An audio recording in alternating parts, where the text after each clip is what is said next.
Hello, hello, hello. Good morning, good morning, good morning. Give me a second to sign into chat. I hope you're doing well.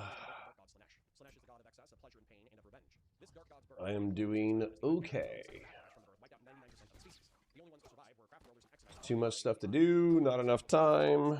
But when you're self-employed and actually enjoy your job, that's not the worst thing in the world.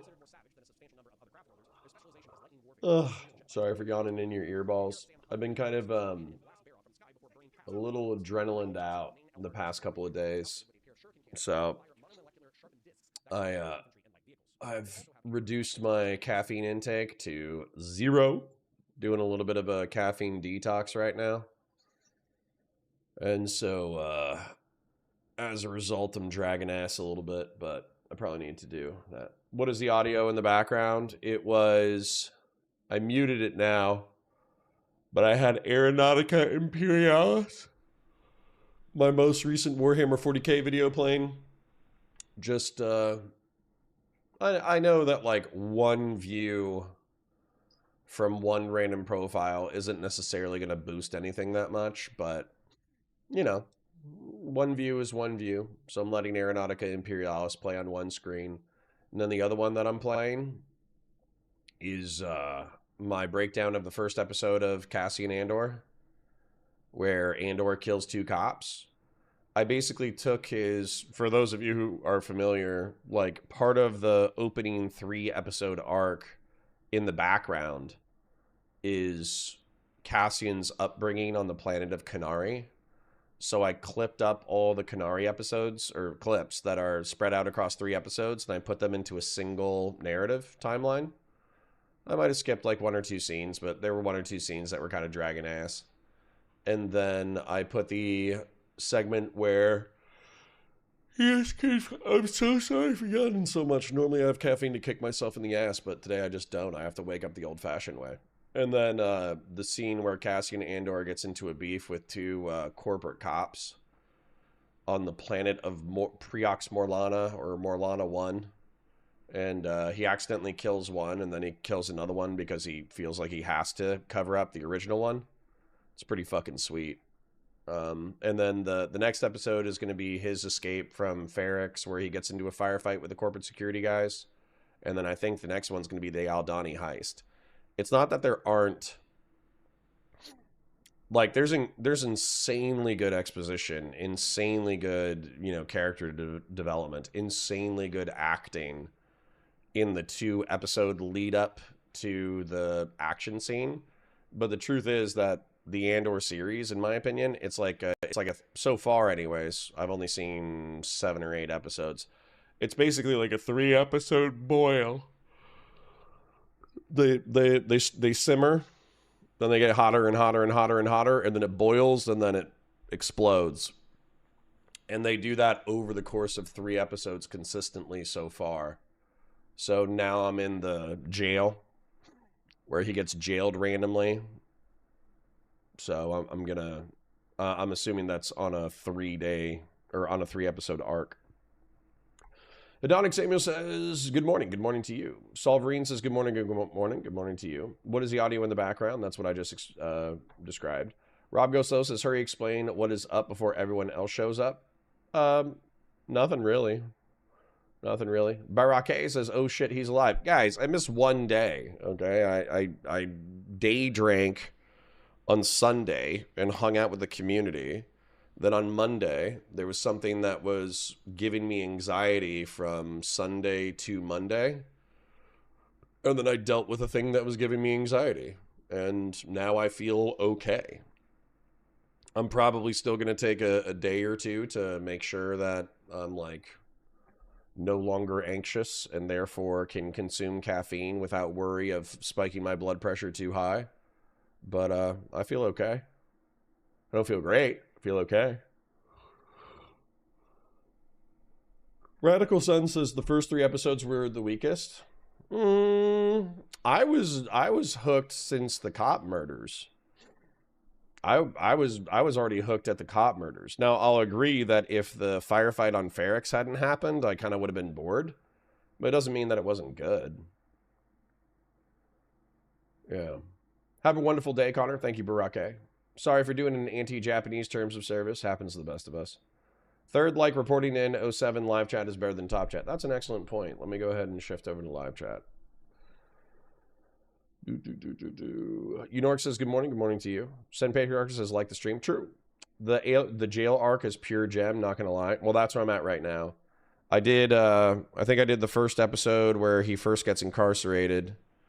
And then I think I'm into the second episode where he's like, I don't want to say he's like made his peace with it, but he's kind of like, he's actually being a productive member of the team, you know? And we'll see. Take a cold shower on stream for diminished dark nut. Maybe. I might need it. Jagan says, hey, ooh. Send Patriarch says, whoa, shielded up. Should I be taking your shield? Should I be taking shields? Because I'll leave it as it is right now. I feel like we did a sufficiently aggressive shield purge. But if, you know, we probably did a hardcore shield purge on Counterpoints over on Valor Media Network. I'll do a shield purge here if I need to. Dude makes it seem like he's cracking a big case. Low anxiety was up all night, I bet. Yeah. When two people are transmitting fucking pictures of children to each other while talking about jacking off to them, yeah, it bugs me. So I reported it. I took what I had. I lined it all up. I lined up all the players. I narrativized it. I wrote it as if I was writing a police report, and I passed it over to the Orange County Sheriff's Office in order to pass it off to their ICAC team, which is the Internet Crimes Against Children team.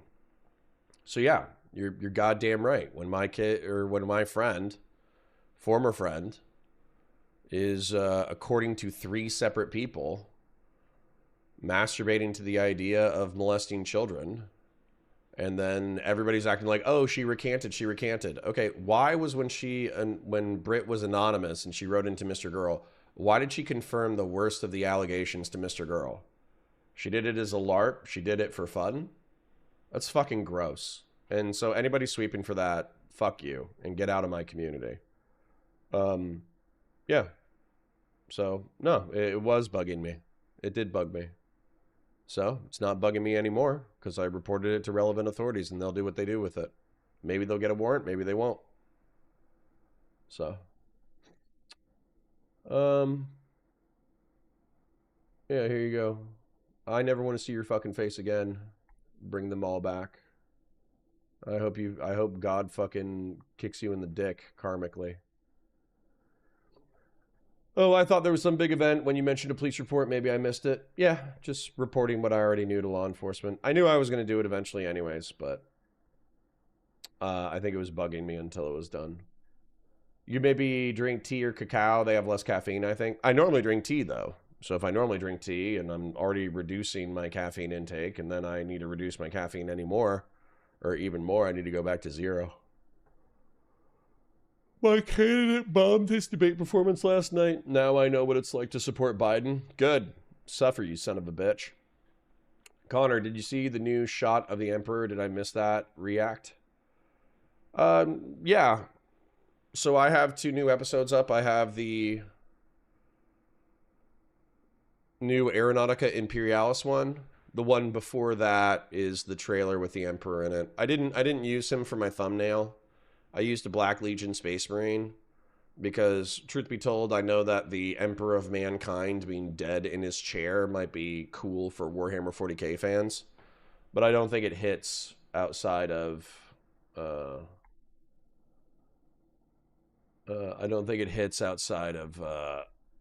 the community.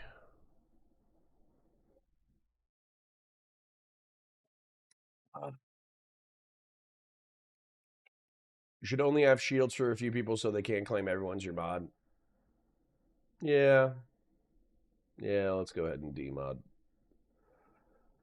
Fuck it. Fuck it. Sorry, guys. I'm taking everybody's gun and badge. We're only gonna have a few. We're only gonna have a few sheriffs in the Counterpoints community. I think you're right. I think it was setting a better trend over there. Who needs enemies when you got BPD boy Connor over here? See, that's a funny thing. I truly like. I don't have borderline personality disorder. I don't have bipolar disorder. I found out something gross, borderline criminal, about my friend while he's already being sued for civil litigation. So you guys can fucking gaslight all you fucking want. It doesn't matter to me. If I describe this scenario to anybody outside of Twitch and YouTube politics, they're like, ew, fucking gross. You know? The cops should investigate. And I'm like, yep. It's like not even a question. 10 out of 10.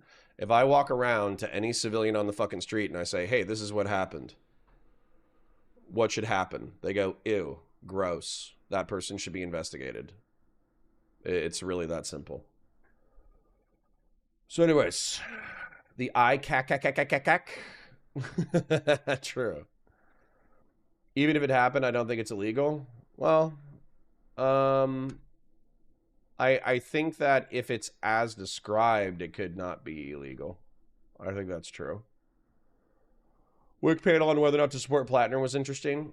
We could do that, but I think I'm gonna do Geopol for Geopol. I'm gonna do Geopol for Geopol's sake. Also, are you still doing the Morale co-stream? I don't think I ever agreed to a Morale co-stream. Did I? I'd have to check my fucking DMs. I don't think I agreed to that. I don't want to be I don't want to talk about it too much. I feel like I did what I was supposed to do. So I think we should move on. Good morning, Connor. Did you ever watch Battlestar Galactica 2004 to 2009? Of course I did. Not only did I watch it, I loved it. It'll be that'll be my series chronologically. So I have 3 breakdown channels. I'm trying to get Counterpoint Star Wars and Counterpoint Sci-Fi up so they can be monetized. It'll probably happen towards the end of the year. But basically, on the Counterpoint Sci-Fi channel, I'm breaking down sci-fi content in chronological, estimated chronological timeline, as if it was the Warhammer prehistory. And so I would put Battlestar Galactica as 2004 to 2009 series. I would put that as like the war with the machines, right? And so it would be right before the Dune series. So that's where I'll do it. Why do we call it CSAM and not just do like the British and call it Kitty Diddley Flinley Widleys? I hate you.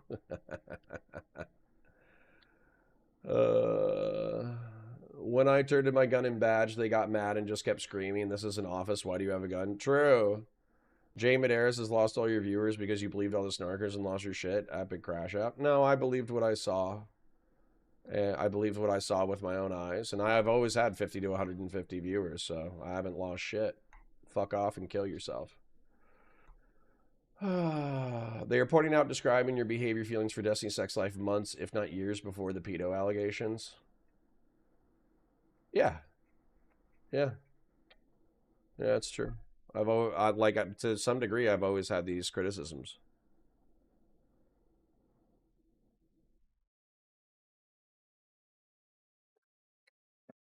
What do you think the wife's motivations for saying stuff like that to Mr. Girl was? I think it was a confessional. I think she thought she was being anonymous, and she did something fucked up and gross. So she went to, no offense to Max, but I kind of view the Max Carson as like the patron saint of non-offending pedophiles on the internet. And so, you know, who do you go for absolution for your virtuous pedophile inclinations? You go to the patron saint of non-offending pedophiles, Mr. Girl. And even Mr. Girl found it disturbing, which is wild. Geopol, what are we covering? Well, if I had... Yeah, Hedonic Samuels, the Sarcasmatron Venezuela video is a banger. Did we already watch that where he said it's not about oil, or am I misremembering? So I have enjoyed covering GDF, but I'm not gonna lie, the GDF Zionism video was kind of like a miss for me because he took a really long time to articulate something that like I understood it within the first 20 minutes, but it was like a 50-minute video. So I think that having like a Geopol analysis person who is like a lefty or an anti-American imperialist, that way I can contend with their argumentation is good. But I think I'm just going to do Sarcasmatron or William Spaniel today, just so we can have like something clean that Arthur and Patriarch like, and there isn't this like added weight of trying to criticize an American bad perspective. Just kind of having a chill day. Looking rough and exhausted, Connor. Well, I did drink on Sunday. That was fun. Keep this shit up. I'll start drinking right now. And then yesterday was kind of a stressful day. So, but it's done now. Sad day for sci-fi fans. Hasn't last week the Amazon Stargate show got canceled because it was too much for the OG fans. Damn. Did they already have season 1 or season 2 out? That's interesting. I didn't even know there was a new Stargate series. The first episode of Stargate I watched was at 3 a.m. on Sci-Fi, and I thought it was a fever dream. Yeah. Favorite chapter? It's got it like out of the OG loyalists, it's got to be Blood Angels, obviously. Out of the OG traders, it's Luna Wolves. Out of the trader legions that are still left in the modern 40k setting, it's Iron Warriors. Out of what I actually play, it's Death Watch. So that should be enough. I didn't even know there was an Amazon Stargate. Neither did I. Why is Fellrunner gray? Did I miss something? Yeah, I started demodding everybody for shits and giggles. So you can keep your shield and badge, but I'm going to be taking everybody else's shield and badge. Okay, if you don't want to talk about it, that's cool. Can I find the details about the wife statements to Mr. Girl in the Whole Truth video? You could. The other option, if you just wanted to cut straight to that, is go to Counterpoints Politics. And I thought I uploaded it in the short segment, but I apparently uploaded it in the long form segment. Check out Mr. Girl Takes a Fan Email. It should be one of the most recent videos. That one is the what she wrote into Mr. Girl.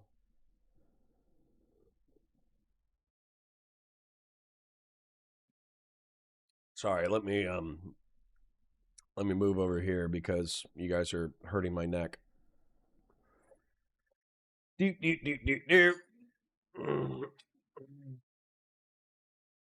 Connor, just sleep tiger. I gotta make money, son. A white bitch says you should debate Rob Nor more. I love seeing you get blown the fuck out. When's the last time that Rob Nor fucking and I talked? Wasn't it like a year ago?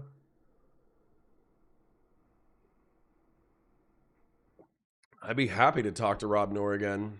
But if he starts being a fucking F slur again, I can't promise I won't call him an F slur and get us both banned off of Twitch again. So, you know. Tell him to stop being a fat fucking F slur, and then we could talk again. By the way, when it comes to Andrew Wilson, have you seen Richard Spencer's review of Wilson on trigonometry? He actually lays out the arguments in that stream. I haven't. That sounds like a reaction to a reaction. So I probably wouldn't react to a react. But I did see his preliminary debate. And yeah. It was you know, you don't need to make fun of the Wilsons' dead kid in order to criticize the Wilsons. I think that's pretty fucked up. I'm waiting to see if Connor notices. Laugh my ass off. I'm too scared to ask if he says it's because he hates me. Nope, it's not because I hate you. I'm just demodding everybody except for Grassroots and then like the 2 or 3 people that I know are supposed to be fucking mods.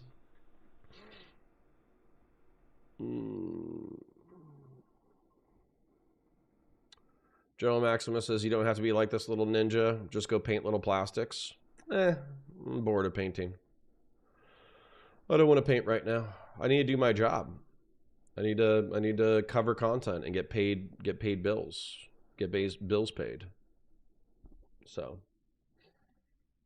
we can cover how we are like a month away from turning out of all strategic oil reserves and gas prices are going to fucking explode. I'd rather not, just because that's fucking terrifying to me. That's terrifying to me. Connor, no going to day drinking multiple times a week now that you're divorced. Nah. That was just I wanted a day off. I just wanted a day off.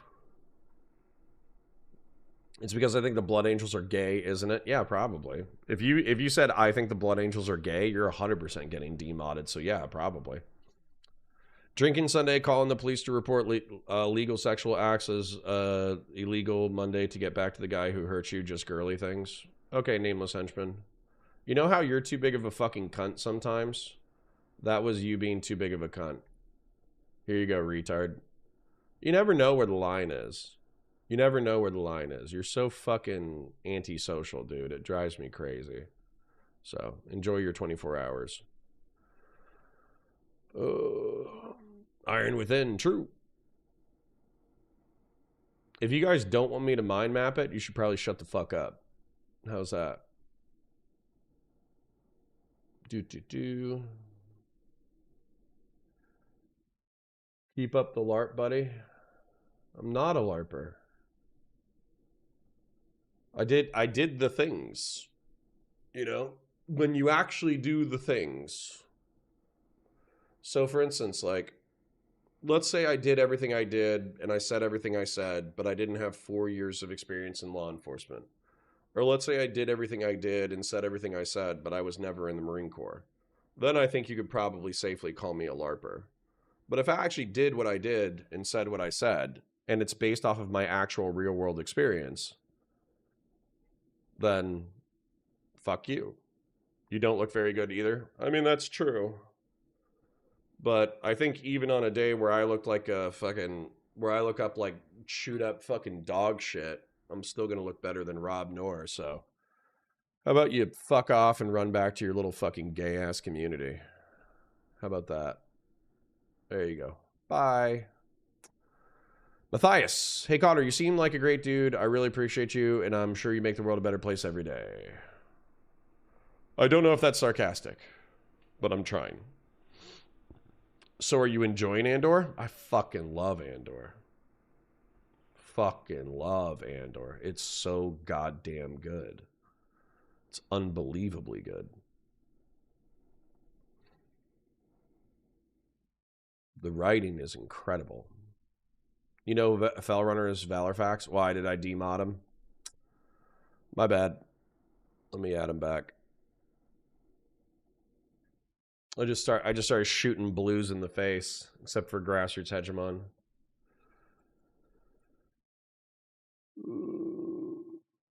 Okay. I'm the only mod that gets to keep their job by promising never to do anything. True. Connor, you know Felrunner is Valorfax? Yeah, I fixed it. I also promised to never do anything. Nope. That's not what it is. That's not what it is. So, just to be clear about what we're doing in reference to the mod shit, is I am demodding everyone except for a few people, and those people are prohibited from bitching about seeing opinions that they don't like. So, for instance, if they go, oh, Doobie, you said this thing that hurt my feelings. Oh, you know, Rob Noor, you said that Rob Noor dick sucker. You said this thing that hurt my, you're not allowed to have your feelings hurt as a moderator. Because with a moderator, you cannot mute or block. As a chatter, you are allowed to mute and block. So there are plenty of people who were mods who did not enjoy having schizophrenic people that they could not mute or block. They are now free to mute or block as they please. So if you're going to be a moderator, you actually have, like, besides Grassroots gets a fucking wrench because he's an oiler. But if you're going to be a moderator, I don't want to hear shit about fuck in reference to not, you know, seeing bad people's opinions in chat. That's not a fucking problem. It's not a real problem. Mute the person and keep it moving. What's the drink of choice? I did Guinness. I did a 6-pack. So I did have a... I had the glass extra stouts at 5.6 ABV. But I also got a 4-pack of cans that I didn't finish. So if you guys are sufficiently annoying, I'll just fucking get drunk. I'll just get drunk. I'm kidding, mostly. Officer Nasty says, I just want to stop getting banned. Well, have you considered being pro-social and being kind to other people around you? Nor on 1 HP voice, literally all the time. True. Looking better than Rob Nor doesn't take much.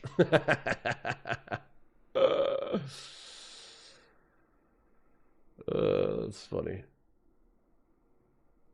I started rewatching Fallout yesterday. Yeah, Fallout's pretty good. I understand, like, the OG video game people, they don't like that the NCR got taken out before the TV show even started. They don't like the, what was another thing they were complaining about? They were complaining about, like, there was some lore where, you know, like, Fallout is supposed to be like a multiple choice adventure where there's some events that happen that are canon, but there's some events that don't. So the TV show, like, solidifies some canon events that they don't like. But as far as, like, from an exterior perspective, seeing a goofy, sheltered vault dweller go out into a fucked up wild world of multiple warring factions fighting over the irradiated wasteland of the world, I thought it was great. And that chick, she does look like a cartoon Daffy Duck character, but I still think she's hot as fuck. Whatever the Vault Dwellers actresses is, I think she's very attractive. Matthias says, not at all sarcastic. I mean it. You seem really good and seem really kind and authentic. I definitely don't know if you're being sarcastic, but okay. I do my best out here. Doing my best. It's not working, but I'm still trying. Dave Filoni is not involved in one thing, and it's the best thing ever. Curious. Dave Filoni is apparently like a very mixed bag. Like, he's like a super fan of the series, so a lot of his projects are infused with enthusiasm that actually gets other Star Wars nerds, like, going. But then he falls in love with his characters so much that he has to make his characters the coolest characters, and he'll never kill them off.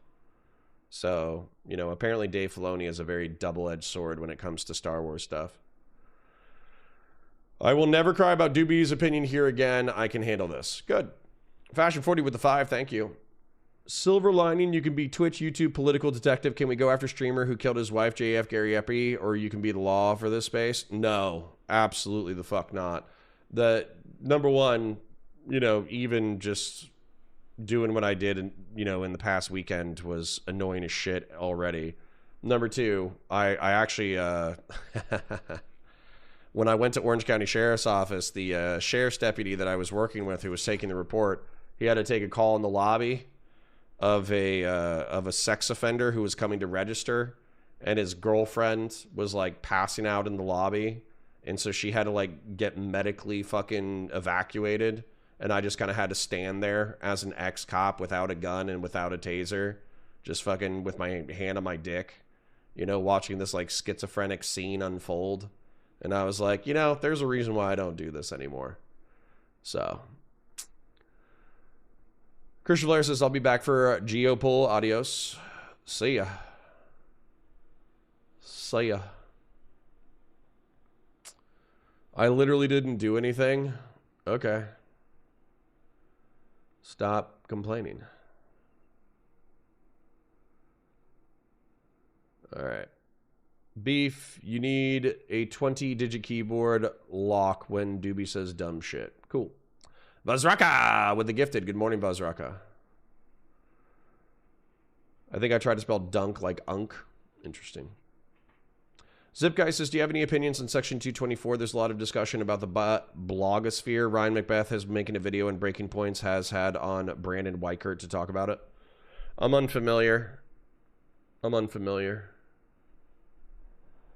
David Davidson says, in the same spirit of being kind, I think the Mr. Girl submission should be considered more in the light of outbursts of a dying marriage. Okay, well, I'm not going to. So that sounded like a confession to me. So I'm not going to ignore the confession of somebody. And by the way, here's the thing too.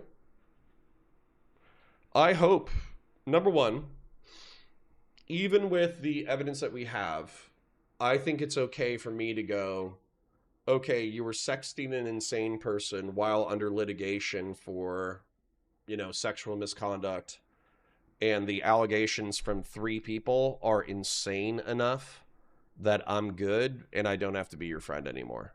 I think that's perfectly fine, reasonable, rational.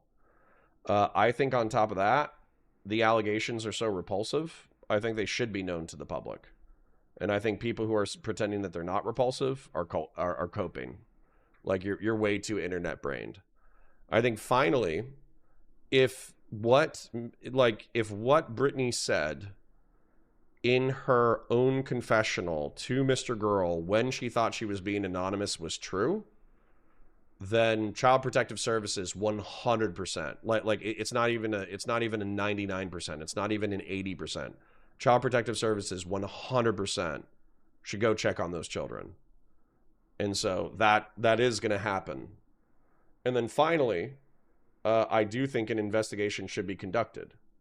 So effectively, if ICAC goes and does an investigation, they pull a warrant from Discord, and there's no criminal activity, it's just gross. Good. Awesome. That makes me happy. And let's say that they do think that they found something criminal, and they submit it to a state attorney, and the state attorney says, hey, there's not enough here for a warrant. We're not following through with a warrant. Okay. That's fine. But I turned over the information that I thought was alarming to law enforcement. So as far as I'm concerned, that's all I care about. That's all I care about in order to alleviate my own conscience. Grassroots says, Ella Purnell and Anya Taylor-Joy are like my ideal of alien-looking women who look like they share 98% of their DNA with a praying mantis. That's true. If Ella Purnell is the actress from Fallout 76, she does look like weirdly alien. I've also seen clips of her in horror films acting super fucking creepy. I'm sure Anya Taylor-Joy could act super fucking creepy if she wanted to, and yet I both find them weirdly attractive. So, yeah. Huge fan. We'll start the content in a second. I was just warming up. I'm glad you started watching Andor. It's fantastic. Yeah, it's goddamn fantastic. Report him to the cops instead of monetizing it, you sanctimonious fuck. I did. I literally did. That's what I did yesterday. And monetizing it. Do you know how much content I've ignored over the past week that I could have capitalized on? I could have responded to Mooten. I could have responded to Dan. I could have responded to Destiny himself. I could have responded to Wick. I could have responded to Hutch. There was literally like endless content that I could have responded to that I could have monetized, and I didn't. So, no. Are you going to apologize to Destiny? For what? Tell me. Tell me what I should apologize for. Go ahead and type out the sentence that you think I should say out loud. And I'll tell you how laughably fucking stupid it is. Oh, what the fuck? We going over this again? Smillman, you're a gray name, and I've probably only seen you once or twice, so don't fucking go, we're doing this again if I've only seen you once or twice.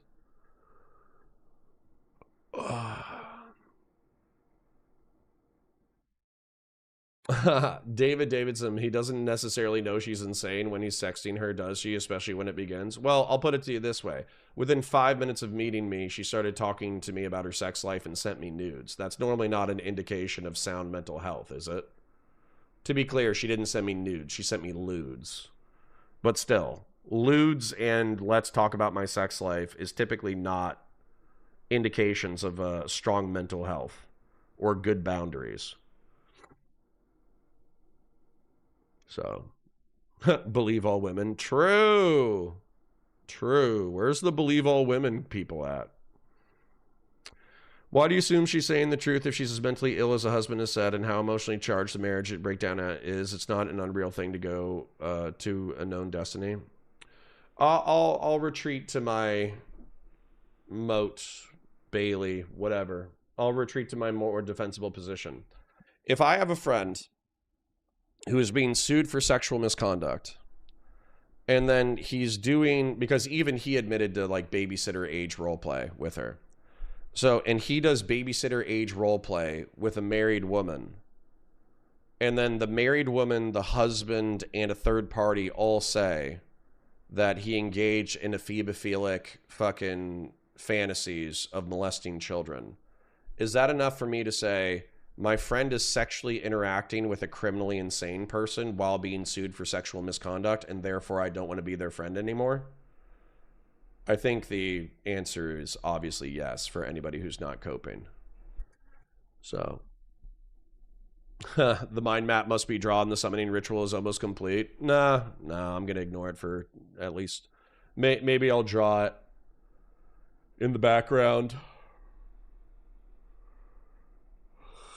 And to be a known Destiny anti-orbiter. You guys are the only ones keeping this discourse alive.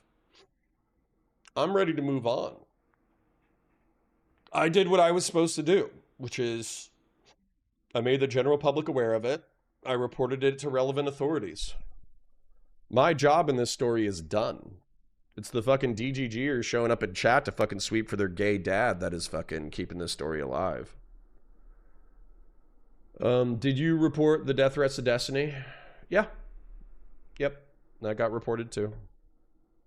So basically the Walter Castillo of the FBI Miami field office is going to get a copy of this report as well. And Walter Castillo is the gentleman who is working the Telegram case. So, yep. Every potential criminal action has been reported. Yep.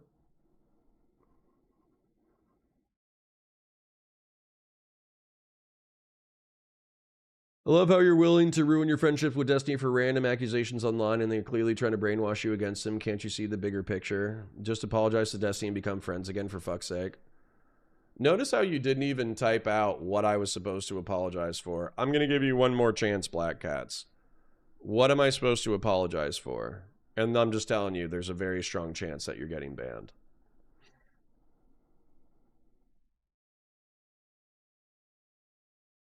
I'm ready to move on, looping for the 10th stream. I'm not looping, but if you check out the content that we did last week, 90% of it didn't have anything to do with Destiny.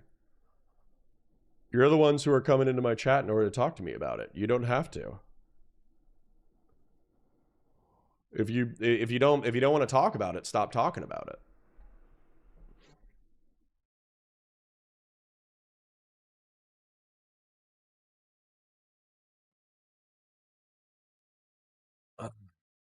It's not one person.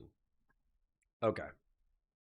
Listen, I'm just gonna play this, and I understand it's gonna skeeve people out. But it skeeves me out. Okay. Skeeves me out. So this is what Brittany wrote to Mr. Girl. Okay.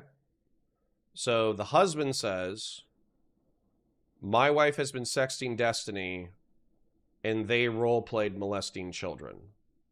This is what Brittany wrote to Mr. Girl when she thought she was being anonymous. This year, I was involved in an online affair with a guy for almost a year.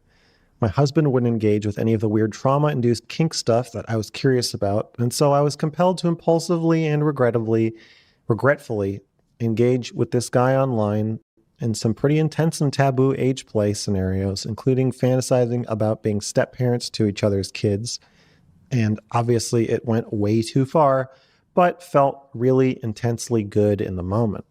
But afterward, I felt sick and cried all night because it obviously felt really bad too. How do you know if the other person also feels the same way or if they would actually do it? My understanding is the best predictors are drug use and low empathy. And even worse, what if you felt like you love them so much that you wouldn't care if they did and you get off on what you would potentially be willing to allow them to get away with? What if the idea is kind of enticing to you in a way, even if you deny it or try to lie to yourself about it? Even if you never act out on something like that yourself, lucky for me, it's over now. If you're saying that you doubt your willingness to hold boundaries in real life, then that is a danger. Yes. Yeah, so if she's confessing to that when she thinks she's being anonymous, why wouldn't I take that seriously? Like if I said that out loud verbatim, you would be within your rights to call Child Protective Services on me. So like this whole fucking cope of like, we don't know. You're a fucking retard, and you're sweeping for your fucking dad. If you removed your parasocial fucking defense of your internet dad, you would obviously be able to see, no, this is pretty fucked up. This is pretty fucked up, and it should be investigated. So, anyways, I'll respond to, it's 10:22. In 8 minutes, I'm going to cut off chat, and we're going to start the content. Are you surprised at the aggression coming from DGG? No. I think they're all motivated to defend their internet dad, which is fine. I understand. I don't like it, but I understand it. Oh, well, it's only internet friendships in the end. I'm just a bit sad it took over a situation. I'm reading like you are. I always like your right-wing perspectives and discussions. Well, I'm still going to make content. It's not like I'm going anywhere content-wise. Are we really sure, though, Mr. Girl could literally make it up? He has a grudge against Destiny. She also said she exaggerated. No. That's literally the identical. You haven't looked at the evidence, Black Cats, you fucking retard. You're literally in my chat arguing a topic you haven't even looked at the evidence for. You're a fucking dipshit. Literally, the husband says the identical story. She says the identical story when she's being anonymous. And an ex-girlfriend says that she saw, like, Brit's messages with Steven and pictures of teenage girls in swimwear being sent to Steven. Even if Steven didn't solicit the pictures, didn't want the pictures, whatever, you understand she, Brittany, should still be checked out by Child Protective Services, right? It's so obvious to anyone who's not, like, in the cult. Confessing to role-playing as step-parents. Yeah, you know what that means? That means role-playing as molesting teenagers who are flesh and blood human beings. Yes, if somebody role-plays molesting their teenage children or the teenage children of somebody else, then yes, they should be reported to Child Protective Services 100%. That's not even controversial. That's not controversial. That's not crazy. That's not coping. That's not sweeping. If you found out that somebody was masturbating to the idea of molesting your children and they had children themselves, you 100% would call Child Protective Services. It's not outside of internet world. That's not controversial at all. That is 0% controversial. All right. Anyways, Black Cats, I'm giving you 24 hours because you're gross. But, you know, if you want to come back and talk to me about something besides Destiny, that's fine. But I think your sweeping is gross, and I don't want you as a part of my community. Maybe you had hope other orbiters who call themselves your friend back you up. No. It's fine. It's the internet space. We're all on our own. What do you think about Kylo saying Destiny is the biggest victim of all of this? I think that was before she knew some of these details. Also, you know, Kyla's doing what I was trying to do, right? Kyla is doing what I was trying to do. I was hoping that if I was Steven's friend, if I was nice, if I was empathetic, if I was sympathetic, he would stop being a fucking asshole. And he didn't.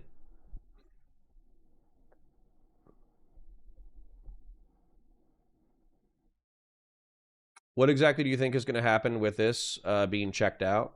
Well, number one, it has to make it through the investigative hurdle. So, writing the report and passing it up to ICAC, you have to understand that law enforcement is dealing with like active CSAM, active child abuse stories, active this, active that. So, number one, ICAC has to decide whether or not it's a priority. If they decide it's a priority, though, then at minimum, I know for a fact that CPS in Alabama and maybe CPS in Miami will get called. So at minimum, there'll probably be a report and a home visit in reference to those two locations. Then, if ICAC does decide that they want to work it, they'll probably write up a warrant and they'll subpoena Discord for the messages between the digital media profiles that were provided. Then, in the digital media profiles, they're going to have to see if there's anything criminal. Now, when it comes to criminal statutes with like knowledge and possession, I don't know, like what the limits are of what is considered like CSAM. Like, so for instance, like if somebody transmitted pictures of girls in bikinis for the intent of sexual gratification, but the photographs themselves are not sexually explicit, does that count as CSAM? I have no fucking idea. As a matter of fact, I would probably lean towards no, right? But I don't know. I don't work these cases. And what happens when you do work these cases over and over and over again, you develop a certain level of expertise. And so I would just trust ICAC to do whatever they think is right, right? So ICAC will do a preliminary. They'll pass it off to Miami. They'll pass it off to the Alabama jurisdiction. And then it'll be up to the state attorneys in those respective jurisdictions on whether or not they do anything. So let's say that hypothetically, and I'm not saying that there is, but let's say that there was a violation of a criminal statute. Then a state attorney has to say, okay, what are the likelihoods of me actually getting a conviction? And if they say there's like a less than 20% chance of them getting a conviction, they're probably not going to do anything. They're going to say, there's insufficient evidence to move forward with a prosecution. Therefore, at this time, we're not moving forward with any kind of charges. And by the way, that's where I think it's going to end. I think they'll probably, if I had to bet, it would be CPS welfare visit, preliminary ICAC investigation, passing off to a state attorney, and then I'm literally like 60-40, 70-30, that the prosecutor is basically going to say, this is not a big enough case. There is not enough here to pursue a conviction. Therefore, we're not going forward. I think that's how far it's going to go. So yeah, that's what I think is. If I had to bet, that's what I think it's going to happen. Yeah. Alabama CPS isn't going to do anything. They're backed up. Yeah, I had a friend say like, "Hey man, do you think like dragging this to light is really that great? Aren't you fucking up these people's lives?" And I was like, "They're in Alabama. Like their lives are already pretty fucked up." So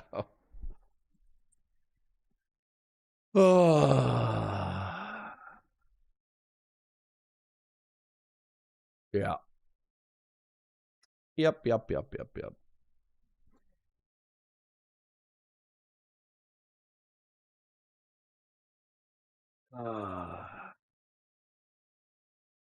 not being an asshole, do you mean not being a sex goblin or not asking to stop enabling his snarkers?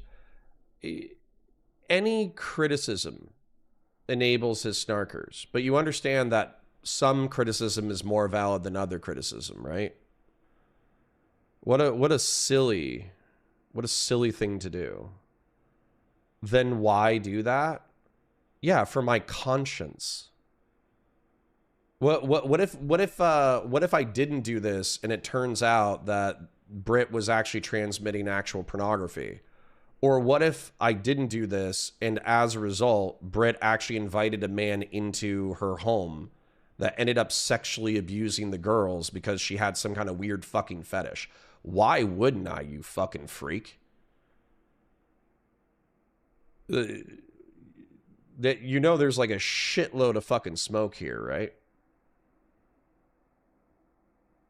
All right, let's move on. Let's move on. Let's move on. I'm good. I'm good. If you're a fucking DGG fucking ball washer, go someplace else. As a matter of fact, let's go ahead and open fire. So, Fell Runner, Beef Supreme, Grassroots Hegemon. If you can give 24 hours to anybody who fucking ball washes after you hear this. So, literally, any ball washing, fucking twist their dicks, give them 24 hours. All right. Let me pull up the content.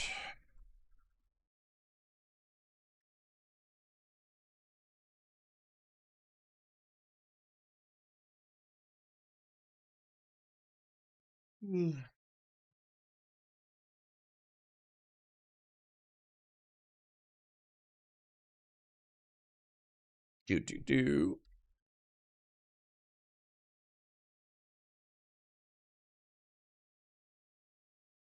Pulling up the Pierce Morgan segment. Here we go. They're LARPers, like Andrew Tate. Who is the They're LARPer? Andrew Tate. Ooh, it's gonna be a spicy meatball. It's gonna be spicy. All right, you ready? What if I'm a shaft scrubber? You can be a shaft scrubber. That's fine. Oh. Hi, guys. Welcome to Counterpoints. My name's Connor. I'm a science fiction, politics, and philosophy nerd, a Marine Corps and law enforcement veteran. I would argue a real Republican. I'm trying to be a Republican who is honest, has integrity, nuance, and objectives. And I got a good segment for you right now. We got Lauren Southern, the former queen of the dissident right. We have Andrew Wilson, the current king of the Christian nationalist Orthodox right wing, who likes to dunk on feminists. And so as a result, they are beefing over how Christianity has been corrupted in the national zeitgeist. It does get pretty fucking spicy. Let's take a look. They're LARPers, like Andrew Tate. Who is the They're LARPer? Andrew Tate's not a traditionalist. Who are the traditionalists specifically who are advocating these things? And you don't think there's anyone online that's advocating? Name them. Why do you get a month? Why gay people? Well, it's not just gay people, it's LGBTQ plus people. No, it's LGBTQIA2SL plus. We're celebrating something you have no idea what you're celebrating. I'm not celebrating. Michael is more obsessed with gay people than even I am, and I sleep with men. Do you think he's a deviant for being gay? Yeah, but deviant, yeah. What I think is happening here is that you learning so much about you are myself. afraid of your own closeted homosexual You know what's feelings. amazing? I'd love, Piers, to celebrate your Arsenal win, and I'm very proud of the guys for celebrating Pride. Yeah, So anytime you want to take me up the Arsenal, I'm ready.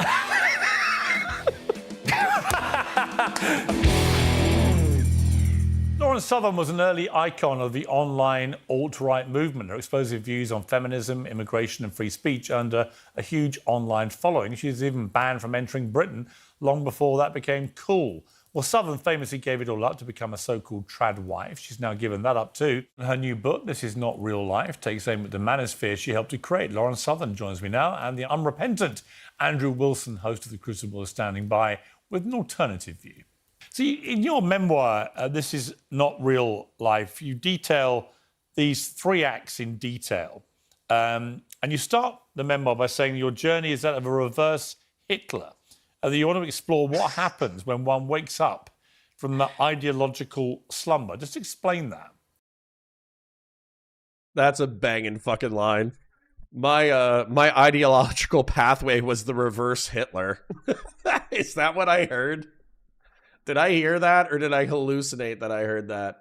Andy B says, "What's the best way to, or what affects you most positively the most?" This channel. this channel, Counterpoints Politics, is my channel.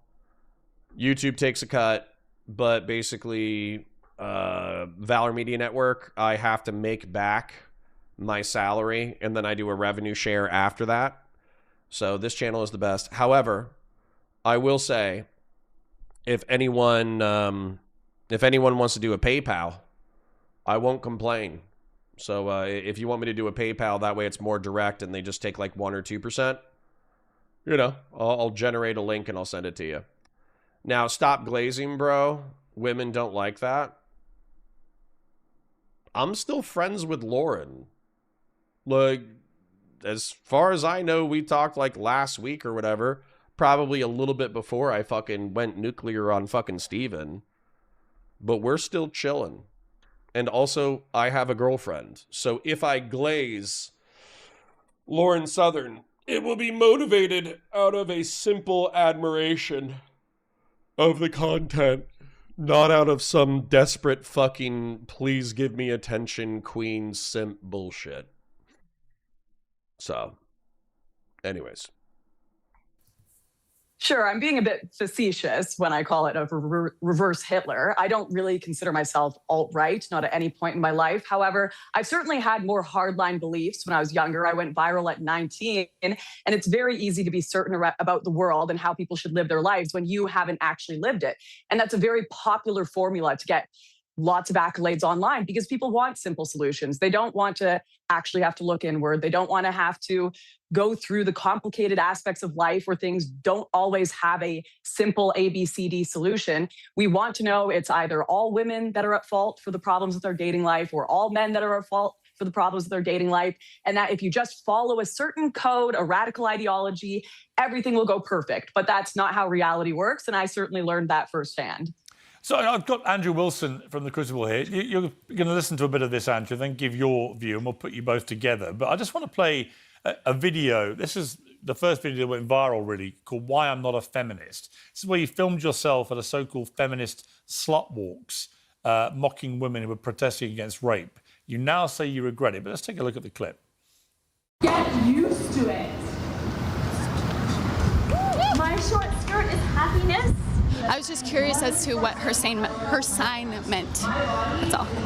If you want to know what my sign means, my sign means that this is not a rape culture because rapists go to prison here. Rapists are actually hated here. Rapists are fired from their jobs. Men who make rape jokes are fired from their jobs. Go to Africa and you will see a real rape culture. I mean, what do you feel about that when you watch it back?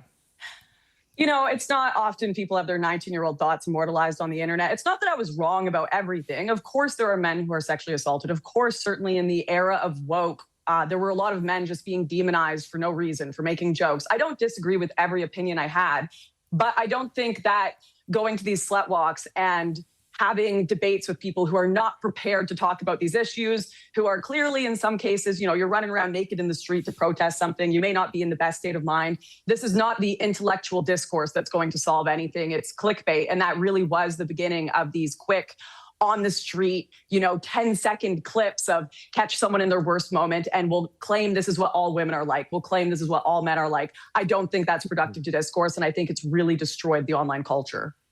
You wrote in the book, I wasn't a Nazi, though I can't deny that the constant stream of internet messages praising me for embodying that identity created a disorienting, dreamlike state around the concept. Nazism became less of a historic reality and more of an abstract movie-like aesthetic and joke. For sure. But that's a pretty devastating thing to admit, isn't it? That you found Nazism a joke and a kind of movie-like aesthetic, not reality, because the reality is so completely horrendous. Well, I think when you've grown up on the internet, which I did, you know, I've been on computers since I was 3 years old, everything becomes a bit distant. Reality is always put through this deep fry of online culture. And you see this with people who have the hammer and sickle in their bios on Twitter that are LARPing as communists. Do you think that they would fare very well in Soviet Russia? You know, half of them would probably be in the camps. This is when you're 19, when you're 20, these ideologies are, it is funny. It's used as a form of humor. It's used as a form to LARP and an aesthetic. I don't know what else to tell you. So I think this is part of her book as well. I should probably actually read it. That way I know I can quote stuff that I'm not pulling from like random places. But one of the ironies from the slut walk protests was that Lauren didn't have a lot of cash at the time. So she was reliant on staying at a man's house while she was like going to the slut walk protest. And basically the person who she was staying with, like allegedly, okay, bear in mind I'm kind of like half remembering the story from 3 different places, but he made an aggressive fucking move trying to hook up with her. So like, you know, yeah, sure, like, are we a rape culture in that, you know, compared to India or Pakistan or some places in Africa where men force themselves on women and then people just kind of like shrug their shoulders and just go, you know, what are you going to do? No, we're obviously not that bad. Even if there's like a scantily clad woman, you know, who's wasted downtown and somebody fucking takes advantages of her, obviously we're going to morally condemn that person. But do we have some attitudes that make like rape easier, or we dismiss sexual assault more easily? That's obviously true. That even happened in the case of like, that's happened in the case of like Andrew Tate ball washers in reference to all his allegations. If you actually look at his allegations, he publicly crows about the fact that he uses the lover boy method in order to convince women that they're in a serious committed relationship with him. But he does do the pimp shit where he's like running a bunch of webcam girls in Romania. He made tens of millions of dollars off of that. That's why he has a Bugatti, is because he was fucking pimping out random girls. And then he basically fucking used that in order to get women to come to Romania, socially isolate them, cut them off from their family, and then pimp them the fuck out. And then sometimes he would physically rape them. And then he also has like physical rape accusations. And I'm saying physical rape because I just mean like forcible rape. He has forcible rape accusations in the United States and in the UK. So like, how many times do you see a pimp emotionally, psychically, mentally abusing women, and then him being accused repeatedly of forcible sexual assault? And then we still have people like Jeremy from the Quartering coming forward and being like, oh, I don't believe all those whores. Like, obviously, there's something fucking bad about that, right? So, yeah. Grassroots, I think this is Grassroots, says, run a poll to get this over with. Who's more attractive, Lauren Northern or Lauren Eastern? Results of the poll are final and objectively true. Okay. I'm a single guy. You guys are all gooners. Which Lauren is best? Question mark. Lauren Northern, and then I'm going to put in parentheses Southern, and then I'm going to put Lauren Eastern, which is Chen. I'll put Lauren Western, which is De Laguna. And then we have yet to find Lauren Southern, but like the actual Lauren Southern, I suppose. You know, we haven't found the Lauren Southern. So, anyways, here we go, starting up the poll for both like gooning and intellectual contributions to the internet space. Which Lauren is best? So, anyways. This is not the mind, a fully developed mind that has integrated and really felt the world. All of it is too far away from me when I'm that age to take seriously. Not great, not saying that's an awesome thing, but that is the reality of the online discourse right now and the one that I was a part of. When you were 22, you stepped away from the internet to marry and pursue a life as a trad wife, traditional housewife. And you write about this, I genuinely wanted to live up to the ideals I championed publicly, the moral person, the defender of family. I wanted to become that person. I clung to the belief that even if I stumbled on the path, I could still get this part right. If there was one thing I could redeem, one role I could succeed in, it had to be this. I thought that if I could just be successful at marriage, it would fix me. But that idea was a recipe for disaster from the start. And sure enough, your fears became justified. The marriage ended in a very bitter breakup. What did you learn through that period of your life? Well, first of all, I entered the conservative media space thinking that it was something that it wasn't. And I lived a life that wasn't traditional. I lived a life that wasn't preparing me for a real marriage. It was a lot of sex, drugs, and rock and roll in the conservative space. But that's something I learned along the way, is that a lot of this is performative, as well as the trad life stuff you see online. I went, and when I was married, it was not a healthy situation, but I was sitting and posting on Instagram pies that I was baking, saying I've never been happier, because that's what I wanted reality to be. And that's how I wanted other people to think about me. And I think we forget that people are doing this on a political level as well. We know everyone's editing their photos on Instagram. We know everyone's doing certain poses to look a certain way, but people are politically posing themselves to be of ideological sects, whether it be Christian, because you get a lot of money and accolades for doing that, or, a communist, and they're not living these ways. They're living in mansions. If they're an activist for Greenpeace, they're flying in private jets. This is just another aspect of that is going on in the right-wing sphere, is the trad life LARPing. And I did that.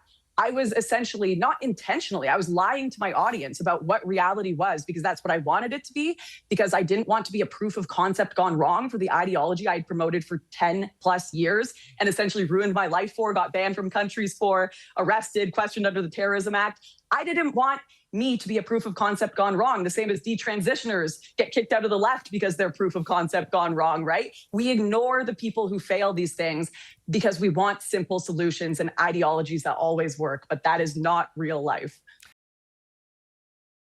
Right. And so the thing that your main account is still hidden and banned on Counterpoints Politics, I'll fix that in a second. So doesn't this apply to Elijah Schaefer? Who's that chick that he hooked up with? Who's married now? She's a traditional Catholic. Sorry that my brain's not working today, but like I said, I'm going on like a little bit of a caffeine detox. Elijah Schaefer, girlfriend. You guys know who I'm talking about, right? Sarah Stock. So Sarah Stock is a perfect example of this, in my opinion. Sarah Stock is not a particularly intelligent girl. I've seen her debate. I don't think she's that political debater. Yeah, Sarah Stock is obviously attractive, but she isn't that strong of a debater. She does the fucking Nazi LARP. She was dating a guy and or engaged to a guy before they got married. And according to Elijah Schaefer is like a coked out fucking dipshit.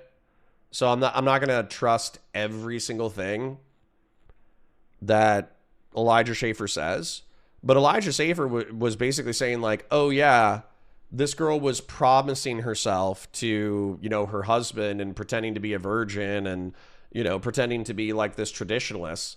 Meanwhile, we were fucking, drinking alcohol and fucking doing coke and banging each other's brains out all the time.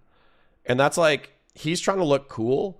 That doesn't look cool to me. That makes you look like a fucking piece of shit. This guy was, he was married. He was running a media company. He's done so many fucking drugs that he's crashed out. He's on antipsychotics. He was cheating on his wife with a fucking, and Sarah Stock's obviously attractive, but basically he almost ruined, or probably did ruin, Sarah Stock's current marriage. So if you're going to talk about like, oh, I love Christ, I'm trying to save the white race, I'm trying to do this, degeneracy's bad, then you can't be fucking doing cocaine and fucking, having affairs with random people that are in your employ. It's like horrific. And this dude is in a karmic hell of his own creation. And his life is fucking imploding around him. And good, fuck him. He fucking deserves it too. I'm happy his fucking life is imploding. So, Doobie says, this kind of exploitation exists on all parts of the political spectrum. Can we say that it's really a right-wing issue? Also, Lauren Southern's sister is objectively more attractive. Lauren Southern's sister is hot. That's undeniable. But I think the point isn't necessarily like whether or not we're calling out like, I think even Lauren Southern just made the point that it's not unique to the right. She said it's like Greenpeace activists using private jets to get to environmentalist rallies. It's like, I forget what the fuck else she said, but I mean, very clearly she's saying this is not exclusively a right-wing phenomenon. She's just saying that the right-wing phenomenon exists and the right wing is in denial about it. So I don't know if your super chat truly counteracts what's being said here, Doobie, but let me go ahead and log in and see if I can get you unbanned from this. You conclude the book by saying, I truly believe our minds are being sold to the highest bidder and that politics isn't the path to real change that many believe it is. Technology is being wielded to distort our perception of reality. And in the end, it doesn't matter if our digitally curated governments are red or blue, they have no souls. Andrew, let me bring you in here. I mean, you've been listening to what Lauren's been saying. What do you make of it? Well, there's some truth to it, and there's some things that have no truth to it at all. The first thing that I would say is I agree to some extent with what she's saying about, maybe 19-year-olds being political activists isn't the best idea. But for Southern, the big problem that she has a credibility issue, and the credibility issue is self-imposed. It's not a credibility issue due to external factors that happened to her. It's credibility issues due to the actions that she herself took. So the idea here is, like, first of all, you don't actually have any evidence for the position. It's all anecdotal. There's nothing. It's nothing more than just kind of vibe. She's just vibing it out. But it's like, where's the actual evidence for this? I have a completely different aspect in media and a completely different experience than you had. But I also wasn't doing all the drugs. I wasn't having all the sex. I wasn't doing all that shit. And so it's like, that's definitely gonna mesh out a totally different experience for you than it would for me. So why should we believe? I guess my position reduced is, I don't think that the right pushed you out because you weren't good enough. I think that the right pushed you out because of decisions that you made, which led to a credibility problem, and that most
of this is just cope. Laura? I'm not concerned. Yeah, I'm not concerned about the right pushing me out or the left not liking me. A whole lot of people don't like me for various reasons. But I don't think this has much to do with my good or bad decisions. I've lived a very strange life. Analyzing my relationships as any sort of thing that could be imposed on the wider population just doesn't make sense at all. Most people don't have a Wikipedia page that labels them a Nazi or a white supremacist. Most people haven't been banned from a variety of countries or had feds show up at their door trying to convince them to be, an asset. This is not a normal life. But when I do look at the average life of people around me, they are struggling to impose trad ideals. It's something they may want, but they simply can't have the stay-at-home housewife when the economy is the way it is. Just let me finish, Andrew. And it's not even what most people want. 75% of men say they want a working woman in their life. Men who get married older and women who get married older tend to have more successful relationships. Higher educated families tend to be less likely to divorce. A lot of the stuff that the trad life is advocating simply does not play out in positive results, born in the data or in what I'm seeing around me. Yeah, but this is really elusive, right? And you use ambiguous language and equivocation here a bit.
Literally muted. Literally muted the whole time. Fucking 5-minute rant. 5-minute rant muted. 5-minute rant. God damn it. I'm not doing it again. I'm not doing it again. Tried calling. You don't need to call me. You know what I was doing? I was busy unbanning people. That's why I was muted for the past 5 minutes, because I was busy untwisting the fucking dicks. Untwisting dicks that you, my fucking over-enthusiastic moderated chat, you twisted too many dicks. So I had to unban people. Fuck my ass. Awesome. All right, let's see if I can do what I did in 5 minutes and 30 seconds. Lauren Southern's right. In traditional communities, there is a intellectual pressure in order to pursue a simple life of getting a blue-collar job in a trade, getting a fucking wife, knocking out a few kids, and that is not going to work for everybody. And the stats aren't even necessarily backing up that that is the best path in life. That's what she said. I don't think she obfuscated. Obfuscated means that you would be using a word with multiple definitions in order to obscure the true meaning. I would have to hear Andrew Wilson point out where she actually obfuscated. All right. Anyways. Let's start with this. What is trad exactly? What even is it? Yeah, I mean, I think that's a great question. If you look at the online world, I think it's this assumption that you have the man go to work, you have the woman stay home, she's having the children, you get married very young. That's not her argument. She's literally about to articulate exactly what the fuck I just said. You stay a virgin until marriage. You don't go to university. You kind of go into the trade. Certainly women don't get educated. Everything I just said. Wow. There's just this idea that we go back to the 50s, which I think is it's just fantasy. It's fantasy. Who's advocating? Well, tell me who's advocating for these things, because that's not the advocation that I ever see when it comes from traditionalists. What traditionalists seem to always be Hang on. I'm sorry too. I didn't cut you off. I just let you finish. What I see advocated from traditionalists is something completely different. They're trying to epitomize a value structure, not necessarily a lifestyle structure. Not saying that moms can't go have jobs. They're saying that they need that a wife is supposed to prioritize all of her family before herself, and the husband too. It's a self-sacrificial system based on a hierarchy, and mostly a church hierarchy. Those are the advocations of the values that I see, not a go back to the nuclear family 1950s. We've been past that for an awful long time. So I don't actually even know, who are these people that you're referencing here? Specific. So I'm okay with this line of argumentation, but I think we all know that the internet absolutely epitomizes the LARP that Lauren articulated. So, for instance, if you go find those fucking shitter Save Europa, Save America trad accounts, they're going to be repeating all the fucking drivel that we've just heard. Now, if Andrew Wilson wants a specific creator that basically articulates this, I would need to think about it for a second. I'm sure Sneeko has done this at some points. I'm sure the Tates have done this at some points. I'm sure that really it's the Tates. That's all I can think of off the top of my head. Maybe I'm a little bit too tired. Maybe I need some caffeine. But the point is that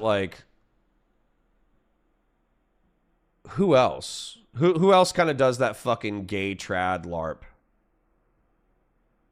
I don't know. But I'm okay with Andrew Wilson saying no. There's the LARPing, but then when you're actually talking about substantive creators like myself, he's obviously trying to self-glaze, he's gonna say, yeah, Myron Gaines for sure. He does that shit all the fucking time.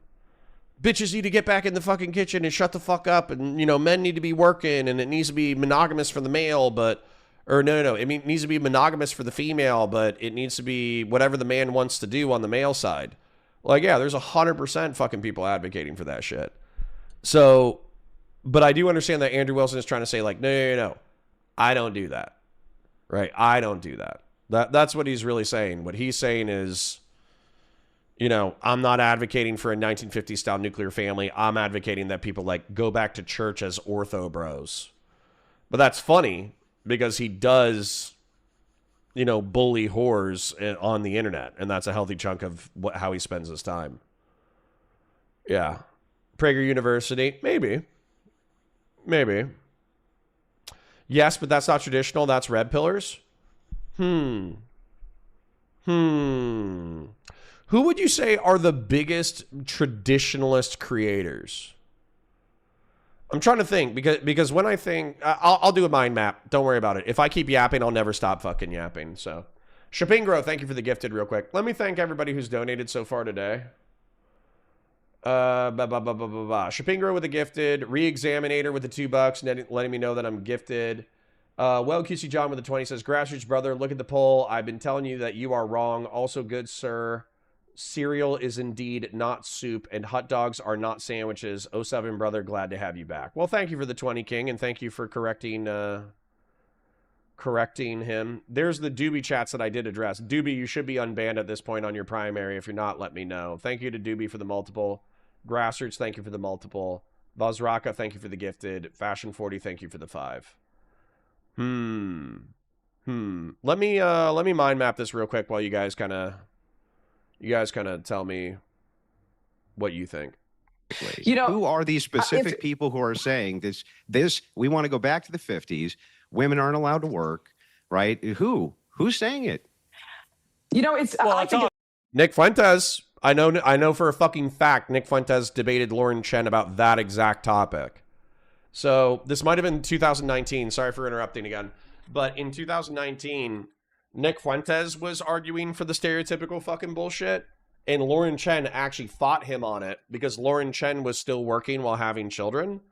And she was like, yo, like, not only can I work while having kids because I have a very high paying job, but also, like, even if I was to be a stay-at-home mom for, 18 years, or if I had like 3 kids, 2 years separate, 22 or 24 years, well, assuming that I had all my kids when I was 18, and then I had my kid, and then I got them when I was 24, I would still be 42. There would still be 20 to 30 years of economic productivity that I could participate in that you're saying that I shouldn't participate in because that's not the role of a woman. That's fucking silly. So yeah, like Nick Fuentes, weirdly enough, is one of these people. Doobie for $10 says hi. Hi, Doobie. Good to see you. Anyways. I'll tell you one who's saying it, actually, Andrew Tate. Now you say, because he says it brazenly, that's exactly what he wants to do. He wants to take women back to the 50s. He wants them to stay at home, not be allowed to work, not be allowed to vote. But Andrew Tate's not a traditionalist at all. He's the opposite. No, but he's advocating for a return to the kind of dark ages for women where they have absolutely no right to talk. Maybe, but he's not a traditionalist. Southern's talking specifically about traditionalists. And I'm asking her the specific question. Who are these traditionalists specifically who are making these advocations that a mom who has children at home can't have a part-time job, but rather, hey, it's probably good to avoid babysitting fees, things like this, to have one parent who stays at home, one parent who works, if it's possible, to prioritize their children. That seems completely rational, reasonable to me. Who's advocating this throwback to the 1950s specifically? I think that's great that you don't have these views, Andrew. And I would agree with you that the average normal traditionalist living in the real world does not possess these beliefs. That's not answering my question. Online, I'm about to answer your question. As Piers noted, the LARPers online, like Andrew Tate, the people who are posting Norman Rockwell photos and saying base. He's not. He's LARPing, as I've been LARPing. He's not LARPing as a traditionalist either. I actually think that's an okay point, too. She was LARPing. Faith Goldie was LARPing. Do you guys remember Faith Goldie? God, what a throwback. Faith Goldie.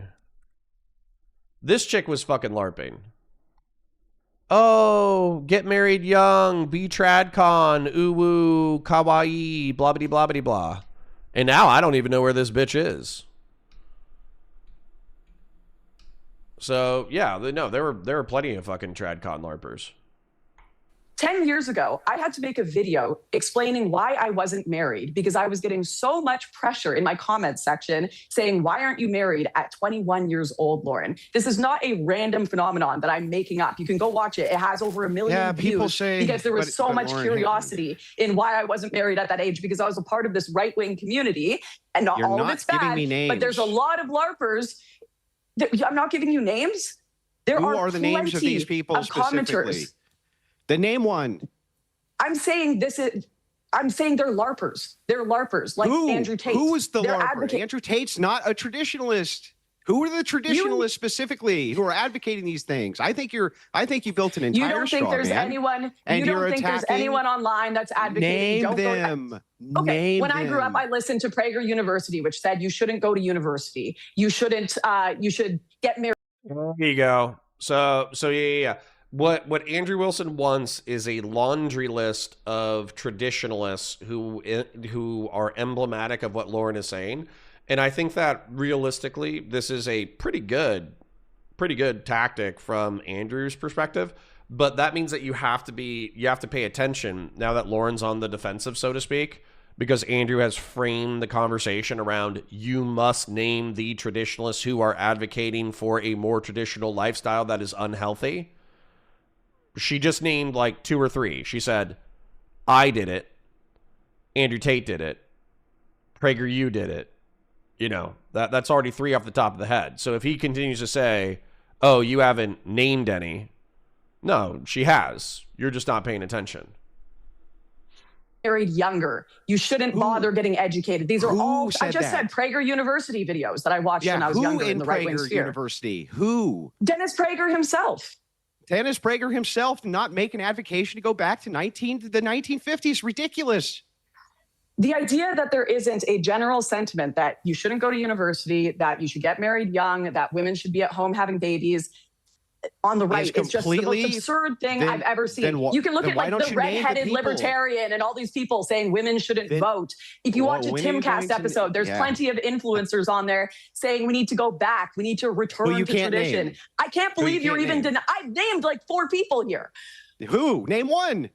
I just said red-headed libertarian when she goes on Timcast. She's talking all about how women shouldn't vote. Red-headed libertarian may think that the 19th Amendment needs to be repealed for external reasons. I don't know exactly what her reasons would be, but that would have nothing to do. against these people either. That would have the idea that there isn't this advocacy going on the internet is absurd. That has nothing to do with the position that these are traditionalists who are saying we need to move back to the 1950s and wives can't work, and that's ridiculous. I've never heard this inside of any of these circles. You've never Nick Fuentes. Heard the argument. You've never heard the argument that, hey, women coming into the workforce ruined society. We need to repeal the 19th. We need to get rid of. These are mass oversimplifications. You've never heard this on the internet. You've never heard anyone make this. I'm going to tell you that what you're doing is oversimplifying complex issues, which people are prone to do. So the oversimplification on the internet, isn't that traditionalists are saying women came into the workforce and ruined it? They make arguments based around the fact that wages necessarily increase if you inflate the workforce. And that's true, right? That's just objectively a fact. And so they point this out and point out that if there's a reduction in the workforce, people have much better ways to collectively bargain. Even Democrats used to know that that was true. Right? What you're doing is you're oversimplifying it by completely building a straw man around what you consider traditionalism to be, and then you attack that. But when I ask you to specifically name the people who are creating these advocations in your overly simplistic way, you can't because there aren't any. Okay, that's a fair point. That's a fair point. Yeah, that's horse shit. She named fucking 4 people. So I think this is cope. Now, what Andrew's doing, which I actually would like to see. They were, after this show, Lauren Southern and Andrew Wilson were fighting on Twitter for a little bit. What I would like to see is a contention with the steel man of traditionalism. Because once again, traditionalism, in my estimation, between like conservatism and traditionalism, these should be distinct modes of thought. So, for me, so progressivism is going to be, there are injustices in the world. We should progress as a society in order to eliminate these injustices whenever they appear. And if you actually stymie progress, then you are standing in the way of like moral progress. Therefore, you're a fucking piece of shit and fuck you. That's kind of the way that I view progressivism. And then liberalism, I view as a prioritization of like individual freedom. We should maximize human freedom, which oftentimes like aligns with progressivism, but not all the time, because liberalism will still stay, it'll still emphasize individualism. And if progressivism comes at the expense of individual freedom, oftentimes freedom will default to liberalism more than it will progressivism. Then when it comes to conservatism, if you look at like a Burkean conception of conservatism, you default to the mindset that the status quo and the institutions that have formed over decades, centuries, or millennia serve some kind of social purpose, and you defend them as a default.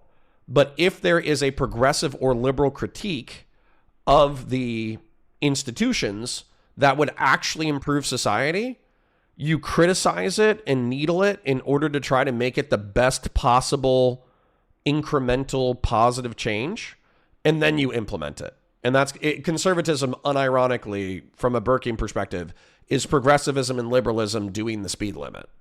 And then when it comes to traditionalism, traditionalism says there are things that are true.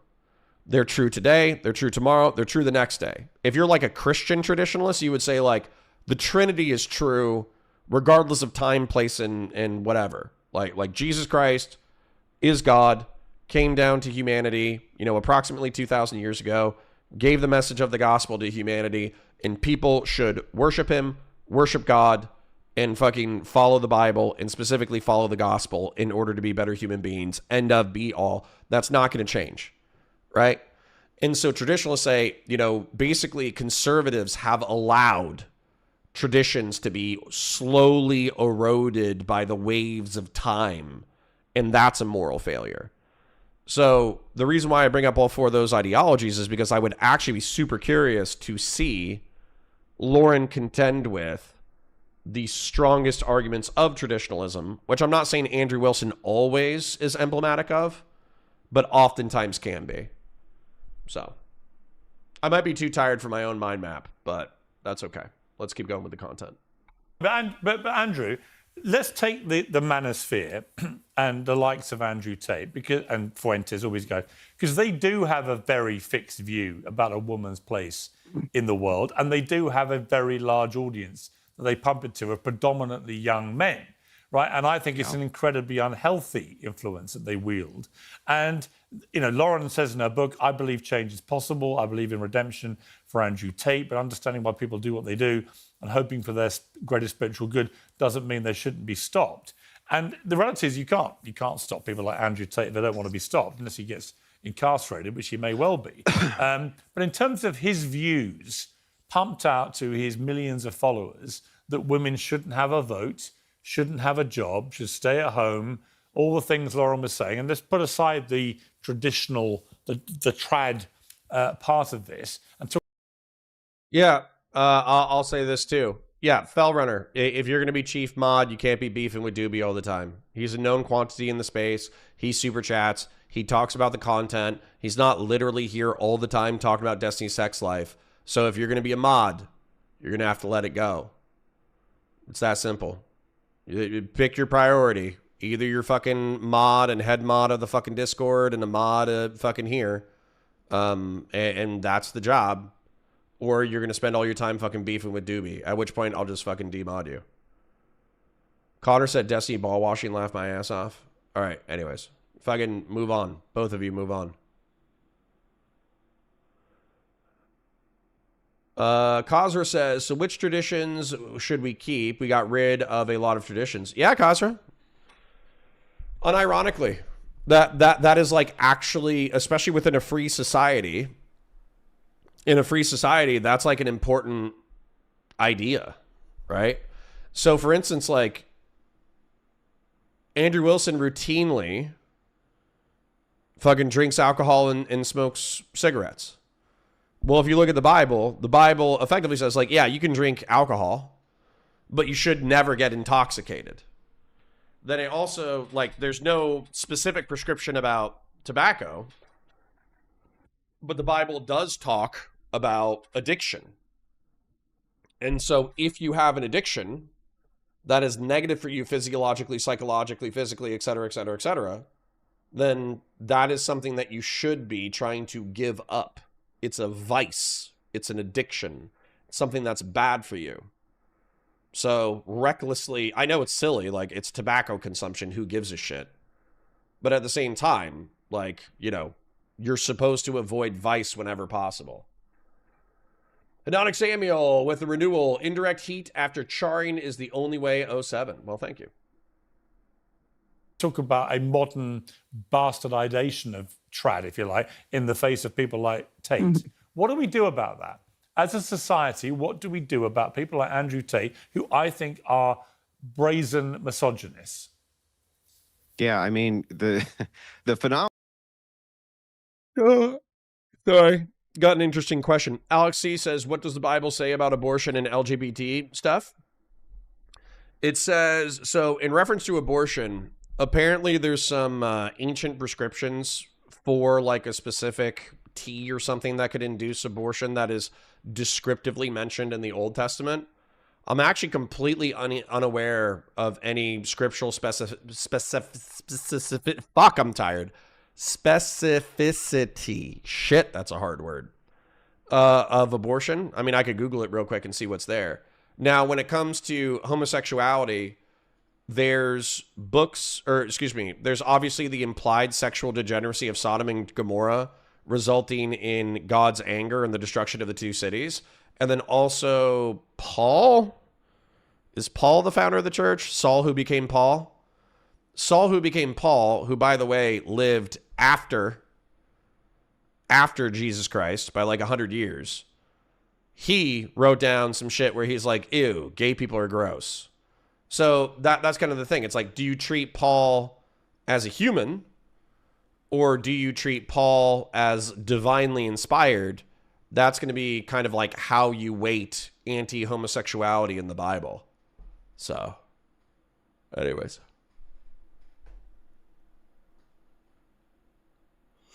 Scripture says don't kill, and it calls out LGBTQIA stuff as an abomination. Well, in Sodom and Gomorrah, and also with Paul, yeah, absolutely. But with the with thou shalt not kill, it's clearly thou shalt not murder, right? So Paul, sorry, you guys are distracting me with Paul shit. So when it comes to thou shalt not kill, the 10 commandments were given to the Israelites right before they sacked Canaan. And that the sack of Canaan clearly involved a lot of killing.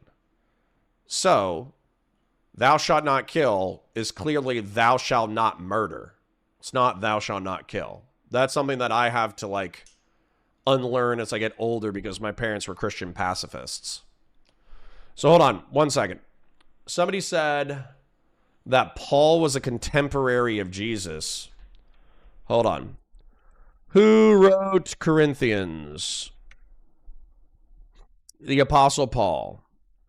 Was the Apostle Paul alive when Jesus was alive?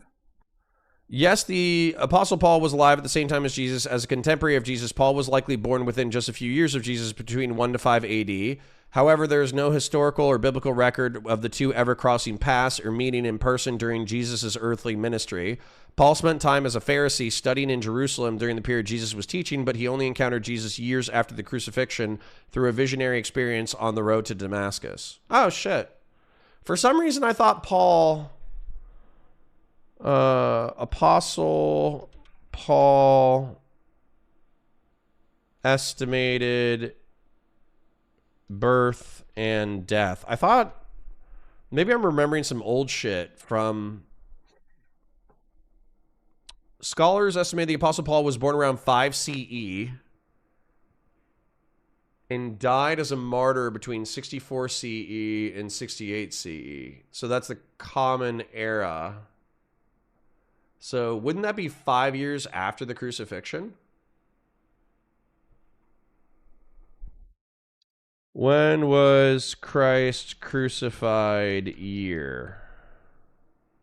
Oh, 33 AD. Okay, I got you. So fucking... Sorry, I always mix that up with like the 0 AD on whether or not that's the birth of Christ. But that makes sense. Before Christ. Anno Domini. Alright, that makes sense. Okay. Maybe I'm repeating shit I learned as a child that's inaccurate. So, my bad. I thought Apostle Paul like came a generation after Christ, and therefore was like, Christ was dead, Paul was born, he was helping to hunt the Christians, and then he got hit with the road to Damascus moment. But apparently they're actually much closer than I previously thought. That's interesting. The phenomenon of Tate came about specifically because there's an overcorrection to over-feminization of various things in culture. And Tate was one of the guys who came out and was like, no, all things masculine are actually good, and this kind of thing. Now, I don't have any large advocation for Tate's message. I believe much of it is degenerate, and I've said so publicly. There's not a lot you can do about it, though, until you stop demonizing masculinity in every single sphere which exists, and that is actually happening. You can say, no, that's just part of some culture war thing, but it's actually not. You actually do see this in society in general terms, and I can give you examples of it. Now, as far as Fuentes is concerned, you're talking about two distinct ideologies which are coming together. The Fuentes ideology is focusing on everything from a religious Catholic lens. Within the purview of his lens, it's hierarchical. And so it's not that women have less ontological values. That's just that within the hierarchy of family, the man's going to be the Christ head, and the woman who's the wife is going to be subservient to the Christ head. That's the way that it operates within his view. That's consistent with his view. Now, that's consistent with most Catholic views, in fact. Now, Lauren's right in a sense that when that's applied, it's very tough, but the church promises you that it's going to be. It's really going to be a tough thing to submit to your husband. It's really going to be a tough thing for the man to submit to the church. The church assures you that this is going to be the case. They assure you of it. So it's not like you don't know that it's your cross to bear, that this is going to be really tough. It is really tough. And I've never heard anybody BS about that. That it's real tough to be a Christian. It sure is. Lauren. See, you guys always get fucking super aggressive and mean about Andrew Wilson being a fucking grifter or whatever. But for me, that's right. You know how I was getting on Hosbar's ass last time we watched a Lloyd Southern segment where I was like, she's calling out what she perceives to be Christian hypocrisy, and yet you're criticizing her for being a Christian hypocrite. But the whole point within Christianity is that we're all hypocrites. We're all sinners. We all fall short of the grace of God. So if somebody is a flawed person but has criticism, you still take in the valid criticism. And that's the way that I actually view Andrew Wilson, is Andrew Wilson can be an incredibly flawed example of Christianity. I think he emphasizes, the Christianity that I was brought up with. I think he would derisively dismiss it as sewing circle Christianity. And so Andrew Wilson coming out and saying like, hey man, pursuing these ideals is actually hard as fuck, and you're probably going to fail. But the church itself, and basically tells you, hey, actually living Christian values is going to be hard as fuck. It doesn't matter who's saying that. That's true. And good churches do say that. Bad churches don't. Bad churches say, come in, give us some money. We'll sing some songs about God. We'll make you feel better about yourself. And then we'll send you back out into the way. And as long as you're vaguely nice to other people, then you're a good person and everything's going to be fine. Whereas if you actually get into like some of the more like hardcore fucking Christian actual like scriptural analysis, it's super rigorous. It's super fucking tough.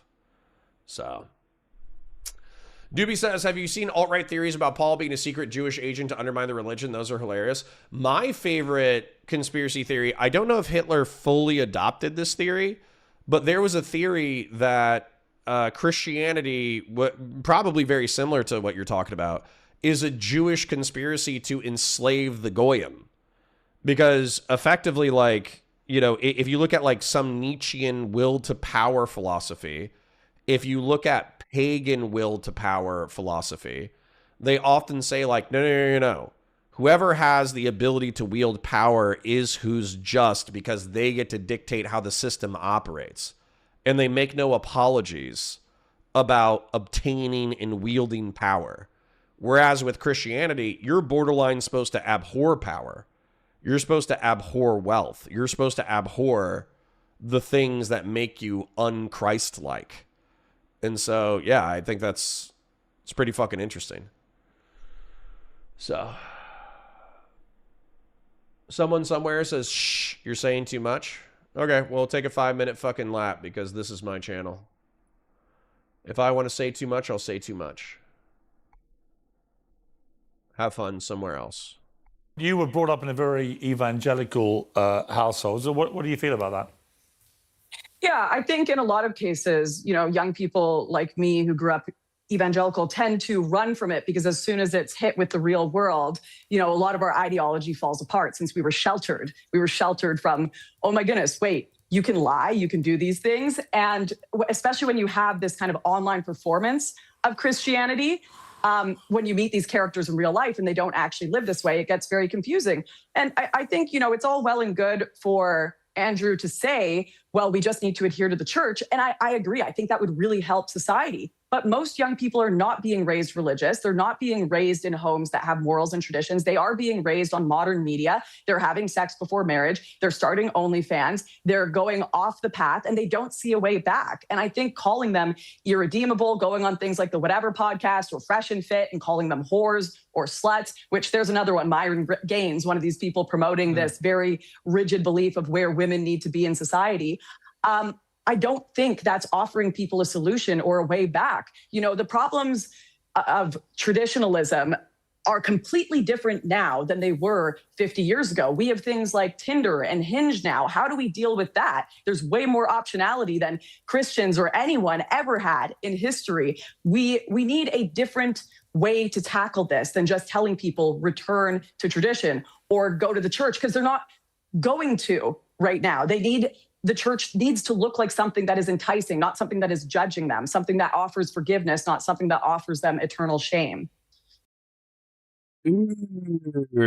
So this is like if this is pragmatic and tactical, where you're like, you need to meet people where they're at in order to actually, if you're a Christian, spread the message of Christ, versus, you know, I have a feeling that Andrew Wilson is about to accuse Lauren Southern of being the fucking sewing circle Christian, because oftentimes what sewing circle Christians, which by the way I should probably Google the term, what they're accused of is wanting to bend the church towards the people, not have the people bend towards the church. And they think that, critics of sewing circle Christians, they think that's a mistake. It's a mistake to update Mass from Latin to English. It's a mistake to play rock and roll music that venerates Christ. It's a mistake to only speak the gospels of forgiveness and all that kind of shit. They think it's a fucking, they think it's the wrong move. They think that the church should stay traditional and traditionalist, and the people should bend to the church, not the other way around. Is this live? Yes, this is live. Flower girl. Yeah. At the risk of sounding gay, is anyone watching the NBA Finals? Oh, my God. Andrew? Yeah, it's funny. This is one of the more common criticisms that's out there, and it's completely false. The Christian ethicists that I'm aware of, including the ones who go on whatever podcast like me, specifically talk about the ideas of redemption, the idea to move away from the ideas of sin, to move towards things which are no longer sinful. That is the pathway back. That's the whole point of Christian ethics, is that you're not irredeemable. You're not horrible ultimately. You are a person who can be redeemed. However, some people are ideologically captured. And when you become ideologically captured, it takes long, long amounts of conversations to convince you away from ideology, because it creates cognitive dissonance. And the cognitive dissonance is very painful. But Christianity does offer these redemptions. I don't know where you get the idea that it doesn't. But pointing out that I agree. I agree. But pointing out, hang on, but pointing out that a prostitute is a prostitute, I don't think is problematic. They are indeed prostitutes. Now, I think that calling women whores in a general sense is nonsensical and shouldn't be done just because you don't like how they live or whatever. And by the way, every woman online gets called a whore by somebody. Doesn't matter who it is. It doesn't matter if they're relational to Pierce or it's you or it's it doesn't matter who it is. They're going to get called a whore. That's just the way that it works online. And every guy's a cuck. It doesn't matter who it is. That's how it operates. Okay. I'm not saying that that's not the case, but that's just part of media, right? People who are anonymous, they suddenly get very gutsy and ballsy and say all kinds of shit they're not supposed to say. But the point here is that there is an offerance of redemption that comes through these ethical systems. I don't know why you think that there isn't. There always has been. And I don't. Hold on. You got to be good faith. This is where Andrew loses me a little bit. Lauren's criticism is that the faith offers redemption, but the people who are loudest on the internet do not. They are very fire and brimstone. They are very like, you're fucking evil and you suck and you should be purged as a heretic. Like, so I understand that Andrew Wilson is articulating the actual path to atonement and redemption that's common in scripture, but that's literally Lauren's point. Literally Lauren's point. Is it prescriptive or descriptive? It's both. It's descriptive in that it's describing the nature of the church, but Lauren is being prescriptive in what she thinks should be done. I know the fucking DGGers keep fucking coming in. You understand that, like, when you try to, no offense, I don't know if you're just like throwing like a cute little jab, which is totally fine, by the way. But when DGGers throw out like, is it descriptive or prescriptive, Connor? It doesn't bug me to articulate the difference between descriptive and prescriptive. It bugs me that the people who are asking that fucking question used to be one of the communities on the internet who understood argumentation most. And some of Stephen's argumentation was reliant upon specificity between describing the world as you understand it in a factual manner versus prescribing what you think would fix the world into being a better position. Like that's actually like entirely necessary in order to have intelligent conversations about complex topics. And yet fucking DGG has, okay, a segment, I should be specific. A segment of DGG has devolved into fucking total shitters who just do not understand argumentation. It's very frustrating. But anyways, yeah. And they're also both being prescriptive because Andrew is saying, no. It's humanity's job to bend towards the church and to bend towards Christ, not the church's job to bend towards the people. So I think he's being prescriptive in that sense. They understand it. They're just mocking you. Well, doesn't that make them retarded? I don't know why you think that for some reason the whatever podcast hosting these ideologies for long form debates, which are 8+ hours most of the time, usually with people who are psychologists, women who are very, very well educated, who go on there to represent their worldviews, is somehow a negative to society when it's putting on display the very thing that you're talking about. What is the distinct ideology which is offering these very pathways? You seem to only be interested in the fact that, hey, the online culture's messed up. Okay. Someone somewhere says, hey man, I was making a joke about you revealing a secret conspiracy. I wasn't knocking your content. Okay. Well, just to let you know, if you're newer, it is a common criticism of mine, even from my most ardent fans, that I fucking yap for too long. And also bear in mind that we're coming out of like a 2-week time period where a bunch of people that I've never seen before are trying to rhetorically kick me in the dick. So if I'm a little sensitive, I gave you 5 minutes because it wasn't that big of a deal and I haven't seen you for that long. But at the same time, like, bear in mind, tensions are high. Tensions are high. The online culture's always been messed up. It's never not been messed up. It's always going to be messed up because culture itself is screwy. Okay, it just is ultimately.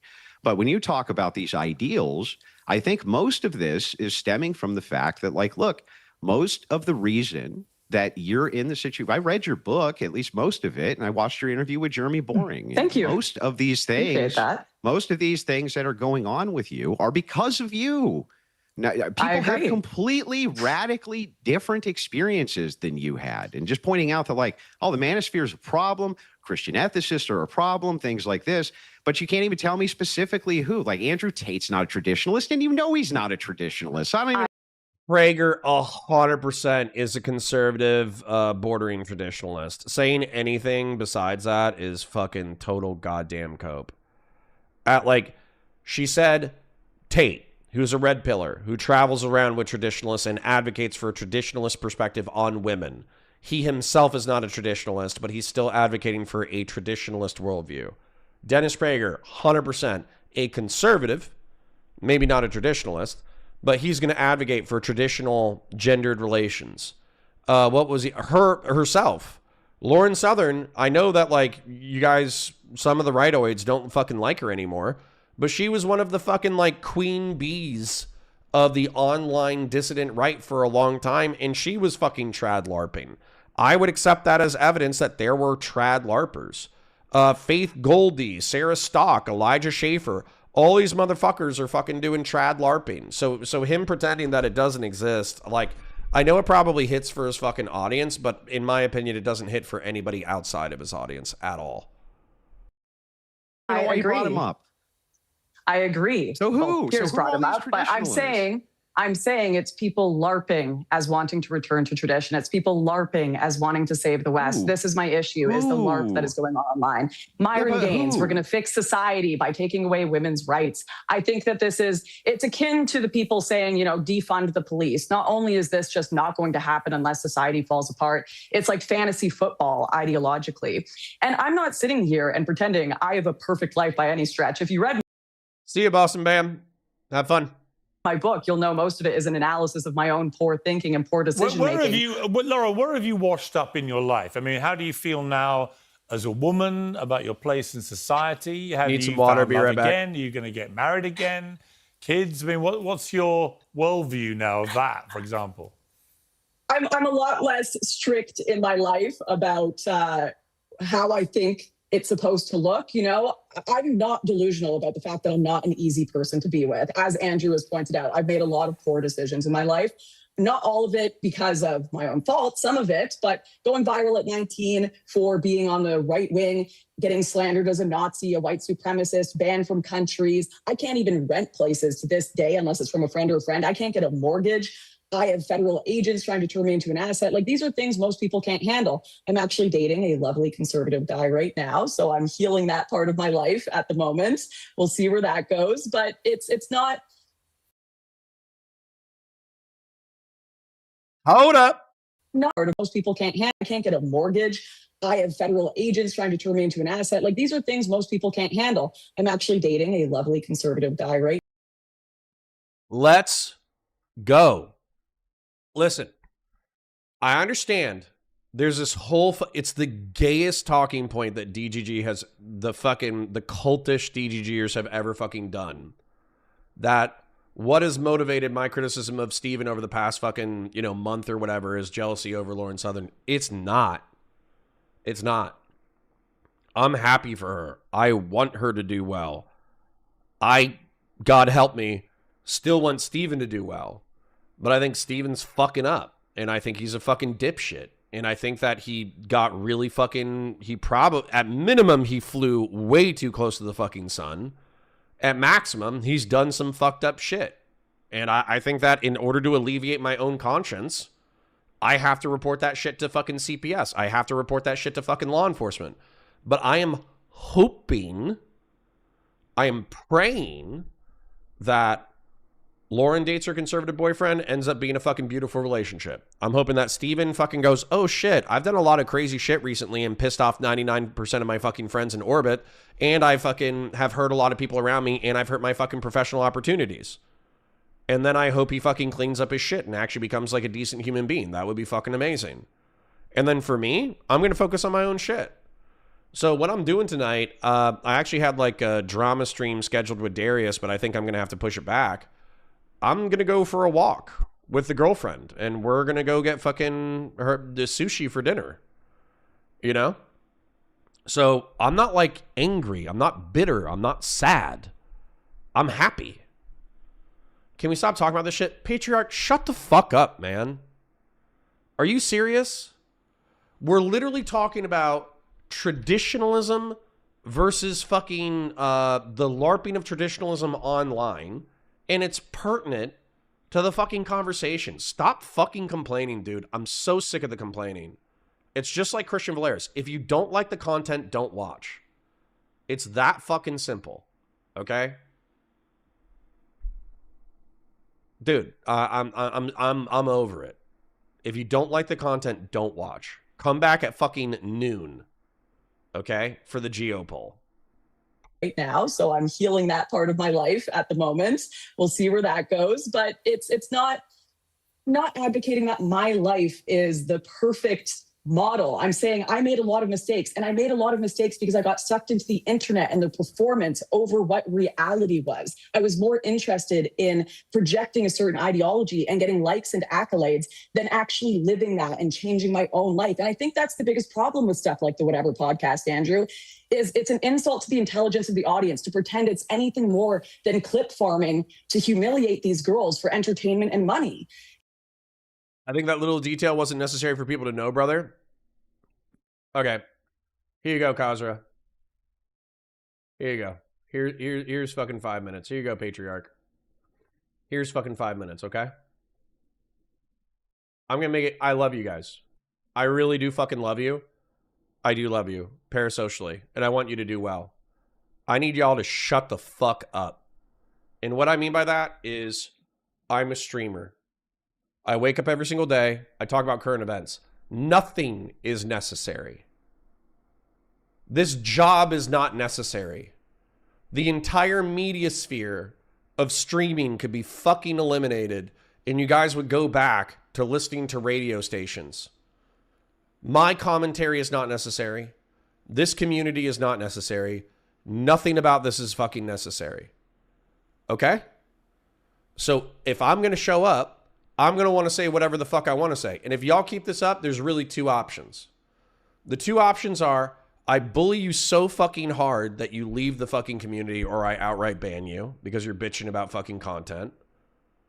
Or, and obviously I'm not going to do that to Kazra. Kazra's in a civil war. Kazra is way more stressed out than I fucking am. So Kazra is basic. Well, I guess Patriarch's in a civil war as well. I should have more grace. But at the same time, the other fucking option is I just ignore chat. That's the other option. I could just fucking ignore all of you. I could not interact with you, not look at chat. I could only read super chats at the end of fucking segments. I could do all that kind of shit. So do you want me to stop interacting with chat and exclusively like just ignore you? You don't even exist for fucking 2 hours? Because that's an option. That's a fucking option. The other fucking option is you go, damn, you know what? Connor really keeps bringing in personal shit that I don't give a fuck about. And it annoys me. And I don't, this content is not pleasant to me. Right here. Look at this. Here's a fucking back button. What you're allowed to do, I'm going to show you this. It's fucking amazing. Let's take a look at we're at 2640 right now. What you can do is you could fucking go over here, click the back button, and you could go to the YouTube homepage and look at this shit. We got Sum 41 plus Nickelback. We got drama about Doobie getting exposed by food shops, apparently. We have some streamer crash out. We got a English gangster film. We have a English gangster hip hop song. We have Cassian Andor kills 2 cops, a Star Wars breakdown. We got Trump in decline. We got some Midas touch fucking jerk off shit. We got clips from fucking this thing. Like, fuck off. Like if you don't like the content, then fuck off. Okay? Here's a cat. Here's cats protecting human beings. You know? You got so many fucking options to do on a day-to-day basis besides coming to my chat and bitching about the fucking chat, the content that I make. Okay? Thank you. Please and thank you. If you really care about someone, you take them off camera and you talk to them about their soul. You don't ask them, do you identify as a Christian on the internet? You ask them how their journey is off camera. You don't try to clip farm to humiliate them. That's a completely different thing than actually guiding people towards healthy lives. But you also, if I may say, before you answer that, Andrew, I just want to say, in your book, you talk about the numerous times you allied with the far right in the UK, and you conclude the British, at least the ones I encountered, had a serious problem that ran deeper than mere alcoholism. It wasn't something I observed from a distance. I felt it, lived it. The closest I've come to defining it since was when I read Trappist monk's Thomas Merton's autobiography. He described England as a vast and complicated charade, a place where most people were already morally dead, asphyxiated by the steam of their own strong yellow tea. Sorry, Piers. Wow. Wow. You know the moral of that? Stop hanging out with the far right.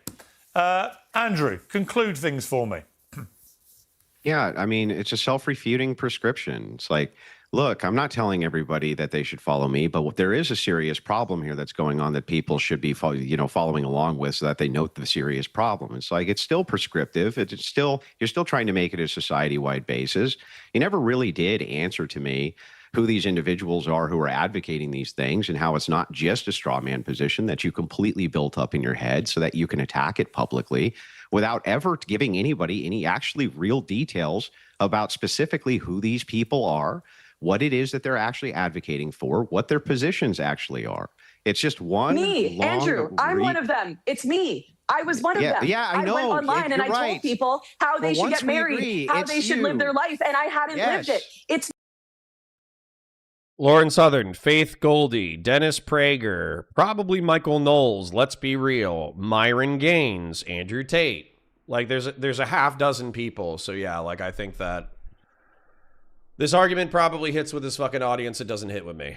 It's me, and it's the people that were around me, because I listen to people on the internet. No, just you. And guess what? I got very viral and famous the same way Myron Gaines did, the same way Andrew Tate did, because LARPing as an influencer Those online aren't traditionalists. Right, Neither but of them they're are advocating. Badrax says Connor's anti-Semitic, shake my head. Yeah, I was literally like, Khazra's in Iran, and then Iran's obviously fucking in a little bit of turmoil right now. So I felt bad that he's like, yeah, bro, you know, you didn't need to say that, blah, blah, blah, blah, blah, blah. So I felt bad immediately after timing him out. But I always forget that Ukraine's at war. I always forget that fucking patriarch is in Ukraine because they've been in war for so fucking long. So I'm so mean to fucking patriarch.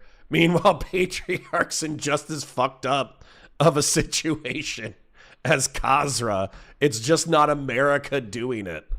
So, my apologies to Khazra. I still think I'm right. If you don't enjoy the content, then just fucking leave. Stop bitching. Just go.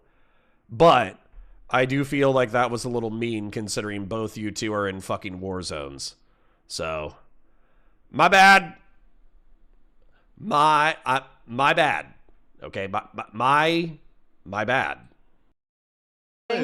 Do you not say they say we need to return to traditional values, we need to return to the 50s? Not for them, of course. Not for them. They want to live their life how they want to live it. The two people that you just noted, neither one of them are traditionalists by their own admission, right? And they're promiscuous as hell. They have no religious foundationalism whatsoever. What the hell are you talking about? You're talking about red pillars here, not traditionalists. Yeah, and then there's trad influencers that are repeatedly coming out and saying like, okay, I understand this argumentation, but who does Andrew hang out with? Andrew hangs out with fucking red pillars. Like if you actually look at Andrew's trajectory. And once again, I'm not trying to shit on the guy. I'm very happy for him, and I'm happy that he found his niche. But Andrew Wilson grinds out content for 2 years. Okay? And he's bumping in the tens of thousands for 2 years.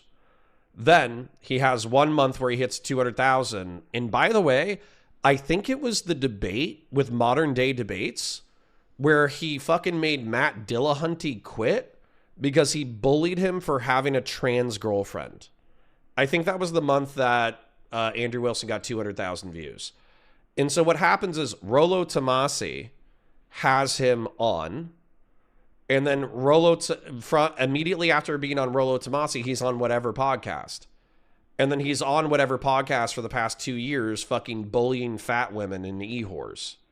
So I'm not trying to say, like, he wouldn't, figure it out or succeed within his own content niche, or maybe he would have grown slower if he didn't have the red pillars. But if you're talking about the people who took Andrew Wilson's career and fucking dumped jet fuel on it, it was red pillars. Bernadine Beauty, that it didn't work. Kaiser says, brother, that was not my intention. You misunderstood me. Well, I'm sorry for friendly firing your ass, okay? My bad, Kazra. My bad. I'm just sensitive. I'm sorry for being sensitive. For them, I can give you plenty of names, Andrew, but you won't listen, and you just... What didn't work for them? The trad life, getting married, having kids, was more complicated than they thought it was, because what people put on the internet, like Ballerina Farms, that's someone who has a very wealthy husband. So they're able to have 9, 10 kids. They're able to work on a farm all day and take videos for the internet and make breakfast cereal from scratch at 7 a.m. Most people, men and women, both need to work. They both need to go out there. I've got to bring it to an end. Let me ask you, Lauren, just two quick one-word answers. Do you still believe? Sorry, Andrew. Do you still believe in God, Lauren? I do believe in God, yes. Do you consider yourself a feminist now? I don't know what that word means anymore. It means the same thing the alt-right meant in the 2010s. It tends to be a word to shut down discussion. And what about Donald Trump? Where do you stand with him? Oh, boy. Well, the Trump admin let me back into America after a 2-year ban, so I appreciate that. But aside from that, I'm not sure. I think the right have lost a whole lot of cultural capital in 1 year with the way that they've been behaving. And I think we're seeing a looting of empire going on right now, and it's death throes. I'd like to leave with your dealings with Tommy Robinson, who you call a significantly less competent Tony Soprano. I think that's one of the best descriptions I've heard of him. Great straw man. Which one? Articulate it. Rather better than your categorization of my British countrymen. Thank you very much indeed to both of you. I appreciate it. Thank you. Have a good day. Well, now I want to wish you all a very happy... Aww. I don't think, y'all fucking hate Andrew. I don't think he's like the worst guy ever. I think he can be quite harsh. I think his debate tactics can be quite abrasive. I think his linearized logic bro argumentation can be annoying as shit. But he is, out of like the red pills and the Christian nationalists, I don't want to say he's the best, but he's definitely not the worst. So, what do I think about that? I think Andrew was being obtuse. I think Lauren Southern is correct. I think there is a bunch of trad LARPing on the internet. I think it's hypocritical. I think it's stupid. I think that if you actually implemented all the prescriptions of the trad LARPing douchebags, you would actually ruin your life. It actually wouldn't make your life that much better. And I think that Andrew is in denial about that. I think part of the reason why Andrew is in denial about that is because arguably the traditionalists are his tribe. So any red pillar fellow traveling or whatever, they're not, it would be the same thing as like a white nationalist and a Christian nationalist getting mistaken for each other. And then a Christian nationalist being like, I fight with white nationalists all the time. I don't think that white people should be creating a separate nation within the United States of America. We have a fundamentally different worldview. But then that person ends up being like a Christian nationalist race realist who hangs out with white nationalists all the time. Like, yeah, like people are going to fucking mix you up and shit. So I feel like he was being obtuse in that regard.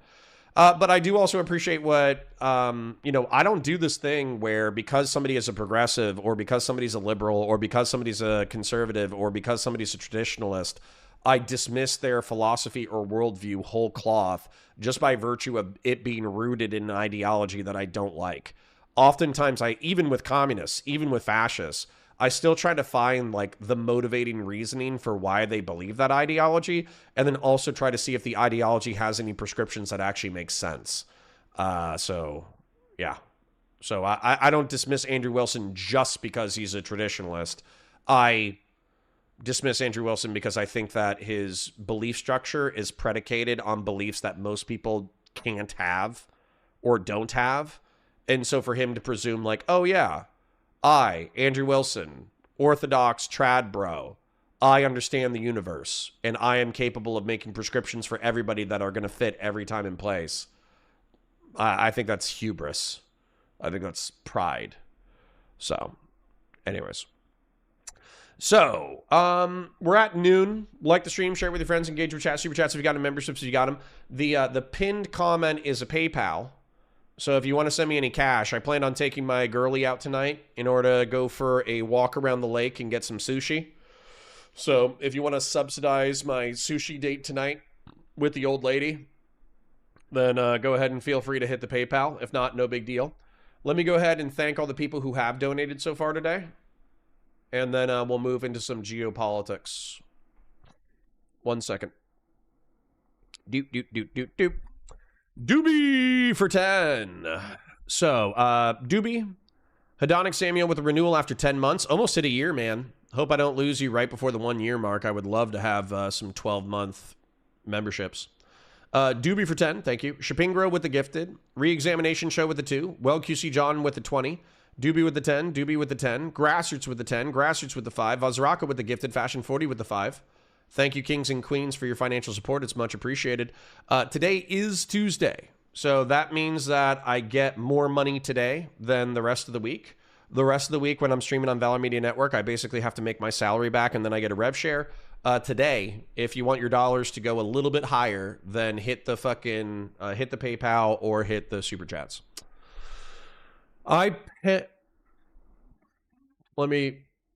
Piano Gloy.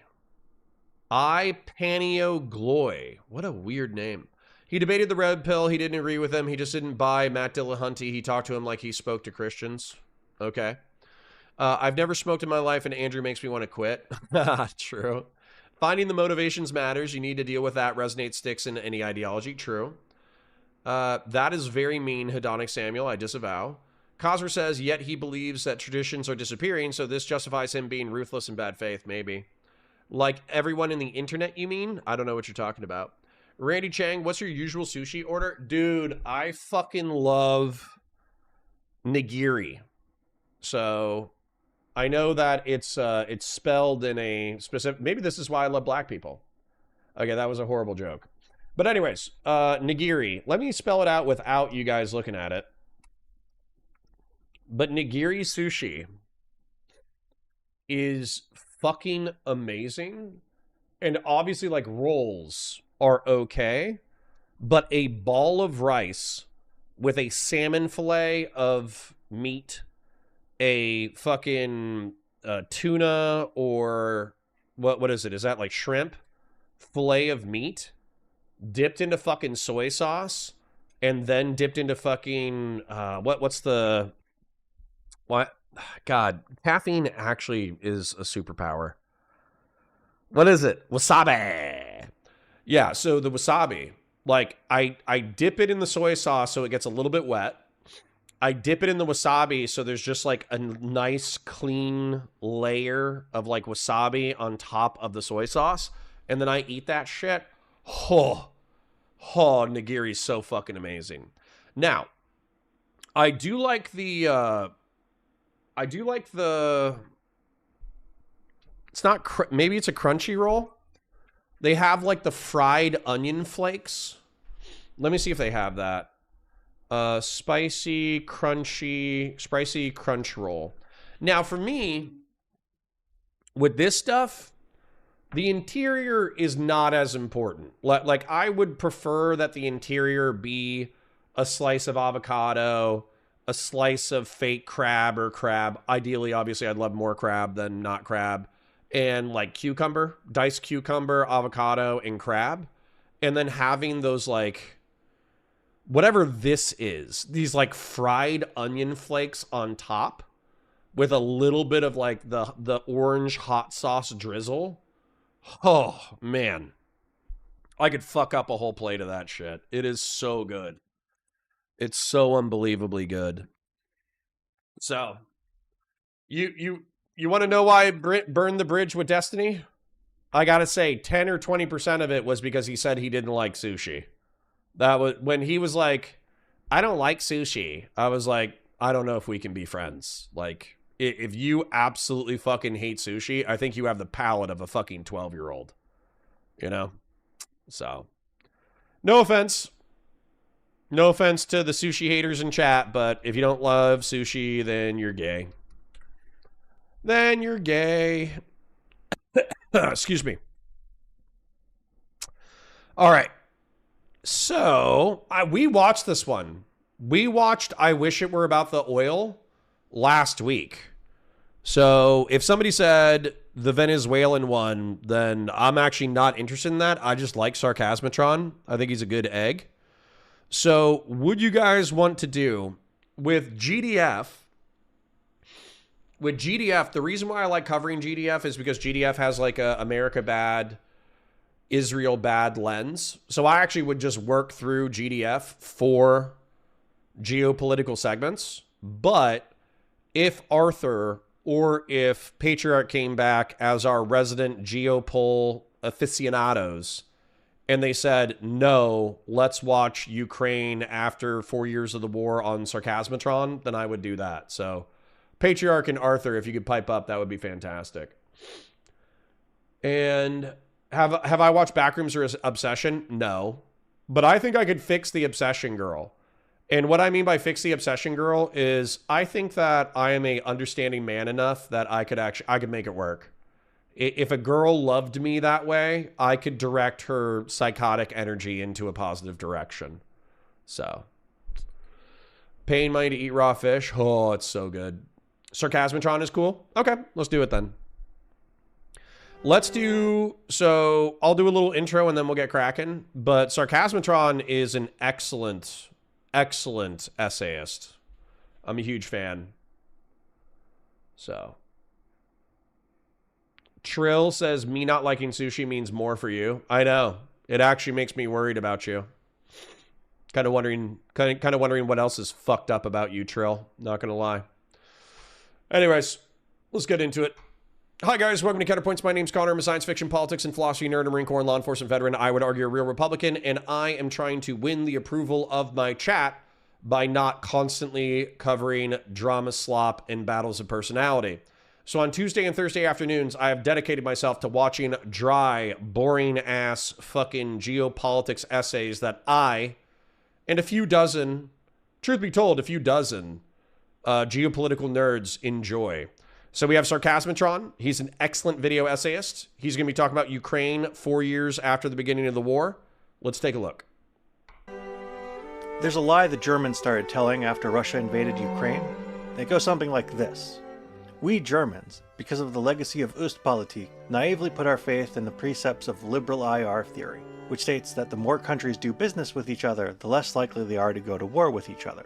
And it was because of that faith that Germany intertwined its industrial sector with Russian natural resources, in the hopes that it would deter Russia from getting aggressive with Europe.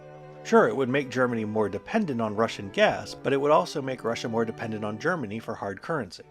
There's one problem though. The Nord Stream pipelines weren't built to increase Germany and Russia's interdependency. You see, the pipelines weren't actually built to increase the volume of gas going from Russia to Germany. Physical capacity had never been the constraint. Rather, the Baltic Sea pipelines were designed to be a replacement rather than an addition to the network of already existing overground pipelines. Because those overground pipelines travel over Ukraine and Poland, and since around 2004 when Yushchenko became president of Ukraine, Putin has throttled gas deliveries through those pipelines as a political tool, which in turn cuts off Western Europe. The Nord Stream pipelines are there so that the German economy doesn't get hurt when Russia gets into a political dispute with Ukraine or Poland. That's not an increase in interdependence between Germany and Russia, it's a decrease in interdependence between Germany and Russia on one side and Poland and Ukraine on the other. If you go— Ooh. Fucking Germans. Fucking Germans. Haven't we watched this one? I don't think so. I don't think so. You might have watched it on your own time, but that's not my fault. That is interesting. Fucking Germans being fucking shiesty again. Go by the theory of naive liberalism about how trade reduces the risk of war, theoretically what the Germans would be doing is making a Russian invasion of Ukraine more likely. That's why the countries of Eastern Europe complained so bitterly about the Nord Stream pipeline. It wasn't that the Germans were naive liberals and the Eastern Europeans were hard-nosed realists. Rather, the Eastern Europeans saw it as the Germans intentionally making a war more likely according to their shared liberal IR precepts. Michael, thank you for the PayPal payment. Appreciate you, King. Which is exactly what the Germans were doing. Knowingly. They just did it anyway because they wanted the money. And it's easy to take calculated risks with someone else's country. The importance of that pipeline wasn't that it made Germany vulnerable to Russian economic warfare. The importance was that it sent the signal to Russia that Germany was ready and willing to sell the Ukrainians out in case of war. And that goes straight to what the war in Ukraine is about. The West, and even the Ukrainians themselves to some extent, didn't take the job of deterring a full-blown Russian invasion seriously because they thought Putin must have known somewhere deep inside that Ukraine was a real country, and that a war to invade a country of 40 million people could be made unwinnable with minimal effort. But the Russians don't think Ukraine is a real country. So unless the West pulled out all the stops to intervene, they assumed Ukraine would just fall over like a house of cards. Deterring Russia would have required something extreme, and no one wanted to make that commitment. The president is expected to warn President Putin there will be real costs if Russia invades Ukraine. We have made clear to Moscow that we will respond resolutely, including with a range of what we have called high-impact economic measures that we've refrained from using in the past. So, Russia invaded Ukraine.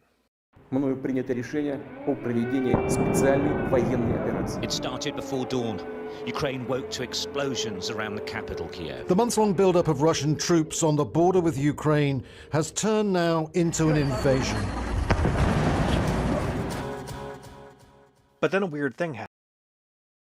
Can I just tell you, as someone who's been around a few wild things in real life, it is crazy because just like the surrealness of an explosion or a fire or like a helicopter flying by or running around with guns or whatever, it feels exactly the way that you feel right now, the way that you interact with the world right now. But then the added element of you could be smoked at any time. But then there's also like, you can't allow the fear of getting smoked at any time not allow you to operate, because if you don't get over your own fear of getting killed, then effectively like you're not going to be able to move at all, and therefore you're not going to be able to survive. So the overwhelming fear and anxiety of being, you know, around explosions, around violence and all that kind of stuff, it simultaneously feels like overwhelming to the point that you should be paralyzed, but you also know that paralysis is death. So you need to keep moving. And yeah, so I mean, like, it's fucking surreal, man. Like, I'm sure there were plenty of Ukrainians who might have been born after the fall of the Soviet Union substantially. They might have been born after, like, a bunch of, like, you know, crazy shit had gone down with Russia, like them trying to kill the prime minister with fucking poisoning. And so they were kind of, like, hoping that there could have been, like, an economic and diplomatic solution to this rather than a military one. And yet the military option insisted on itself, which fucking sucks. It sucks so much ass. I fucking hate this bastard.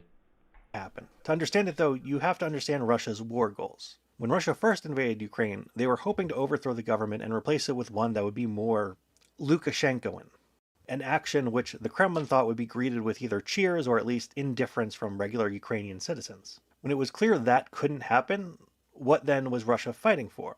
Well, when they're asked, they don't really give straight answers. А берем мы Киев или не берем, а может до Берлина дойдем, а может быть до Лиссабона.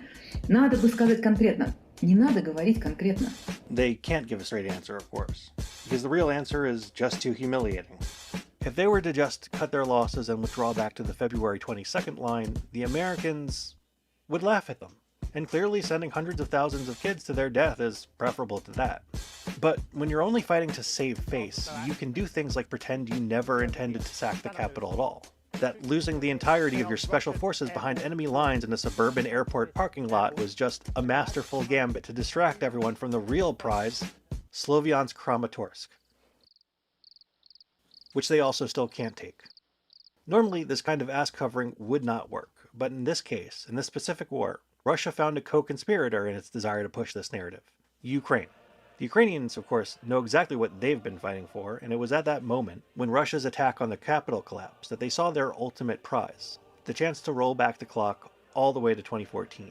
So when Russia started saying that actually, so long as they didn't lose all the territory they had won in the first few days of the war, they were still winning the war, Ukrainians were eager to agree that so long as Russia still had a foothold in Ukraine, it would still constitute a Russian victory, and therefore Russia would come out of any compromise emboldened to launch further attacks on Ukraine and even other parts of Europe. So, hint hint, the West better send more aid.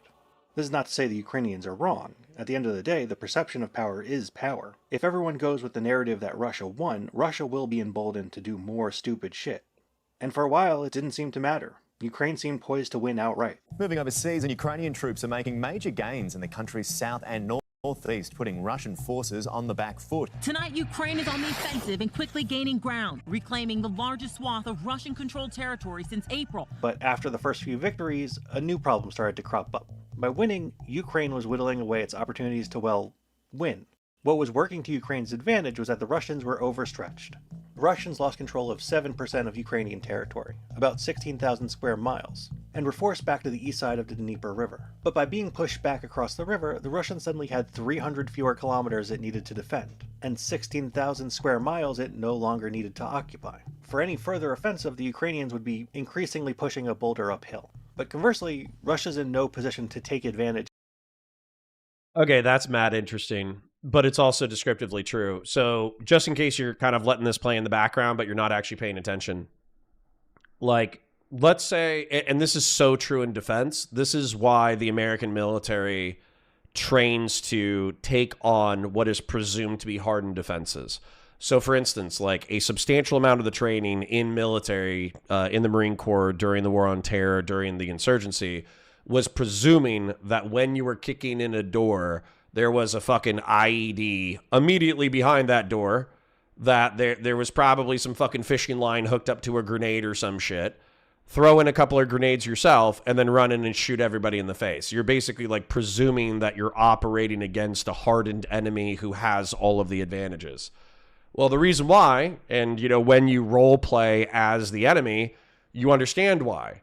Because the attacker has to move. The attacker has to supply themselves with food, water, ammunition, etc. The attacker has to maintain momentum. The attacker has to work through your defenses. The attacker has to do all this shit, kind of all of that stuff. Whereas what does the defender have to do?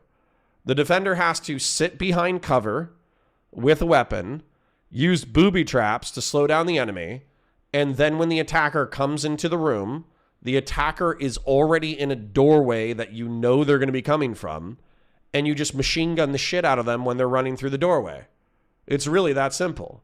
And so to be a defender is to have a substantial amount of advantages.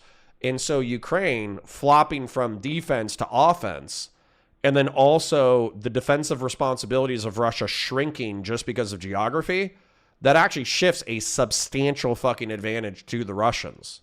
And truth be told, I don't think I had really like, it's logical. It makes sense. It makes a certain amount of intuitive sense. But I don't think I thought of that consciously until Sarcasmatron said it. Just engaging with chat for a little bit. Connor, any thoughts on new things on stuff you... Wait, what?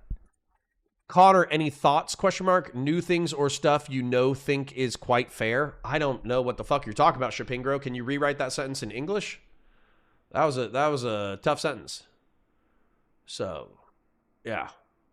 Anyways, quick shield, like the stream, share it with your friends, engage with chat, super chats. If you got a membership, if you got them, a parasocial, love you. Thank you for being here. And by the way, you know, I know Patriarch wants me to go back to talking about Destiny's sex life. He wants me to just like crash out about, you know, Destiny's sex life and who he's had sex with and was it inappropriate and was it legal and was it illegal and all. I know that's what Patriarch wants, but we can't let Patriarch win.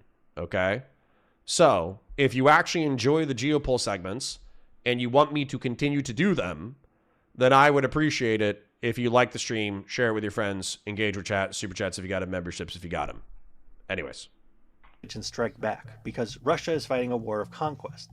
It can't advance without committing more troops and resources behind the line in order to manage its occupation, which is why, since 2022, Russia has launched its offensive almost exclusively through barren fields and small towns.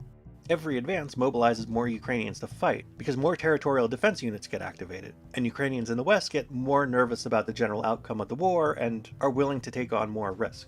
Even with America out of the war, Russia just doesn't have the tools to capture a city of 1 million like Zaporizhia, let alone hold it, even though, on paper, it's already been annexed to Russia. This combination of forces just kind of lends itself to a stalemate.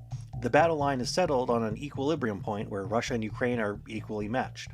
This war has now become a war of attrition, where the Ukrainians are paying a high price. The mid-wit interpretation of this situation is that Russia has to win such a war of attrition because it's bigger and Okay. Shapingro is saying, are there things that aren't quite fair? Yeah, I would actually talk to the Germans about their motivations behind it, and I expect it to be rational.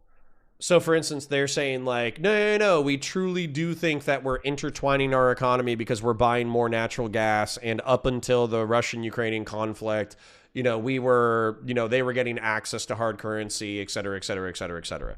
So yeah, I think the Germans probably have a steel man of why they did what they did, but it's ultimately going to boil down to rational self-interest. We're only able to malign them.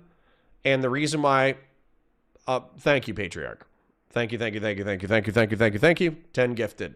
I appreciate you. I know that you were like really excited to go back to Destiny Sex Life, but your 10 memberships basically tells me that we shouldn't go back to Destiny Sex Life. So we'll just keep it with the Geopol for now. But the point is that from an American perspective, the reason why we're shitting on the Germans so aggressively is because obviously in World War II, they went a little crazy with it. Seizing all the Lebensraum, killing a few million Poles, wiping out all the Jews, all that kind of stuff. That was it was a little far. Right? It was a little intense. That whole Nazi thing was a little bit crazy.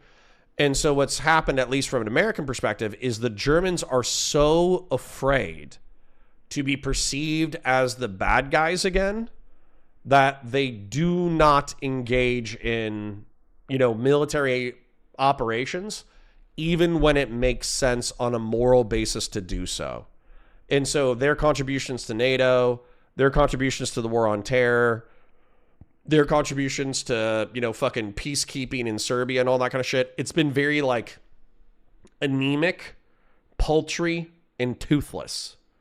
So, we kind of want Germany, in my opinion, as an American, we kind of want Germany to pick up the slack enough because we know they're capable of being a military power. We know they're capable of developing cool and complex technology. We know they're capable of training crack infantry. We know they're capable of developing awesome weapons technology.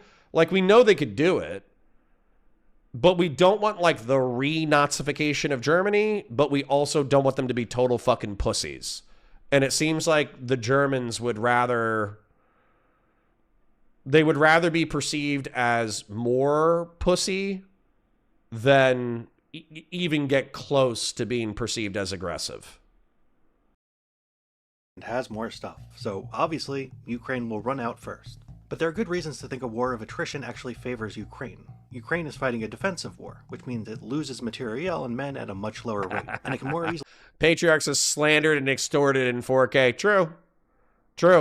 Fucking, if you want, I don't know where the fuck Arthur is, but he better be scratching together a couple of fucking rubles to throw in the chat too. If I'm going to be shamed, if I'm going to be shamed into streaming to 50 fucking people about geopolitics, you better fucking hope the geopolitical fucking nerds show up and start giving cash, or else we'll go back to fucking Destiny dick watching fucking traffic helicopter faster than your fucking head can spin. Chapingro with the renewal says, when are we going to do 14 corridor pub sub and sushi ew gross meetup? You don't like sushi for real? I-4 corridor? We could do an I-4 corridor meetup. I mean, I would prefer that it's in Orlando, but literally, yeah, if there were multiple Tampa, like Tampa, Daytona Beach, Cocoa Beach, Orlando, and Ocala fucking coggers. Yeah, I 100% would do a fucking pub sub and sushi meetup at a Publix that's somewhere in the middle of everybody. 100%. That's a based idea. Easily mobilize its economy to total war since there's much less internal dissension compared to Moscow. Ukraine isn't already mobilizing now because it doesn't have to, because Russia is also afraid of throwing in too many resources. So while Russia's cheering section in the media is sure Russia will win a war of attrition, the Russian Ministry of Defense is a lot less confident. So Russia tried to make up for what it couldn't get on the battlefield by using psychological pressure, by which I mean, of course, killing random civilians. New burst of grief in Ukraine's increasingly under fire capital. Relatives mourn not at gravesides, but by the newly covered bodies of the dead. A 9-year-old girl, her mother, and another woman killed on Children's Day. And well, it works. Constant daily drone attacks take a hell of a toll on people's sanity. Ukrainians started to doubt that they could make it through the war without losing it long enough to win a war of attrition, even while the line stood perfectly firm on the battlefield. So, Ukraine increasingly, desperately started looking to the Americans not just to give them the tools to survive, but the tools to roll back the Russian occupation in toto, and quickly. But the Pentagon was sort of at a loss for how to provide that. In terms of their ability to win, the first step in winning is believing that you can win. You see, here's the thing. At the risk of making sweeping generalizations about a subject about which I have no real-world experience, as far as I can tell, the American Army doesn't really have a ground war doctrine. On paper it has a ground war doctrine, but in practice, America's ground war doctrine is... Thanks to the global coalition, including all of you here today, and to our other partners. Together with our partners, America is training and equipping the Syrian opposition to be a counterweight.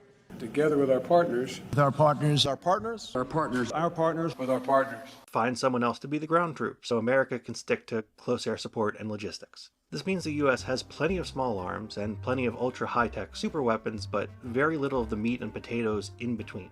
But that... Okay. Shapingro says that this is unfair, or like look for things that are unfair. I think that's unfair. I feel like the invasion of Iraq kind of showed that we understood at least the basics of mechanized warfare and maneuver warfare. So, hold up. Let's... Invasion of Iraq footage.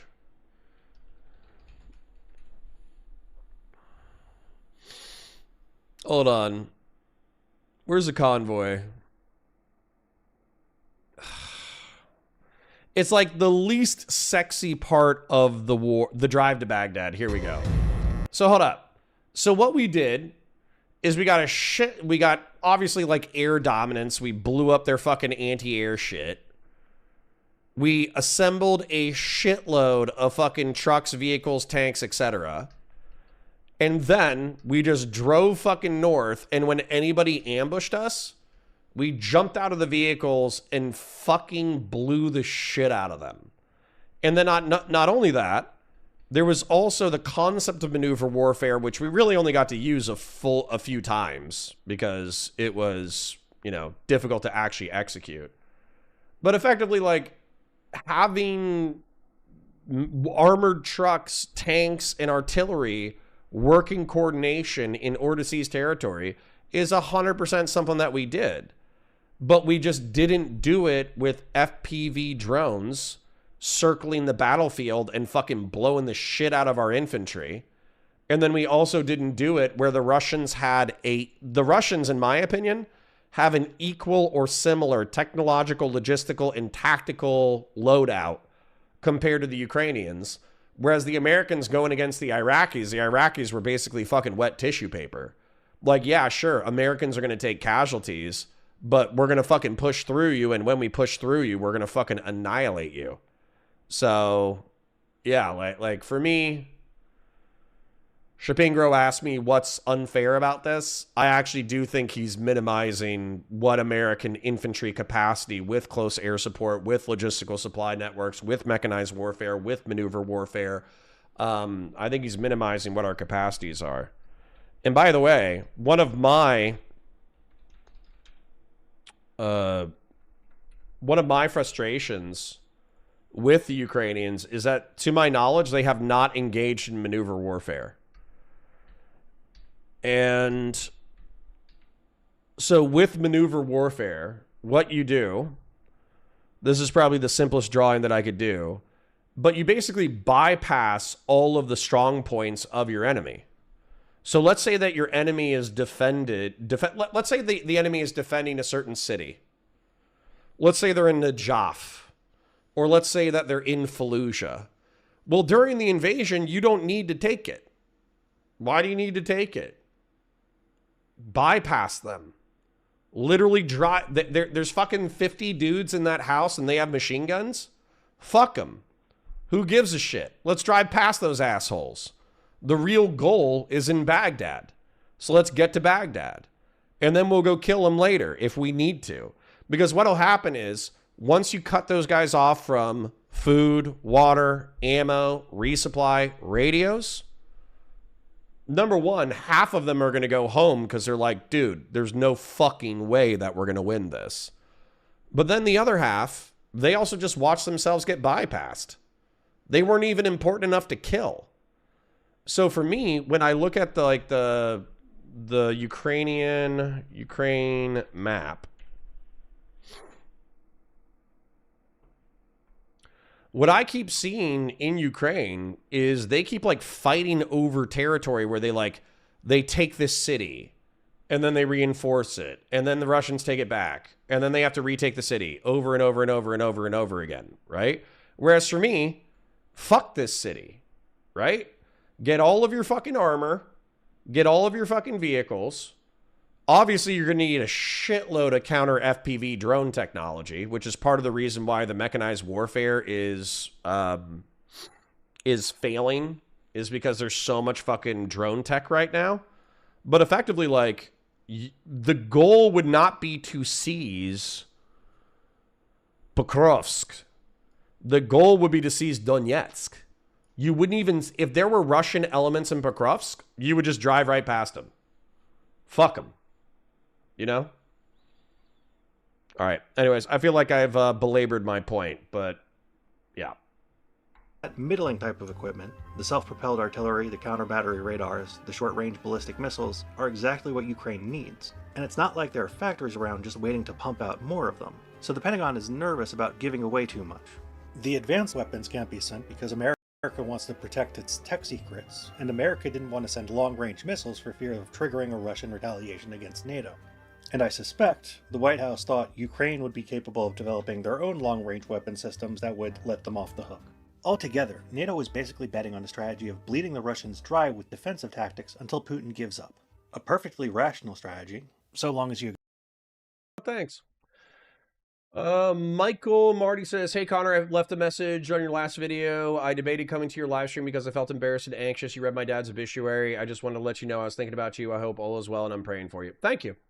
Thank you, Michael. I remember that day. You know, we had a solemn, insofar as a live stream can be solemn, we had like a solemn memorial thing. I remember that. So yeah, thanks for the good vibes. I hope you're doing well as well. Vazraka! Thank you for the gifted. Ignore the human cost to Ukraine.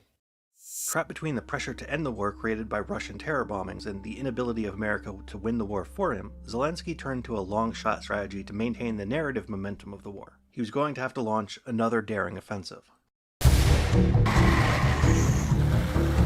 But where to do it? The low-hanging fruit had already been picked. There were really only two areas in Ukraine where an assault would be plausible. The Donbass, where Russia was throwing the mass of its troops in an ongoing offensive, or the south, behind which lied the land bridge that connected Crimea to the rest of Ukraine, and by extension... Fashion Forward says, so you're asking them to leave citizens to die and the Russians? Am I missing something? The Ukrainians are fighting a defensive war to protect the land they have left? No. No. I think that part of what this video points out is that they're effectively on offense. I think they're on offense at this point. So, yes, they're fighting a defensive war in that Donetsk and Luhansk was seized by the Russians, and that's considered Ukrainian territory, so they're fighting a quote-unquote defensive war. But if they actually wanted to break the stalemate, they would have to adopt offensive tactics. So, yeah. So for me, not trying to like... And this is easier said than done, by the way. So what this means, and you say like, oh, this means leaving citizens to die. It does. It unironically does. So rather than, let's just use Pokrovsk and Donetsk as like the two examples, because I'm unfamiliar with the cities sufficiently. Instead of taking Pokrovsk, you would actually just fucking bypass it. You know all those Bradleys with the 25 millimeter chain guns? The only way that you engage Russian ground forces is with a sweeping 25 millimeter fucking broadside from the Bradleys as you drive past. But you literally ignore them, okay? And if a vehicle gets disabled, let's say an FPV drone takes out a track and that vehicle is disabled, they're on their own. They can get out and they can fucking hoof it to Donetsk. And if they get fucking raped by FPV drones, it is what it is.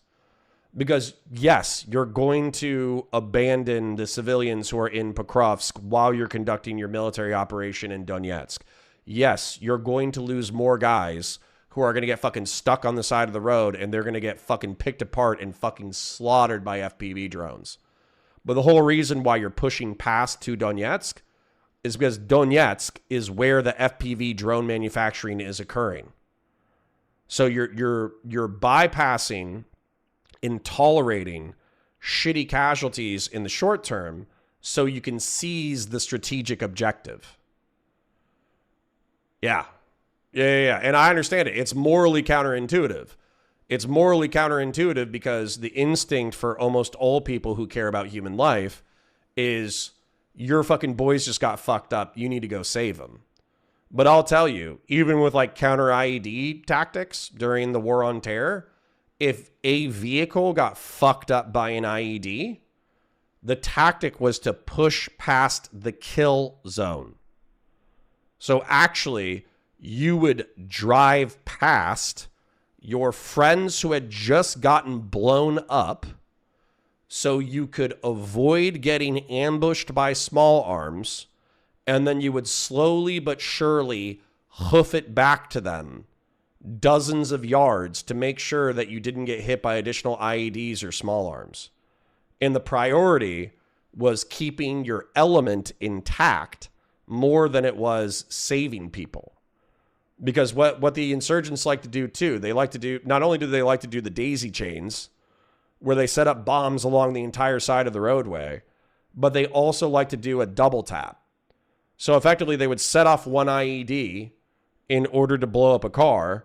Then they would wait for everybody to swarm the vehicle trying to go save their friends. And then they would set off a second IED so they could kill and maim the people who were trying to save their friends. So yeah, like it is a brutal, violent, repulsive calculus in warfare. And yes, it's the same thing. Sorry, still yapping. William Tecumseh Sherman and who is it? Who was the general who got fired by Lincoln? General who was fired by Lincoln. McClellan. McClellan was known as a wildly competent infantry trainer. He was capable of getting Union soldiers, taking them from fucking peasants and turning them into professional soldiers. But every time the battle got bloody, even when he had superior numbers, he withdrew. Whereas I think it was Grant, right? What Union general won the Civil War? Grant. Grant was known as the fucking Butcher. General Grant the Butcher. Grant the Butcher refers to the controversial nickname given to Union General and later U.S. President Ulysses S. Grant during the American Civil War. It stems from the devastating casualties his armies often suffered while successfully grinding down Confederate forces to end the war. Grant won that war. If McClellan had been allowed to fucking continue to do what he was doing, they would have fought to a stalemate. Grant was willing to feed his troops to a fucking meat grinder in order to push past the fucking Confederates. So if you guys are like, damn, Connor, that's pretty fucked up. It's like, yeah, it is. It is fucked up. You have to feed your men to the fucking meat grinder in order to achieve your strategic objectives, or else the war goes on forever. And what's weird is that if you look at the stats, if you allow a war of attrition to go on indefinitely, you probably end up killing more people through allowing a war of attrition to go on indefinitely than you do by just feeding your fucking troops to the meat grinder. That's fine. Ithaca says, bro, are you really going to try to report Steven to law enforcement? Yeah. So I already did it. I did it yesterday. I reported Steven and Brittany because this is the coldest take on the fucking planet. If you fantasize about molesting kids and you have kids in your household, and then also you make statements stating that if somebody else molested your kids, you were so sexually turned on that you were wondering whether or not you would even prevent the molestation, Child Protective Services should go to your house. 100%. I don't know, nor do I care if Steven gets charged with anything or incarcerated, but Child Protective Services should go visit Britt's house 100%. Like 10,000%. So, anyways. Back to Geopol. I need to get some water. I'll be right back. Russia's most important supply line. The Ukrainians decided to hit the south. It was the most obvious place to hit. The Russians had their troops concentrated elsewhere, the land is flat, and the territory is of vital importance. The problem, though, is that the south was the most obvious place to hit. The Russians had their troops concentrated elsewhere, the land is flat, and the territory is of vital importance, which means the Russians were expecting to be hit there. So the second the Russians retreated across the river, they started building line after line of defensive earthworks. The more time they had to prepare, the thicker the defenses got, which meant for any assault, time would be of the essence. But up to that point, the Americans hadn't been training the Ukrainians on quote-unquote offensive weapons. Doing it now would take months, giving the Russians lots of time. But with no better ideas to go on, Ukraine began preparations for an offensive in the spring. In the meantime, a quiet bureaucratic fight started to break out inside the Ukrainian military between the commander-in-chief of the Ukrainian Armed Forces, Valery Zaluzhny, and the commander of the ground forces, Oleksandr Syrsky. While Zaluzhny was in charge of the overall war effort, Syrsky was in charge of the Donbas front. Syrsky became convinced that with enough extra troops, he could rout the Russian mercenaries of Wagner Group in the eastern town of Bakhmut and push deep into occupied Luhansk. But Zaluzhny had already committed himself to a plan to push south, with only a small diversionary attack in the east, reserving all of his new, specially trained by the American recruits for the main front. But when spring finally came, nothing. The Americans were late with some of the aid, and Zelensky didn't want to risk putting the army in the position of fighting the first half of the battle, only to be left empty-handed during the second half. So he waited, again, against the wishes of his commanders, and the Americans. It was at this point, allegedly, that Syrsky went behind his superior's back to Zelensky and personally promised him that Bakhmut could be a big showy victory, that Wagner was on the cusp of breaking, and if he, Syrsky, were just given some of those specially trained American troops, he could lead a breakthrough behind the lines into Luhansk province and rout the Russians on the entire east. Given the delay, Zelensky was probably losing confidence in the original offensive plan, but not wanting the bad PR of calling it off, he chose the worst of both worlds. He split his forces up and gave a third of them to Syrsky for his Bakhmut offensive. Instead of trying for a defeat in detail, the Ukrainians would fight undermanned on two different fronts. But for a second it seemed to work.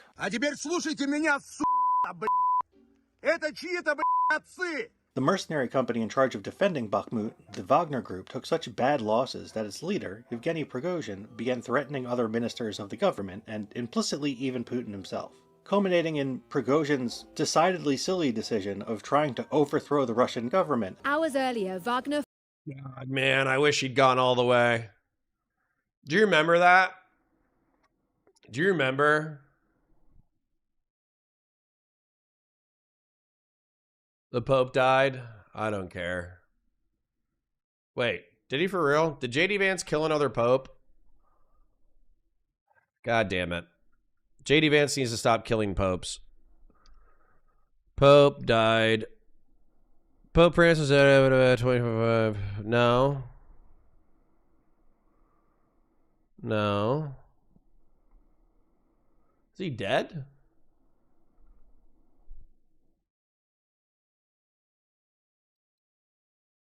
Did JD Vance kill another one?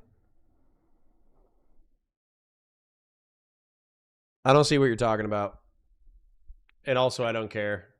The forces seized the city of Rostov-on-Don on Russia's southern border. And then calling it off when he got halfway there, and pretending it was just a sort of coup-like performance art protest. By nightfall, Wagner forces appeared to be making good on their word to withdraw. The Kremlin was also making peace, saying... Oh, you interrupted my Prigozhin rant. Fuck you. So anyways, wasn't it fucking sick? Wasn't it fucking sick watching a, like, mechanized division of mercenaries charging down the highway to Moscow? I thought that was awesome. Like, could you imagine if the Iraq war was going poorly and then Blackwater just decided that they were going to try to take out Congress? So there was like a, there was just like a convoy of armored vehicles flying from like Atlanta, Georgia to Washington, D.C. And the expectation was when they got into Washington, D.C., they were going to get into a firefight with like D.C. police and DC National Guard. Like that would have been, number one, obviously I don't want that for the United States, but that's what it would have been like. And so the fact that that even happened in Russia is kind of wild. The fact that Prigozhin pussied out at the last second where he was hitting the outskirts of Moscow, and then some national defense attack helicopters blew up a couple of his trucks and he didn't push past it. That kind of sucks. I wish Prigozhin had gone all the way. Prigozhin will no longer face criminal charges and instead will relocate to next-door Belarus. The missile that shot down his plane and killed him, however, did not stop halfway. Russia's political system remained stable, and Syrski's legacy would seem to primarily be memes about Prigozhin. With the hope of Russian political instability saving the day dashed, and the main offensive force too undermanned to break through, the offensive sputtered to a halt on both fronts. The failed offensive was not a particularly big disaster when it came to the actual balance of forces on the battlefield, but it had a catastrophic effect on Western public opinion. Within a month, support for aid to Ukraine dropped 13 points and opposition rose 12 points, almost reaching a majority. All the people who had tacitly supported Russia before the invasion, but who during the war had to keep their heads down after the slaughter started, suddenly started feeling safe popping their heads back up again to start spreading defeatism. And the foreign policy blob in Washington, whose first instinct is always towards power worship, started nattering about how Ukrainians need to be more realistic and start thinking about compromises. This damage to American resolve was then compounded by Zelensky's need to explain away the failure of the offensive to his own people, which Zelensky did by blaming the West. Since after all, the West had been late with the aid, and had been dragging their feet on the aid the entire war. But that sent the message to Ukraine's try-hard cheerleaders in the West that they should start ringing the alarm bells about America betraying the Ukrainians by withholding this or that wonder weapon. A given type of equipment would be paradigm shifting right up until the point that the West delivered it, at which point, just coincidentally, it would suddenly be too late for that equipment to make a difference. When, in reality, such equipment would only have a marginal impact on the course of the war. This game of two steps. That's how I felt about HIMARS. Do you guys remember the HIMARS fucking flurry of propaganda that happened maybe a year or two ago? HIMARS are... HIMARS rocket systems. They're fucking sick. I'm not saying that they're not sick at all. They are sick. But the HIMARS was touted by Dylan Burns, and I'm not criticizing Dylan Burns at all, but it was touted by Dylan Burns and a lot of Western media as being like a game changer for the Ukrainians because it allowed them to strike intermediate range targets. And so what was happening was the Russians weren't ready for it. So like Ukrainians would use drones in order to get intel on Russian weapons caches, Russian leadership, locations, all that kind of stuff. And then they would bitch slap the fuck out of them with HIMARS rockets. And the Russian command was actually shocked because Russian artillery was normally not allowed, like they normally couldn't hit that fucking deep with that level of accuracy. So the HIMARS were fucking some shit up. But the problem is that I think they only got like a dozen of them. How many HIMARS did Ukraine get? 40 to 44. So is 44 accurate rocket systems that are capable of striking intermediate range into enemy territory and taking out command and control and logistics a absolute fucking godsend? 100%. But are they going to unilaterally win you the war? And the answer is obviously no. You know? Real Serious for 100 Argentinian says, hey, Connor, are you familiar with the Russian apartment bombings in 1999 that are credited with catapulting Putin into the presidency? Basically, it's Russian 9/11, but with actual evidence. Are you saying actual evidence that it happened? Are you saying actual evidence that, like, Putin was involved with the bombings and it was a false flag operation to get him elected? You know? Rockets and tubes! True. True. HIMARS were the new Javelin? True. Javelins are fucking sick, too. For those of you who don't know, Javelins, probably part of the reason why the Marine Corps, like, gave up its tanks was because of Javelin-style technology. So Javelins are heavy as shit. You do not want to be carrying a Javelin around, but they can direct fire and indirect fire against armored targets. And so, quite famously, the direct fire just shoots a giant fucking missile at you that'll fuck your shit up. The indirect fire, the rocket goes up first and then comes down on the target in order to hit the armored vehicle at arguably its weakest point. And so Javelins are fucking sick. There's no denying that Javelins are sick. But probably part of the reason why the Marine Corps actually gave up its tanks. Did the United States Marine Corps give up its tanks? Yes, the United States Marine Corps completely gave up its tanks. It's because, like, infantry fighting vehicles are going to handle 90% of battlefield threats. Right? Infantry Bradleys with 25 millimeter fucking Bushmaster cannons are going to be able to handle 95% of threats. And for the remaining main battle tanks that are on the battlefield, a Javelin or a drone will do just as well as you fielding a tank yourself. So hold on. Does the Marine Corps... I know they still have infantry fighting vehicles. Still use the Bradley.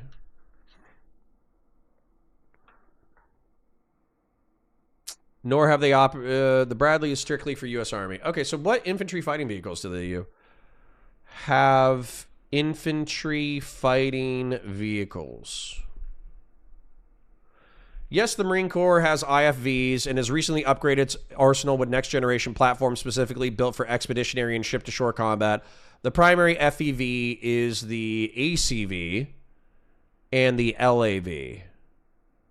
Okay, so let's take a look at the ACV. Marine Corps ACV. Well, that's not as fun as I want it to be. Whatever. Fuck it. They'll be fine. Okay? That's what I'm trying to say. They'll be fine without tanks. Phil KOE says, howdy, sir. I had a flash flood hit my house on Saturday. My family and I got out safe. Meeting with insurance adjuster soon. Praying all is well with you and yours, sir. Well, Phil, if you find... So just to give you a heads up, Phil, typically the homeowner's insurance, it's going to depend on whether or not you have a flood policy. But if they do, then they should forward you over a check for living expenses while your shit's being fucking rebuilt. If you're fucked and your insurance policy doesn't cover what you need it to cover, DM me and we'll do like a fundraising night. You know, you've been a part of Twitch and YouTube politics for years. I don't see why we wouldn't come together to try to help you out if you're dealing with something that fucked up, especially if insurance is not doing what it needs to do. And what I mean by that, sorry, my insurance adjuster brain is kicking in. Number one, Phil, I'm sorry to hear that. That's fucking terrifying. I'm happy to hear that your family's okay. That's the first thing. It's fucked up, and I'm sorry to hear about it. Second thing. So, with homeowners' property insurance, oftentimes groundwater is not covered. So if there's a flooding, then oftentimes your homeowner's insurance will not cover it. But when you're in a flood zone, insurance companies are often required to have flood riders, and they're required by the state or by the federal government to sell you a flood endorsement. There are literally like regions of the country where you cannot purchase a home without having a flood endorsement. So if you talk to the homeowner's property adjuster and they say, oh yeah, you got the flood endorsement, here's 10 grand for living expenses while you live in a hotel for the next 2 months. We got $200,000 to rebuild your house. Your house was valued at 300, but you'll still be able to rebuild shit back. Then everything's probably Gucci. It's going to be a pain in the ass, but it'll be Gucci. But if they come back to you and they say, nope, flood is not covered, tough shit, go apply to a fucking FEMA, a FEMA thing for a while, then what ends up happening is FEMA, if there's a declared emergency, they oftentimes will cover rebuilding your property, but it's going to take time because they have to go through the applications process. Meanwhile, you're just forking cash out to live in a hotel or live with family, and it's uncomfortable and it sucks. So it's taken me a while to articulate it, but what I'm trying to articulate is if the fucking homeowner's insurance makes it rain on you, then take that cash. But if you're fucked, then please DM me and I'll be happy to get Prime Kai and fucking Raging Tomato and Josiah from Pondering Politics and IRI and whoever the fuck else will listen to try to do a super stream in order to try to help out. So anyways, I'm sorry. Number one, I'm sorry that happened. Number two, I'm sorry that my tired brain jumped straight to insurance bullshit instead of actually, I don't know, dealing with the fact that you almost got fucking smoked. So, my bad. Michael says, do you remember me? I missed it. Stressed out. Well, which Michael? Are you Michael Hatchtube or are you different Michael? Hold on, let me go full camera and see your full name.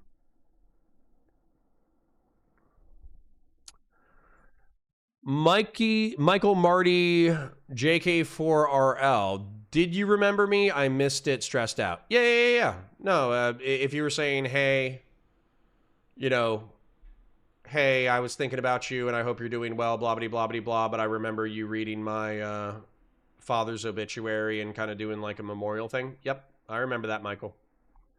I remember that. All right, sounds good, Phil. Appreciate you. Step is a perfect way to squeeze more aid out of a hyper-cautious White House, but it also involved a lot of cycling between false promises the war would be turned around and false threats that the front would collapse soon without the new weapons. If this campaign to shift blame to the White House had simply made the relationship between Biden and Zelensky frosty, it wouldn't be such a big deal, but the focus on the catastrophic consequences of Ukrainian collapse and the panicky tone much of it was delivered gave the impression that Ukraine was on the brink of giving up. This was being Phil KOE had a flash flood fell runner, and flash floods, they can be quite scary and quite dangerous. Done in the hope that it would scare the West into giving up more aid. But there's one problem, which is that you can't control who hears you say these things. If you broadcast a message in the West that you don't have the will to fight unless you get substantially more help, you're also broadcasting that message to the Russians, thus bolstering their will to fight. The second problem is that this revival of domino theory in Europe didn't convince Americans of the necessity of bolstering Ukrainian aid, so much as it convinced Americans that Europe was helpless and not carrying its own weight. After all, why the hell should a place as rich as Europe be so vulnerable to a second-rate power like Russia? In 2023, it seemed, every week, military analysts who had spent early 2022 predicting Ukraine would collapse in 3 days were now assuring us with the same confidence that Europe, or at least the Baltics, would also easily fall to a Russian onslaught after Russia was done with Ukraine, and that this was the result of sort of decadent post-historical complacency on the part of the Europeans. In other words, Europeans were just too gay and welfare dependent to spend enough on their military to deter or defeat a Russian attack, and America was spending billions to carry all the weight. In reality, Europe's defenselessness is being just slightly exaggerated. The arguments mostly hinge on the idea that the war in Ukraine supposedly proves that modern war has become an attritional slog. Because after all, the war in Ukraine has become an attritional slog, and Europe does not have large reserves of ready or near-ready fighting vehicles or troops to break out in case of an emergency. So it can safely be assumed Europe will quickly run out in a war with Russia and fall back. The problem, of course, is that the only reason the war is a slog is that both sides are fighting with last-generation airplanes but current-generation air defense systems. Europe does not have a last-generation air force. They have a modern air force, with modern stealth capability. They are not going to be stopped in their tracks by a bunch of Buk launchers. And unlike Russia, Europe has not neglected its naval power. Italy alone has a more powerful navy than Russia. Even a post-American rump NATO has a good chance of being able to bottle up most of Russia's water-based trade. And while Europe has been slow to develop its industrial capacity when it comes to helping Ukraine, that is, at its core, a political decision. They're simply prioritizing other things higher. Europeans will suddenly find the power in themselves to build much more quickly once it's their ass on the line. This European freeloader argument also dovetailed with a new line of Russian propaganda that had taken off. Wow. I almost got like a European patriotic boner right there. So, I do think that's the criticism of Germany, for instance. It's like the Leopard tank, the modern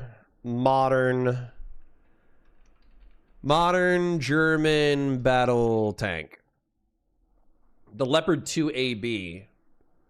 The argument is that the Leopard 2AB is actually a peer. Okay, hold on. Is the German Leopard considered a peer to the Abrams?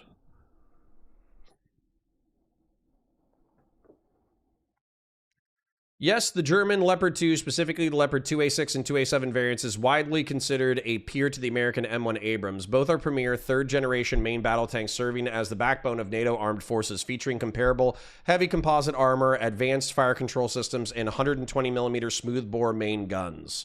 While they share the same tier of capability, the two tanks have distinct design philosophies and characteristics. So the reason why I'm bringing this up, somebody said boomer points. Did I mute myself again? So the reason why I'm bringing this up is because, oh, sorry, I'm not reacting. There you go. The reason why I'm bringing this up is because Europe is perfectly capable of manufacturing high-end weapons. Okay? They are perfectly capable of making some badass fucking shit. As a matter of fact, even like the American civilian firearms market is substantially made up of European manufacturers. Pretty sure Sig Sauer is like Austrian or German or some shit. Pretty sure HK is Austrian. Fabrique Nationale is Belgian. Beretta is Italian.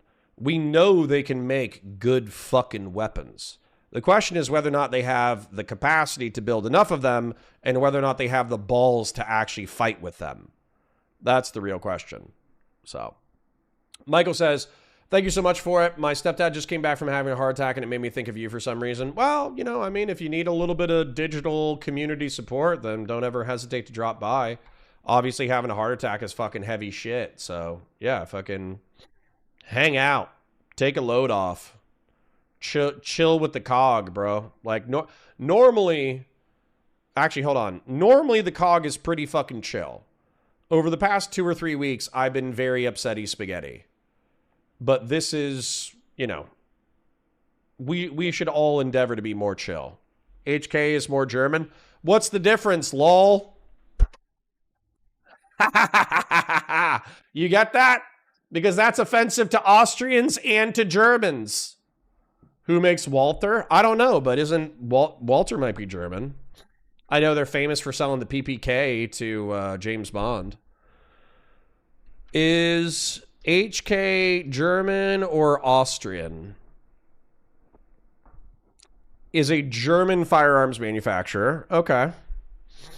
What Austrian firearms manufacturer exists? Glock. I was thinking of Glock. And obviously Glock is the fucking Glock and Steyr. The Steyr AUG, one of the most iconic bullpups to ever hit the fucking planet. Glock, probably the most popular pistol on the planet. Yeah, man. The fucking Europeans know how to make weapons. They just don't know how to fucking use them because they're all pussies. Anyways. Off in the summer of 2023. In the June interview, Vladimir Putin just kind of blithely let it slip that actually, about a month or two after the war started, Ukraine was just about to sign a ceasefire deal, but then pulled out at the last moment, under pressure from the West. And this deal was, according to Putin, a more generous deal than what Ukraine could get now. You see, all Putin had really wanted was a promise to keep Ukraine out of NATO. He didn't really care about Ukraine's internal affairs, or even if it signed a bilateral defense agreement, so long as it wasn't NATO.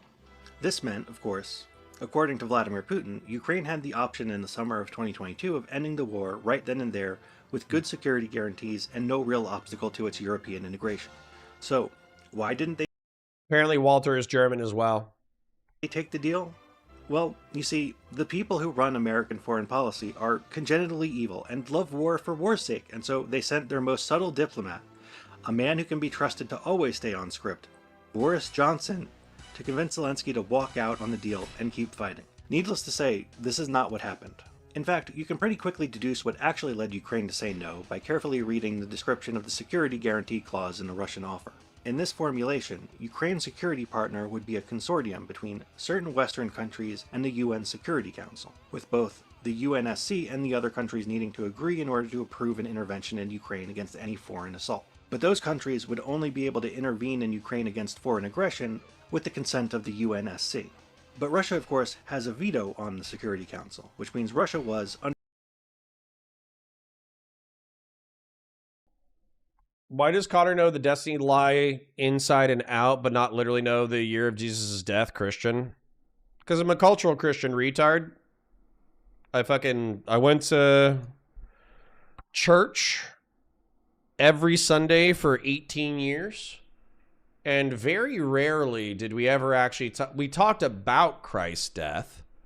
We talked about his birth. But the CEAD distinction was very rarely mentioned. Matter of fact, I think that Christianity could be better served by actually speaking of the stories of the Bible within their historical context. Because oftentimes the way that a lot of Christians, because Christians are fucking shitty with history, they kind of treat the birth of Christ and his existence as this like faraway Narnia, fairy tale land. Whereas it wasn't. It was in the Roman Empire at the Roman Empire's zenith. So it's kind of weird to treat it as like this like ancient, fantastical fucking universe when realistically it arguably coincided with the zenith of the civilizations of the ancient world. So, you know. Also, I'm tired. Fuck you. Michael says, I know I silently watch. Well, thanks for being a lurker. I appreciate you. Rifleman with the 2 says, this space gets better with less grays. No. Well, I mean, if you're talking about memberships and shit, sure. All the online tankies push this talking point, by the way. I know. I fucking hate him. All right. Anyways, back to it, I suppose. Under the guise of letting Ukraine have a security agreement, awarding itself a veto on any country's ability to intervene on Ukraine's behalf if Ukraine were to be invaded by, say, hypothetically, Russia. To turn this into a story of the West sabotaging a promising peace deal to satisfy, Jake Sullivan's inexplicable thirst for blood, or even just a story about the Ukrainians boneheadedly turning down a pretty good deal out of post-victory exuberance, it's perverse. But it lent itself to something people wanted to believe, that Russia was actually more reasonable than it appeared, and there actually was a sustainable ceasefire deal to be made, with the only drawbacks being national pride. Were it only so.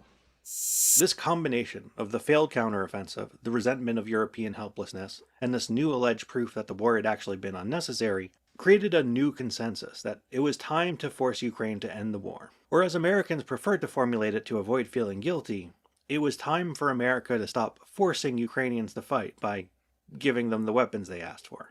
And that new consensus created a perfect way in for a more entrepreneurial politician to pitch his new foreign policy ideas.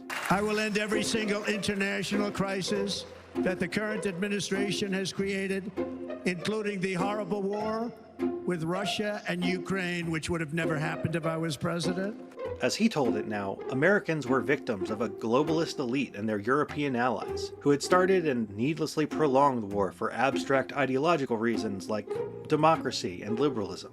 If Donald Trump had been president, the war never would have started, because he's strong, whatever that was supposed to mean.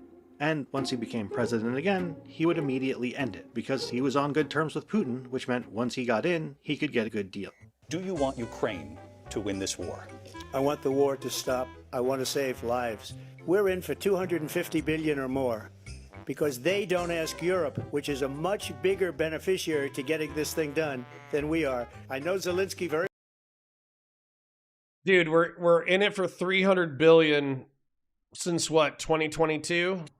100 billion a year. What did we spend on the Iranian intervention, or what's the proposal? The proposal is literally like 70 billion, or we've already spent 70 billion on the military operation, and we're about to pay 300 billion to fucking Iran in restitution. What the fuck? Like, I hate this, dude. I hate Trump. I hate Trump with every fiber of my fucking being. There's not a single sentence that you can trust that comes out of this man's fucking mouth. It's so bad. It's so bad. Fucking hell. Very well, and I know Putin very well. I have a good relationship, and they respect your president, okay? They respect me. They don't respect Biden. How would you respect him? Why? For what reason? But we have a president, Mr. President, that doesn't know he's alive. Your time. This rhetorical stance was perfectly designed. Listen, I hate Donald Trump with my whole fucking being, but when fucking, who was it? Joe Biden was stuttering and having his like sunset moment, and he was like, yeah, and we did it, and we beat it, and it was really good, and we beat Medicaid. And then I almost said Andrew Wilson because somebody said that in chat. And then Trump goes, yeah, you beat it to death. It was like, what the fuck? Like, that's undeniably funny. Like, I hate Trump. I think he's a piece of shit. I think he's made the world a worse place. That moment was iconic and quite fucking funny. To trick everyone at once. He could appeal to doves by promising a quick end to the war, with a strong implication that he would do it by cutting off aid to Ukraine and force them to make concessions to Russia. But simultaneously, he could appeal to hawks by making vague appeals to his toughness, in a way that implied he was going to use a sort of madman theory of diplomacy which would scare Russia into making their concessions. This shouldn't have worked on Ukraine supporters, but the growing schism between Biden and Zelensky and the media campaign to exaggerate the effects of American aid delays had alienated many Ukraine supporters from Biden, and some increasingly started thinking that maybe Trump would be the lesser evil. Either way, Trump would give Americans the thing they wanted most in Ukraine, the ability to not have to see or think about Ukraine in the news anymore. It's that urge, ultimately, that carried him to the White House. Is this a call, ladies and gentlemen? We are now projecting that Donald J. Trump will win the state of Pennsylvania. Now it was time to implement his plan. What a goofy timeline. What a goofy fucking timeline. Seriously? We had to do this. Yeah. The better one was when Trump said, I don't know what he said, and I don't think he knows what he said either. Yes. Classic. Oh, man. So, Cosner says, Connor, you got to watch the Mehdi Hassan versus Patrick Bet David debate when you have time. It would be good content. I can add it to the docket. UC says, I like the early stream, Connor. I love you. Well, what I would say is that I am live 9:30 a.m. to 2:30 p.m. Monday through Friday. I missed yesterday. But besides that, Monday through Friday, I'm live. I'm just live on Valor Media Network, UC. So if you're still in chat, go over to your search bar, type in Valor, V-A-L-O-R, Media Common Spelling, Network Common Spelling, hit enter, and then subscribe to that channel, and then I'll see you tomorrow at 9:30 a.m. Oh, Cenobian is behind in chat and says, Andrew Wilson being bad faith, big surprise. The whole right-wing online media sphere as a whole pushes this lifestyle solutions, and to say otherwise is just insane. Yeah, I think it hits. It probably hits in his little audience where they're like, no, we're the real trad cons. Everyone is pretending to be us, and therefore they're pretenders, and therefore Lauren Southern is a grifter who's just, you know, picking on all of us at the same time and painting with a broad brush. I think that probably hits inside Andrew Wilson's audience. I don't think it hits outside of Andrew Wilson's audience. Yeah. Yep. I'll never let the Democrats, or I'll never forgive the Democrats for not letting the people choose their candidate. Why? By doing a primary? I guess.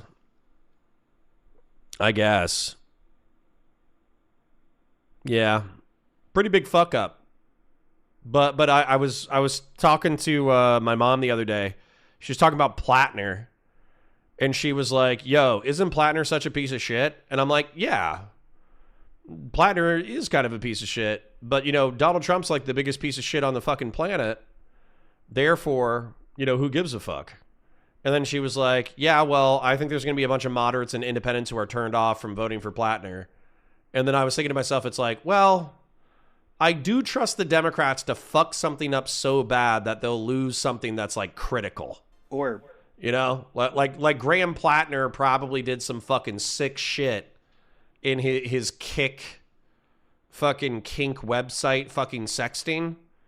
And so as a result, he, you know, there'll be a pre-election surprise of like, oh, Graham Plattner's into, you know, bestiality or some shit. Like I would not put it past our current timeline. It would be, if not for the small problem that he didn't have a plan. Do you think Donald Trump thought it was going to be this hard, this challenging? I mean, on the campaign trail, he said day one, it'd be fixed. Yeah, well, he was asked about this, why he said, you know, in 24 hours he would have a deal, and he said that he was being sarcastic. Trump's campaign promise version of the plan would never work, of course. American aid doesn't give Washington enough leverage to force Ukraine to surrender, and Trump was clearly not a madman, so any bluff against the Russians was doomed to fail.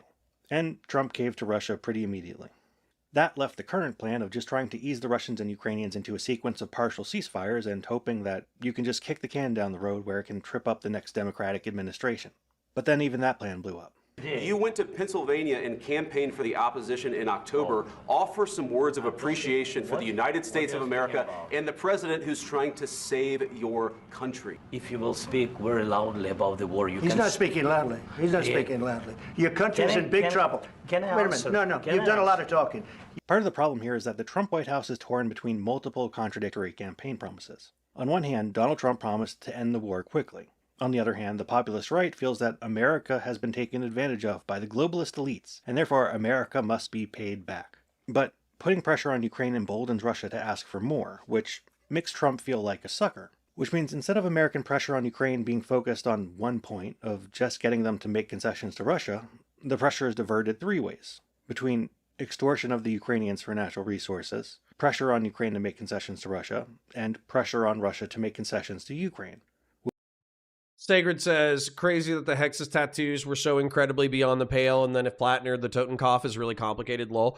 I, honestly, man, I've done this thing, and it's bought me so much psychic peace. I no longer look for hypocrisy in the political binary, because you're always going to be able to find one Democrat who says, oh, Hexas tattoos are the worst, and it's signs that he's a Christian nationalist neo-Nazi.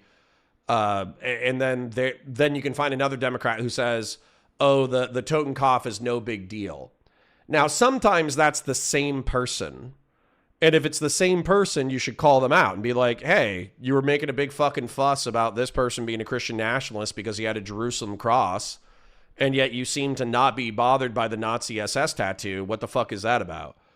But if it's two different people, you can almost always find appeals to hypocrisy within like the binary political tribal dynamic, you know?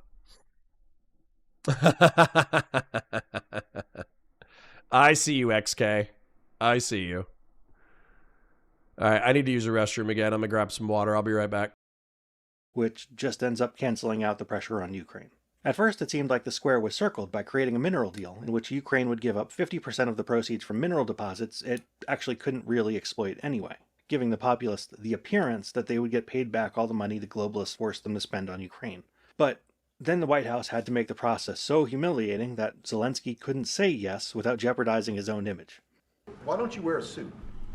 Why don't you wear a suit? You're the highest level in this country's office, and you refuse to wear a suit. Just want to see if you do you own a suit? Yeah, problem. A lot of Americans. Senator Rubio, you've taken a very different approach to the question of Russia. You've called Vladimir Putin a, quote, gangster. Why would President Rubio's approach be more effective than President Trump's? Well, first of all, I have an understanding of exactly what it is Russia and Putin are doing, and it's pretty straightforward. He wants to reposition Russia once again as a geopolitical force. He himself said that the destruction of the Soviet Union, the fall of the Soviet Union, was the greatest geopolitical catastrophe of the 20th century. And now he's trying to reverse that. He's trying to destroy NATO. Russia is also trapped in a bind. It has a large swath of territory it doesn't really want to administer, and is therefore valueless to Putin. But if Russia trades that territory back to Ukraine in exchange for a promise that Ukraine will stay neutral, and maybe even recognition of Russia's claim on Crimea, they would essentially have to admit they launched the war for no reason, since they already had both of those things de facto. There's also the matter of the Russian economy, which has baffled some casual observers. With the sanctions, the flight of the professional class, and the massive divestment of resources into the war, analysts, particularly geopolitical analysts for whom economics is black magic, expected much more damage to the Russian economy. Perhaps unintuitively, the secret to Russia's resilience lies in its deep economic dysfunction. Russia is a deeply unequal country, not just in the sense that the rich are very rich and everyone else is very poor, but also geographically. The rich are concentrated in a handful of cities, and a great mass of people eke out a meager living in the provinces through a combination of odd jobs and pension checks. That meant when Russia needed manpower, in both the trenches and the factories, they didn't have to get it by cannibalizing productive sectors of the economy. There was already a massive bonus army of marginally employed provincials to pick from. The money to pay those people then came from two sources. One, seizing it from the rich, and two, printing rubles, which in effect mostly squeezes value out of Russia's small, benighted middle class, who are rich enough to have savings, but not rich enough to have it denominated in gold in a Swiss bank account. In other words, the war is providing Russia with a badly needed opportunity to redistribute wealth. In fact, in a country as unequal as Russia, it's perfectly possible that the quality of life for the median Russian has actually gone up. But that doesn't make the war sustainable. Russia still needs hard currency to buy and build weapons, and to keep its currency from collapsing. But the Kremlin doesn't get enough hard currency from oil sales to simultaneously maintain the welfare state, pay soldiers' salaries, and stabilize the ruble all at the same time. That is, without dipping into savings, in the form of its sovereign wealth fund. After 3 years of war, it's burnt through at least half of its gold reserves. At least, that's as much as they're willing to admit. But Russia isn't just sacrificing the comfort of the oligarchs and the middle class, it's also sacrificing the sources of its long-run growth. And if the war only lasted 3 days, that would not be a problem, but long run was 3 years ago. So while Russia has been able to transition to a war economy, transitioning back into a consumption economy is a much trickier and dangerous prospect. People have higher expectations for peace than they do for war. Putin will need all sanctions off in order to get back to normal, and Trump can't force the Europeans to drop their sanctions. And European sanctions aren't the only thing the EU has agency over in this conflict either. With the exception of the Patriot missiles, most of the weapons I can agree that Shapingro says, can we agree that pushing Europeans to pay more for their own security was a good thing? I agree with that. I agree with that. Doobie says, I find it hard to care about Russia and Ukraine. Why? Is it only little fucking brown kids when they get blown up that matter, Doobie? If they're white kids getting blown up, does it not count? Weird. Trump might cut off can be backfilled or replaced by the Europeans, at least if there's enough political will to pull out the stops. And while the Europeans have been slow to reform in the past, a flakier, Trumpified US might finally give them the kick they need. I hope. Third time's the charm, right? In fact, there's a sick way in which Trump's election might be good for Ukraine, and it goes back to what this war is fundamentally all about. You see, there's a lie the Americans started telling right around the time of the first Gulf War. It goes something like this. What is at stake is more than one small country. It is a big idea, a new world order. After World War II, the United States created something called the Liberal International Order. which has long guarded vigorously and consistently, and only now, in the 2020s, are we in danger of losing it. But the greatest threat on this front springs from the distinct illiberal and external actors who equate their success with fracturing the liberal international order. The truth is that when it comes to upholding international law, America's contribution to upholding the world order has always been scattershot and inconsistent. Even when America wants to punish a country for violating international law, it usually settles for a less than effective strategy of sanction and wait. The one alleged exception is the taboo on big countries annexing territory from small countries. The precedent set by, of course, the war to liberate Kuwait from Saddam Hussein. Saddam Hussein's unprovoked invasion, his ruthless, systematic rape of a peaceful neighbor, violated everything the community of nations holds dear. The world has said this aggression would not stand, and it will not stand. In reality, national borders have mostly been self-reinforcing. In the age of popular participation in politics, rising nationalism, and cheap machine guns, ruling over a foreign country became more and more expensive over the course of the 20th century. The people are much less indifferent to who rules over them than they were in the 19th century, and if they don't like you, they can give you hell. There are now very few things a power can get by invading and occupying a country that it couldn't more easily get through the more subtle tools of coercive diplomacy. That's why there hasn't been much in the way of annexation since World War II. You can see the problem in action today. In Gaza, Israel doesn't want to leave Gaza without getting some kind of concrete win, but they don't want to expend the resources that would come with an occupation. So they have simply settled for committing mass atrocities on and off until the global community, out of some sense of pity, just bails the Israelis out of their dilemma by relocating the people of Gaza for them. A bailout.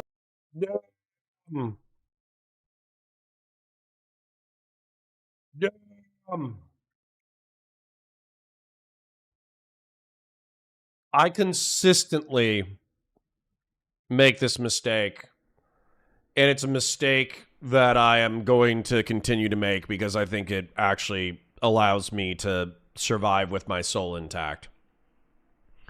I do this thing where I say what I earnestly believe, regardless of whether or not it's retarded, and then I presume that other people are saying what they believe, regardless of whether or not it's retarded. And I would say the majority of the time I'm correct. But I do think that what he just said makes a shitload more sense. So much more sense. Because, for instance, like I kind of said, what is it? I doubted that the Israelis had the political capital to actual ethnically cleanse Gaza. I also don't think that they're going to commit a Holocaust-style genocide where they line up 2.2 million people and shoot them in the back of the head. I also find it weirdly unlikely that they're not going to rebuild Gaza and turn it back over to the Gazans and the Palestinians, which I would actually view as like the moral thing to do. But what he just said, weirdly enough, is like the actual through line of what I think the Israelis are doing. And it's so insidious that I would not have even considered it as a possibility, which is effectively, we're not going to Holocaust them. We're not going to ethnically displace them. We're just going to like pretend that we're rebuilding Gaza, but then we're just going to bomb the shit out of them whenever they fucking act up against us. And we'll keep them in such dire humanitarian straits that they're still able to survive, but it's still like a very shitty existence. And then hopefully the international community eventually will go, that's pretty fucked up. We're going to create like a new Palestine in the Sinai. Or we're going to create like a new Palestine in Jordan. Or we're going to create like a new Palestine in, you know, Saudi Arabia or some shit. And goddamn, that is some like sneaky, insidious ass bullshit. That is fucked up. That is almost certainly not coming. A big three-way size disparity, like the one between America, Kuwait, and Iraq, could act as one exception, but such an alignment of circumstances is so unlikely it never happened again. Aside from little Kuwait, the taboo on changing borders by force has been mostly self-enforcing, but it didn't hurt America's image to take credit for the kind of peaceful state of the world in the 1990s. So, they did. And now, certain people have taken America's own propaganda too seriously, and think American decline makes all sorts of new conquests possible. The Russian theory of victory in Ukraine is based on the idea that the liberal international order is real, but somehow entirely the product of American coercion. Therefore, all they have to do is defeat the US in a battle of wills, and once Americans give up, the occupation of Ukraine will go swimmingly. Bro, not true. The Ukrainians are going to fuck you up, dude. If there's one thing that the Ukrainians have proven to me over the past decade, is they are bad motherfuckers. Like, I would not want to fight Ukrainians. Ukrainians seem like tough as fucking nails. So, this whole, like, fantasy that America withdraws military support and then the Ukrainians just roll over and become a Russian vassal state, I think the Ukrainians would actually fight an aggressive asymmetric warfare campaign against the Russian occupation. I don't think many Ukrainians have surrender in their vocabulary. Old school, thank you for the renewal. Wait, Trump's Gaza world plans are off?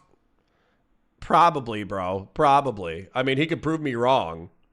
Well, now the US has given up, and Ukraine is still not rolling over. The longer the Ukrainians can hold out without American help, the less credible their theory of victory becomes. And the Kremlin will eventually have to face up to the fact that they have embarked on a forever war.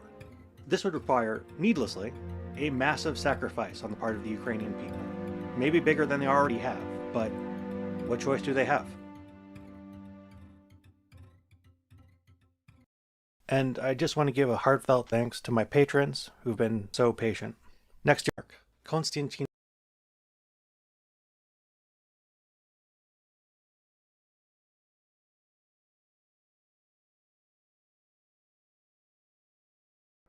Oh, muted. Professional streamer. Sorry, I muted myself because I'm eating Cheerios. All right, it's 1:30. Do you guys want to suffer and check out the Graham Plattner panel? Because I wouldn't even want to make that a segment. But I don't want to, like, keep doing super dry Geopol where I feel like I'm falling asleep. And I also don't feel like I have enough energy to, you know, really, like, fight, like, a GDF segment where I watch, like, Geopol, but it's spicy, and so I fight it. I kind of just want to hear some dipshits yelling at each other. So, how do you guys feel about dipshits yelling at each other? Fuck it. It's my stream. We're going to watch dipshits yelling at each other. It's going to be great. Oh, let's go. For the chivalry. Now, this one, weirdly enough, has a couple of Jews in it. And I don't know how the Jews are going to... Are they going to sweep for the Nazi tattoo? Are they going to be overly critical of the Nazi tattoo? How are they going to play it? You know? I'm actually curious. So I kind of want to get into the intros because I actually want to hear people establish their intros before they do it. Yeah. So let me do like a half-ass intro real quick. So, hi guys, welcome to Counterpoints. My name's Connor. I'm a science fiction, politics, and philosophy nerd, a Marine Corps and law enforcement veteran. I would argue a real Republican, and I'm trying to be a rhino. I'm trying to be a Republican who has integrity, nuance, and objectives. But what we got here is a debate over Graham Plattner. Graham Plattner is currently running in Maine against Susan Collins. Susan Collins is allegedly a moderate Republican. And so as a result, since I'm a moderate Republican, I've been spiritually torn on the fact that if Graham Plattner wins, then he might be able to help out with an endorsement battle against Trump and also make Trump truly a lame duck president versus my desire to retain moderate Republicans in our representative bodies, hopefully so they can continue to fight the MAGA wing of the Republican Party. But the truth is that Graham Plattner is a flawed candidate. He was a Marine who allegedly kept a tomahawk in his house and would sharpen it naked on the couch. And he told an ex-girlfriend that if anybody broke into his house, he would decapitate them with a tomahawk, which I just think that's cool. He's also a former Marine who got a skull and crossbones Totenkopf, which is from the Nazi, I think it's the SS, but from like the Nazi hit squads in World War II. And he kept that tattoo for the past 20 years, and he only really covered it up in the past 2, despite there being internet evidence that he knew it was a Totenkopf 7 years ago. So he basically like had a Nazi tattoo and ran around with it. Now, he got married 2 or 3 years ago, and he was sexting other women within the first year of his marriage. on a kink, a kink social media website. And according to JStock, anybody who is on that website is an absolute filthy fucking degenerate. Like, people are giving me a hard time because I'm giving Steven a hard time because they were like jacking off to kids or whatever. Like, apparently on Kick, that's just normal. So JStock actually forwarded, when he was doing some Graham Plattner analysis, he forwarded the idea that this is the tip of the iceberg and they're hoping that they can scare him off into dropping out of the race. But realistically, if his Kick messages get dropped, we could be in for a fucking roller coaster. So, yeah, Kick, K-I-K. So, anyways, let's take a look. These are mostly liberals, I think, debating whether or not Graham Plattner, like, what should the Democrats do about Graham Plattner? And I am curious to see what happens. So let's just let them fight each other for our... It's an app. It's an application. Let's let them fight for our entertainment. Controversy of Donald Trump. But when we talk about the Democratic version of Trump, which I take some of those criticisms and comparisons, this guy at least was actually in active combat. You know, he saw his friend right next to him get blown up by an IED. He has a reason to be a little bit messed up. Donald Trump was born that way. Donald Trump was born saying his little one-year-old daughter has sexy legs. He's a freak. Yeah, thank you. Okay, thanks for being here. We'll get into it as we go. Mooten, what do you got? Yeah, I'm blue no matter who. Graham's got some controversy, but we're still in the primaries, so we got one more day left to shit talk him and go through all of our grievances, etc. But I do think, I guess, once the nomination is secured, I think if you were working on any of the other campaigns, like Miller's, that you should have to continue on and go and help Graham's campaign too. I think you should give it the same energy that you gave the other nomination that you were excited for. Okay, well, thank you for being here. We'll get into it. Hutch. Yeah, I'm pretty maximally blue no matter who. I have kind of a reputation of biting some pretty insane bullets. So, of course, that applies to Plattner. I think I'd draw the line at kind of sanitizing what I think are the obvious problems. I think it's kind of patronizing to voters to pretend like these problems are not problems. So I'm going to be honest when people ask my opinion about him, but I'm not going to back away from my principle, which is that the structure of the Senate, the composition of the Senate, whoever controls the majority is an issue that is so much bigger than one particular candidate. So yeah, that's where I'm at with that. Well, thank you. And we will get into it. PBP, are you with us? You're muted on your end, sir. We'll go back to him. Tolly, give us your thoughts. Hello, I am Tolly. I am a registered independent, Republican-leaning, voted Democrat my entire life before the 2024 election.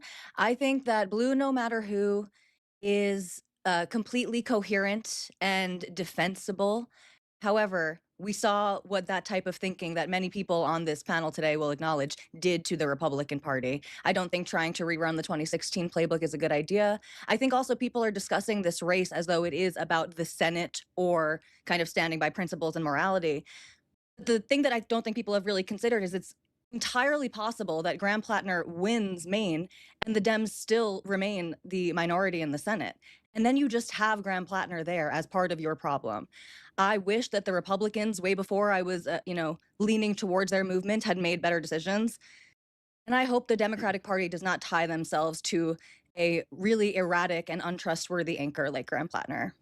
Okay, thank you. We'll get into it as we go. PvP. Please tell me my mic is working this time. It is working this time. Go ahead, give us what you got.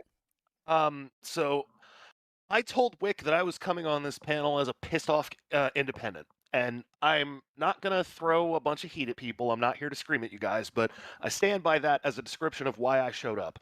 I'm not that interested in doing these blood sports anymore, but this particular race, this particular candidate speaks to me in a way that I think is kind of important, and I bring a little bit of a perspective that maybe isn't usually on these panels.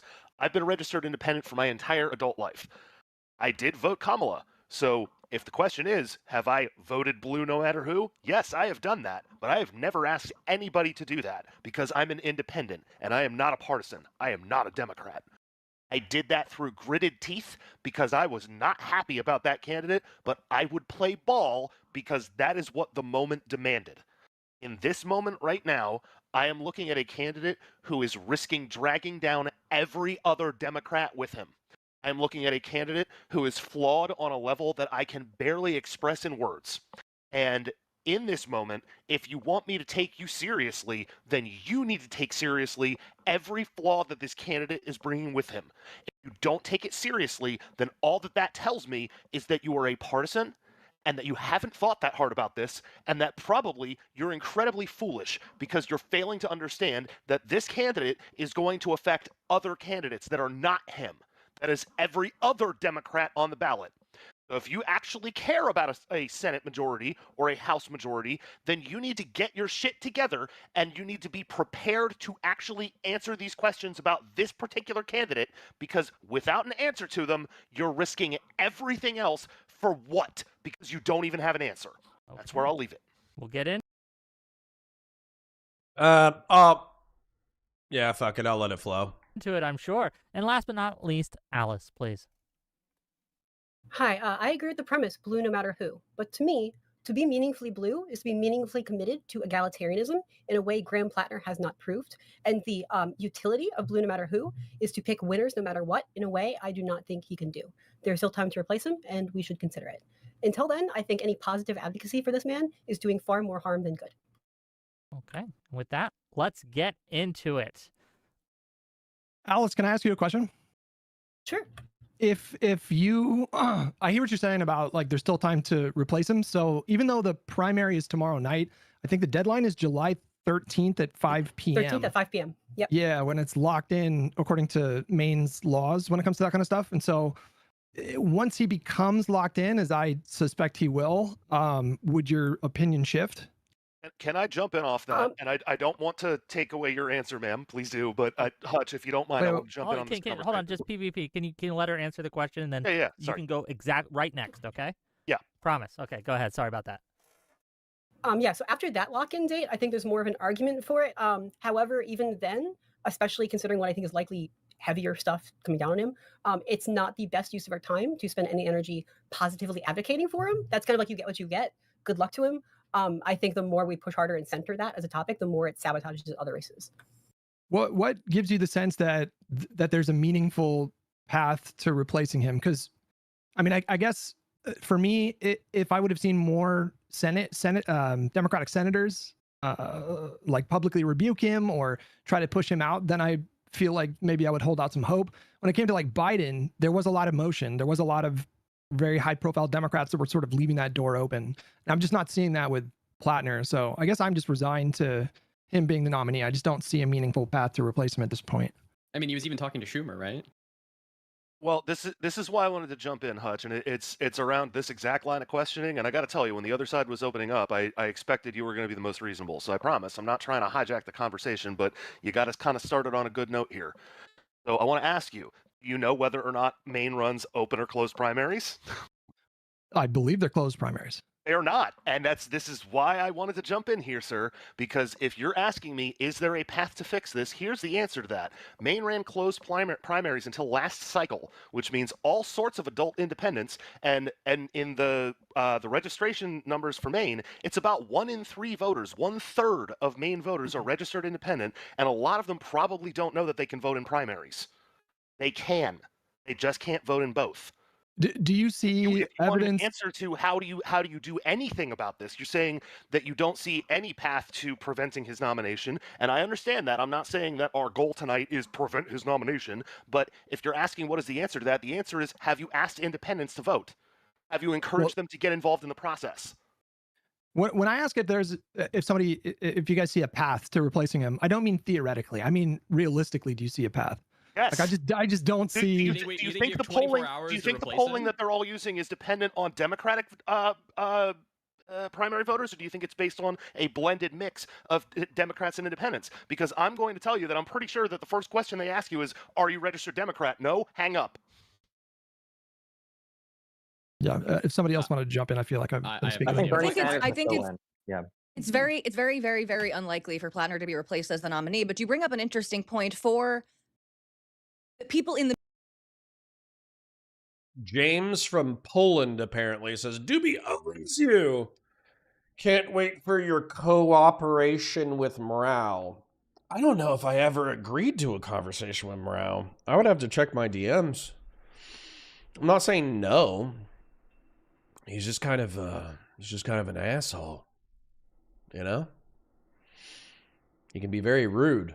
I don't know if you saw him attacking Destiny the other day on Aiden Underground stream, but Mrao can be very abrasive. The media, really, I see more than actual politicians. There are some select Democratic politicians who are taking, a more courageous stance against Plattner. But there are notable people in the media, on CNN, on MS Now, ABC, whatever, who have issues with Plattner. It is interesting, to your point, that they have not raised this. That this year, for the first year, Maine has open primaries, and that independents could actually vote in the primary and try to change this. But I think, to Hutch's point, and to maybe everyone's point, I think it is just very unrealistic for him to be replaced at this point. I would listen to those criticisms, but one of the big issues is that many of those people were extremely pro like Andrew Cuomo, who had tons of scandals. Like the women involved in the NYT piece recently, many of them advocated for political prisoners who are here on visas if they criticize Israel and write like a pro-Palestinian op-ed, like that one a woman did, Ozturk, after she got kidnapped by the van of ICE thugs. They were in favor of that, and they're in favor of lying about the 2020 election. So when many of the people who are making the criticisms are also very flawed. What does that have to do with Graham Plattner shoving her and locking her into a closet after ripping her out of a... Like, this is the thing that Hutch is trying to say. You can say blue no matter who, I'm going to hold my nose. You don't have to try to denigrate all of the people who were allegedly victims of his and downplay just how bad of a person he seems to be based on the character that he's proven, not just 10, 15 years ago, but in the last 2 years, 3 years, 4 years, 5 years of his life. Why the need to go down this road? It's not necessary to defend him in this way. I agree. You shouldn't be attacking any victim. Hold on, PvP. Let Jola finish. Jola finish, and then I'm sorry. Go ahead. When it comes to believing all women, we should always start at that point so we don't just reject anything outright. Now, when it comes to the article about Graham Plattner, I believe I saw Ro Khanna talking about this and a few other Democrats. I think it's okay to accept that he was, a bad person coming out of the military. One of the biggest things that he talks about, whether you think it's genuine or not, is about him finding community, finding service, finding his wife, and finding a better life for himself after serving and being abused by our war machine in Iraq. And he signed up for voluntarily and was excited to go and kill people. And up until 2020 was saying that he absolutely volunteered and was happy about his service. And then he went to go volunteer. And then he went to go volunteer after that. Not denigrating American soldiers. I'm just saying, okay, so this is the beginning. Yeah, that's another thing that, I think Democrats just have fundamentally incorrect is like, if somebody oh my God. So you guys remember the story that I told you that I pulled up on the news multiple times of a, Al-Qaeda and Iraq people kidnapping a couple of women with Down syndrome, putting suicide vests on them, and then detonating them in a public market and killing like 20 or 30 people? If I was Graham Plattner and I was an infantryman and that was the caliber of people that I was killing, I wouldn't care either. And so this whole like Democrat thing where it's like, in order to be a Democrat and an American soldier, Marine, Air Force veteran or whatever, you have to fucking cry and rip your clothing and fucking flagellate for military service overseas. It's fucking cringe. It's so cringe. So that's never going to happen. So I understand like Tallybots is like, used to be a Democrat, now moving to the Republican side, and he has to atone for this, that, the other. So I don't know if she's making that argument because that's something that she sincerely believes, that every American military veteran who participated in the war on terror needs to fucking atone for the sins of the war on terror, or if she's just arguing that as a like saying like, hey, the Democrats are not being consistent in their values. I don't know which way they're arguing it, but the Democrats requiring all military veterans and cops to fucking cry and shred their fucking clothing is fucking cringe. So hold on. I just want to make sure that you guys, I'm not trying to like belabor the point. I just want to show you that I'm not bullshitting. 2008 Pet Bazaar, suicide bombing, Iraq, Down syndrome. Yeah, here we go. February 1st, 2008. Remote-controlled explosives strapped to two handicapped women detonated in a coordinated attack on Pet Bazaars Friday. Police and Iraqi officials said it killed 73 people. 73 people. This was February 1st, 2008. I was on Iraq Air Base when this happened. Holy fucking shitballs. Remote-controlled explosives strapped to two mentally ill women detonated in a coordinated attack on pet bazaars on Friday. Police and Iraqi officials said, killing 73 people in the deadliest day since the U.S. sent 30,000 extra troops to the capital this spring. So, yeah. So, if I could personally fucking execute the people who perpetuated this attack, I would do so, and I would sleep like a fucking baby afterwards.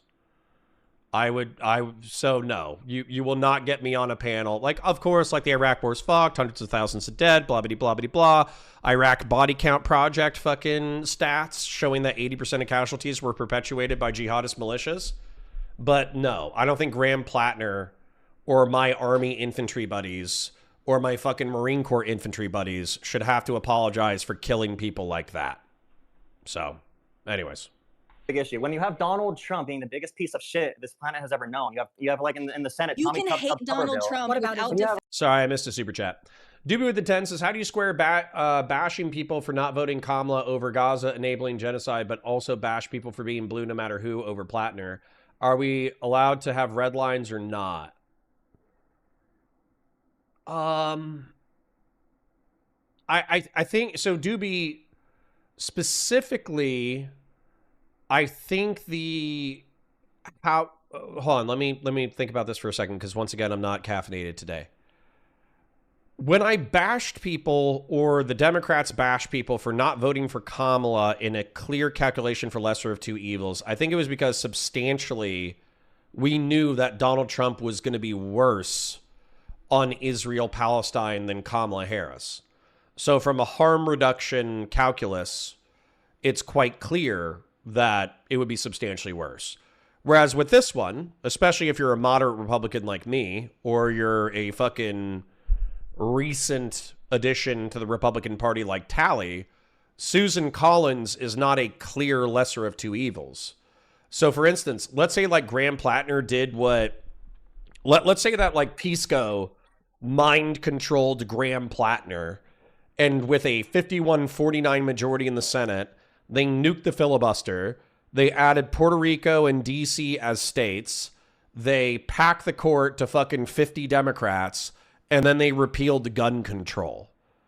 Well, then at that point, or not repealed gun control, but they like repealed the Second Amendment, or they made the Second Amendment fucking moot through some overriding Supreme Court fucking precedent. Well, yeah, then at that point, Susan Collins would have been clearly the lesser of two evils.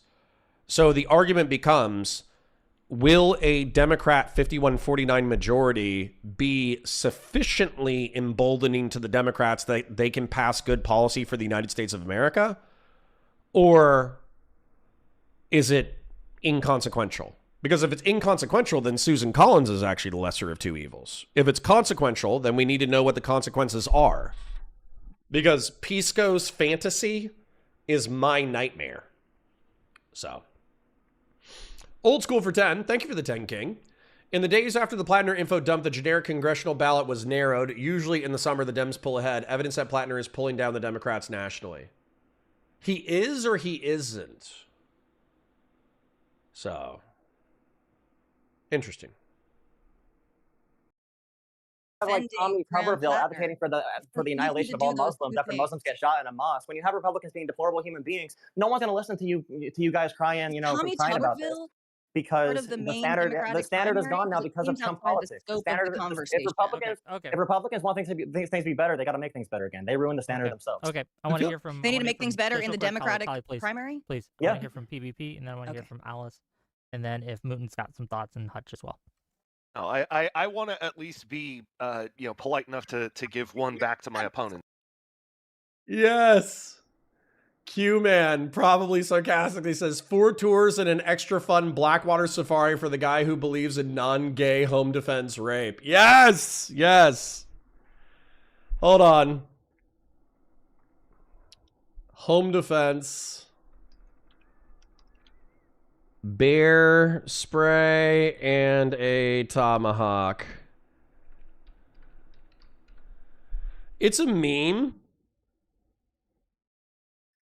it is a meme, but there's effectively like, I think it's on K. I think it's on the gun board on 4chan, where effectively like they say, oh, that's cool that you have like a 12 gauge for home defense. My home defense is sleeping naked, bear spray, and a fucking tomahawk. And yeah, that might be repulsive to you guys. That's like funny to me. Here, I as far as I remember from the New York Times article, she indicated that she was pushed into a room, not a closet. I think it's kind of important for us to be careful about our language here because we don't want to be.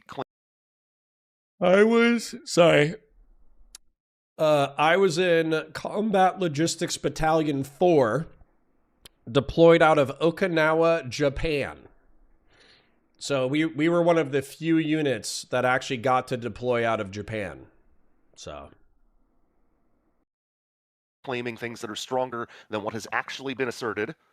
That said, pushing somebody into a room and shutting the door behind them is not necessarily that much better than pushing them into a closet.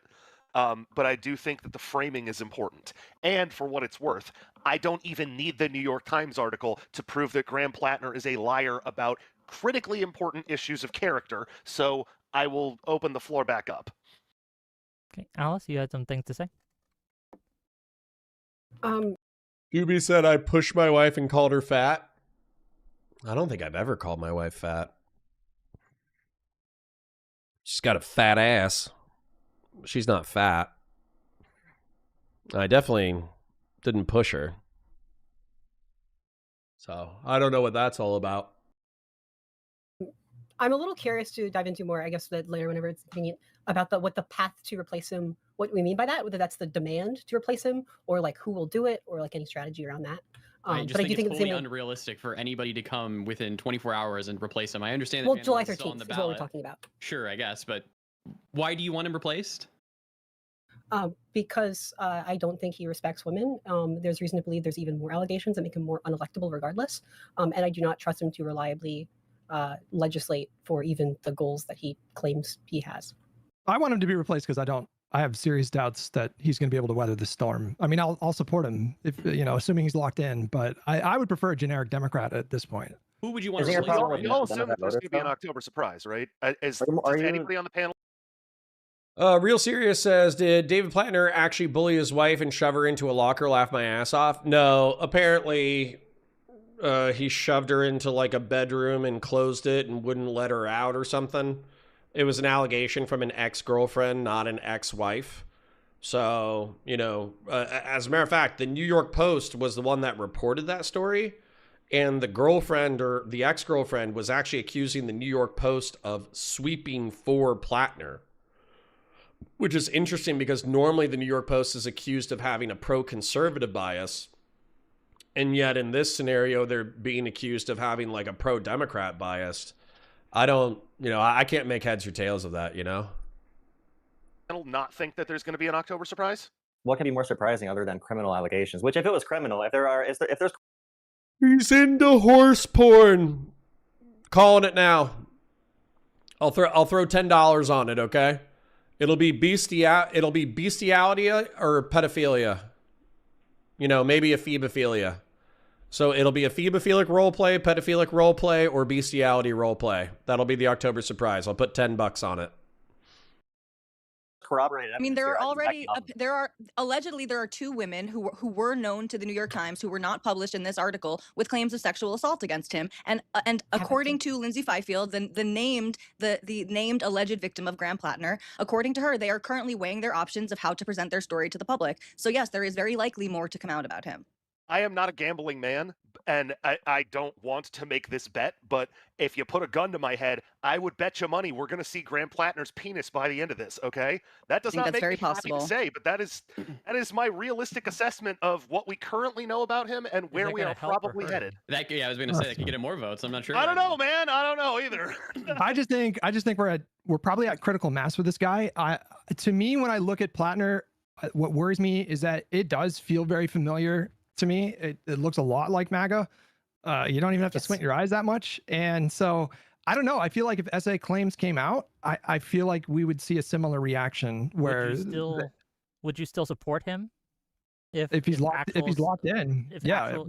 One of his So- recent Okay. quote Hang on, was, Hutch, I'm hold not on, going to hold on, both of you, please. Both of you, please. Both of you, please. Well, Hutch. So yep. even if he had like 2 rape allegations against him, or grape allegations against him, you'd still support him? Yes. Is there a limit to the number of grape allegations that you would be like, okay, maybe this is too much grape?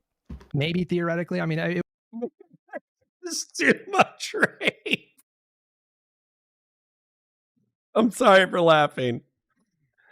It's actually a serious topic, but like, well, that's where we're at as a country right now, where fucking Donald Trump is such a fucking piece of shit that we're measuring out how many rape allegations a fucking representative candidate should fucking tolerate. And it's like, what's the amount of accused rapes that you're willing to tolerate? It's like, what do you think Hutch is gonna say?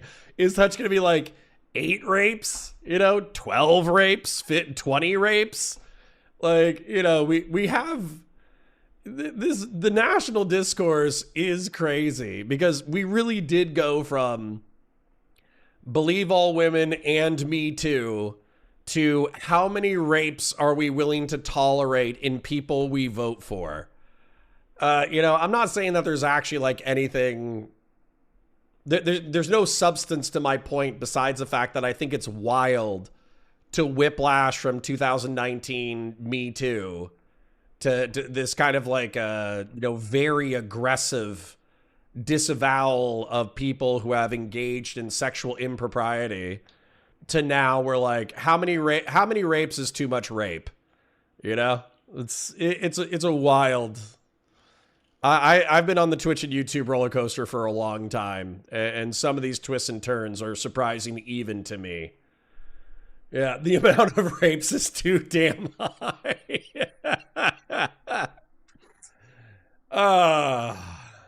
Yeah. I'm tearing up a little bit due to laughing at the irony. Still repulsive. Still very funny. it would have to be really, really, really, really bad. I mean, It'd my have to favorite be streamer, really bad. Hutch did say several times that he would vote for Plattner even if it came out that he murdered a man 20 years ago and got away with Truly. it. And I know you're being tongue in cheek to an extent, but no, I think that is the calculation.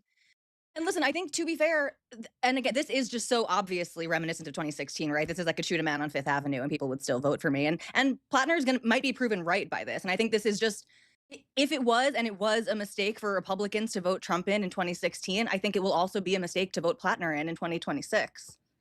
Well, I mean, I'm a partisan Democrat. I think the Republican Party is pretty uniquely dangerous right now, and they've been for years, but it's just gotten so much worse. And so, to me, the difference between having a Senate majority and not having a Senate majority, I'd be willing to look past just like so many. Doesn't even guarantee a Senate majority. Well, you can't. I mean, nobody has a. I disavow the casual misogyny and humor going on in my own chat right now. I think it's funny. But I disavow it. A crystal ball, right? Like I can't. Michigan to flip in order to get this guarantee. Yeah. Mooten, same question to you, because I've heard Hutch talk about this, but I haven't heard you talk about this. How, like, say the sexual assault allegations did drop and they were credible and they were severe. Would you still support him even after that? As my good friend said, I would support Hitler over the current Republican Party as long as they would vote Democrat 90% of the time. I don't care. I want the committees. I want. Oh, snap. So you like Fetterman? Fetterman votes Democrat most of the time. Do I want him primaried? Yes. But am I happy with him right now? Absolutely. I'd have him over any Republican. Yeah. Fair enough. Wait, just to be really clear, really quick. Are we talking about, because with the Fifield story, New York Times said they read her diary, they read her text messages, read her social media. They found zero corroboration whatsoever. So are you saying that? So that's one of the reasons why it's difficult. That's not exactly what they said. And again, she'll be able word to for word they publish said all that. of this. For Hutch and Mooten, if you found out 2 years ago there is video evidence of him assaulting someone, are you saying it would go that far? If there's actual evidence? Is he going to vote Democrat? Okay, just checking. What if he made a grape tape? So he not only graped a woman, but he recorded it, and he's been saving this in his house. And there's evidence that he watches it periodically, 3 times a week to get off. Would that change your assessment? It's hard to know where the line is, but there is a line that a candidate could cross where it would have such a drag effect on the rest of the party that I would be in favor of someone like Collins winning, but I don't think we're there yet. Cross that bridge when we get there, but it would have to be really, really bad. And again, just like having control of those subcommittees, during the second part of Trump's second term, that's a really big deal. I mean, they're going to be able to issue Controlling subpoenas. Supreme Court nominees. If all of the other states go the way that you want them to, also, it's a huge gamble, and it's not even like his race is determinative in the way that a presidential race is determinative in that way. He could win, and you guys could still not have control of the Senate, and then it's like everyone holding their nose. I'll let the rapist, murderer, whatever in, and then we didn't even get control of the Senate. And just one more thing, and hold on, let me just say this really quickly. Just in terms of Susan Collins, I understand the animosity towards the Republican Party. I think this negative polarization is really unhealthy for our country, so I wish it weren't so. But Susan Collins, people point to the way that she's voted under Trump and say, oh, she has something like a 90, even 95% voting record of voting for Trump. But under the Biden administration, she had a 50% voting record of voting with Biden. So she is not the evil caricature of a partisan Republican that everyone wants her to be. And again, kicking her out of this seat does not even guarantee that you guys will have control of the Senate, but it does guarantee that you have a guy with all of this baggage in your party now, and it's hard to get people out once they're in. We know this. To me, Tali, this is the weakest part of your argument, because we don't have a crystal ball, so we just can't know. We have to flip 4 seats. We have to we have to run perfect defense. It's a bargain. Let Hutch finish. Real quick, we have to defend Georgia. We have to defend Michigan. Is Michigan? Would we have to flip it? Is that a red seat? Michigan? Yeah. No, it's a Democratic seat right now. We have to flip Alaska. We have to flip Maine. We have to flip Texas. We could do it without Maine, but it's harder to see. You have to really kind of squint to see the path. And we don't operate with certainty. So it's possible, that we elect him, we're still in the minority, and then he's this liability. But I can't think like that. I just have to maximize. I would rather him than a Republican, even if he is a liability. He's more often to vote with the Dems. He's going to help with stopping. Weirdly enough, I would say that Tali's argumentation actually hit harder with me than I think it did with Hutch, where it's like it's not a guarantee. Not only is it not a guarantee that Plattner is going to flip the Senate necessarily, but on top of that, Susan Collins isn't that big of a piece of shit. So part of my calculus, because I did have this conversation with Pisco a couple of weeks ago where he was like, how do you feel about Plattner? And I was like, well, if you have to sacrifice a moderate Democrat in order to impeach Trump and in order to maximize impeachment proceedings, and also just the narrative gets driven by Democrats for the last 2 years of, Trump's presidency, that's worth it. So, fucking vote for Plattner or whatever. But then with this calculation, I think I had a Maine moderate Republican who hates MAGA reach out to me, and he's like, dude, I'm really struggling. I don't know if I could do that. And for me, it's kind of like, well, if I was actually, it's easy to say when you're not in Maine yourself. When you actually have to click the box your fucking self, I think it becomes a lot more personal. So for me, it's kind of like, if I didn't know that, Plattner was going to be outcome determinative for a Democratic majority, I don't know if I would click that box. I might go, nah, Susan Collins is a good egg. I don't want a fucking rapist in my, rapist Nazi as my representative. Fuck him. I might actually do that. So voting with Trump 90% of the time is disqualifying. Yeah, but voting with Biden 50% of the time? Collins currently sweeps for a child rapist. Vote Plattner if rape is your problem. Ooh, so how many rapes is too many rapes? Because now we're balancing the rapes. now we're evaluating Plattner's rapes against Donald Trump's rapes. Maybe we need to do a rape calculus. I'm not trying to be so, I know it's a very serious topic, so I'm not trying to be so casual about it, but that does feel like what we're doing right now. We are balancing the amount of sexual assault allegedly committed by Plattner versus the alleged sexual assault of Donald Trump. And we're trying to calculate who's the worst rapist. When are we going to have a based normal person? Never again. Never again will we have a based normal person. Anyways. Supreme Court nominees and all of that. I mean, it's It's a win-win. You know, it's a win. If I may, to Hutch or to Mooten, right? Because you seem to be making a similar point here, and you were both very open and direct about your sort of answers. So again, I'm not giving you a hard time here. I just would like a straight answer.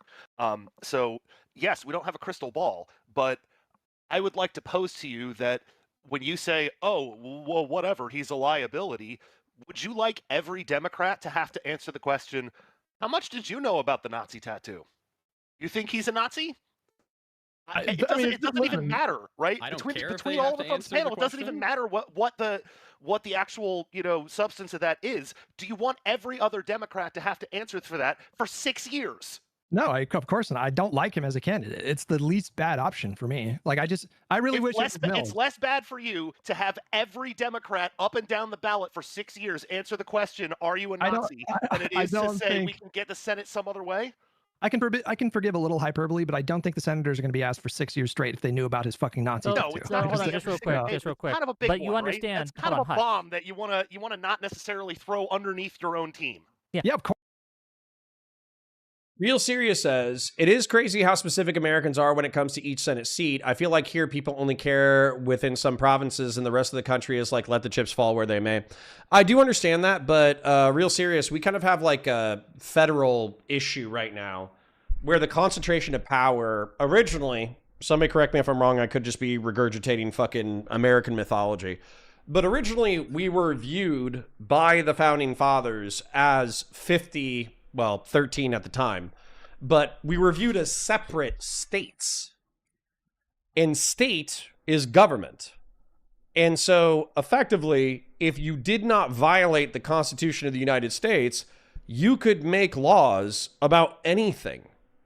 Religious identity, religious requirements in order to serve public office, who got to be in the militia, whether or not slavery, chattel slavery was a thing in your state, what was the nature of chattel slavery.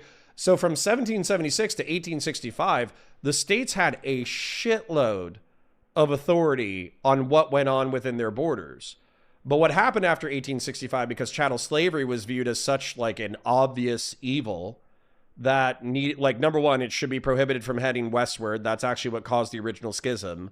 And then eventually Lincoln came around to the idea that it needed to be prohibited in its entirety. Like, the federal government became supreme and the concentration of power at the federal level became like the way that we litigate affairs. So for instance, like when I think about the way that the state of Florida has affected me, they've affected me by taking property taxes, funding my public schools, funding my local law enforcement and fire department, and then arresting people if they have marijuana. That's actually the way that the state government has affected me. But when I think about the federal government, it's like, well, the federal government has completely modified the way that Americans have done healthcare in the past decade. They've launched international wars that have affected the entire, world market. They've engaged in diplomacy around petroleum and energy production that has had, huge impacts on the ways that Americans produce and consume energy.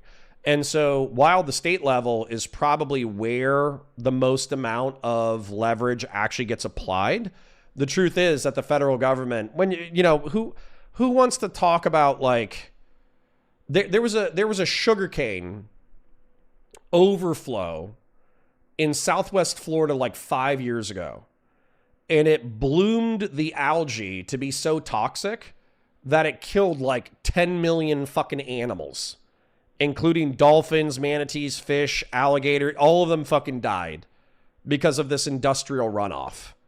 So should I talk about sugar plantation industrial runoff, which by the way is just depressing, an environmental disaster that was already being cleaned up by the state, and apparently like the sugar plantations got a few extra regulations because they fucked up and they killed tens of millions of animals?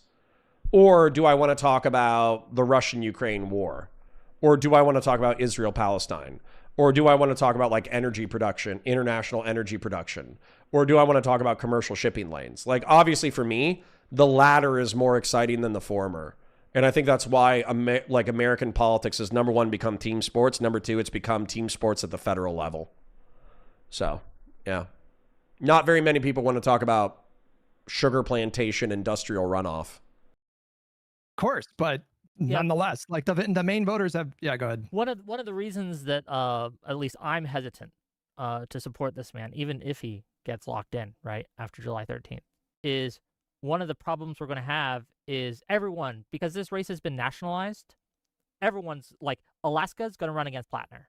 Texas is going to run against Plattner, right? All the seats that we need to keep are going to be running against Plattner, right? That's what they're going to be painting every single Democrat candidate as, and they'll put out all the endorsements that other Democrat senators and other Democrat politicians and influencers have been trotting out and say these are all indicative of what the Democratic Party is, and I think he's going to be a net drain on the ticket. This might pick up some Republican votes, Wick. They like the tattoo, probably. True. Yeah, he's white too. He has that white power with him. So yeah, they're gonna be excited. They're gonna be like, all right, you know what? They got Dude, that guy. Alaska's He's a good old boy. Yeah. And I also don't want my party. Hey, unironically, like... I agree with you guys. That is probably one thing that Plattner has going for him. He will probably pick up the racist dickhead vote. Okay, but I don't think that's something you should be proud of or cheering about. You don't have to. That's my whole premise. Like, my whole premise is like you don't have to. Some of the defensive Plattner that I've been seeing on social media is like truly fucking insane. Like it is. It seems like the populist brain rot has really metastasized, and you know it just looks so similar. It cannot be overstated just how similar it is to MAGA. Like the same exact 1-to-1 defenses. You don't have to do that. I think you can treat the voters like adults and just give them the straight story. And frankly, Wick, I just don't think the Republicans have a strong leg to stand on when it comes to candidate quality. You know what I mean? Like, yeah, but we're not competing against the Republicans. Yep. We're competing against the couch. And what but you said that the Republicans are going to try to. But that's what I'm saying.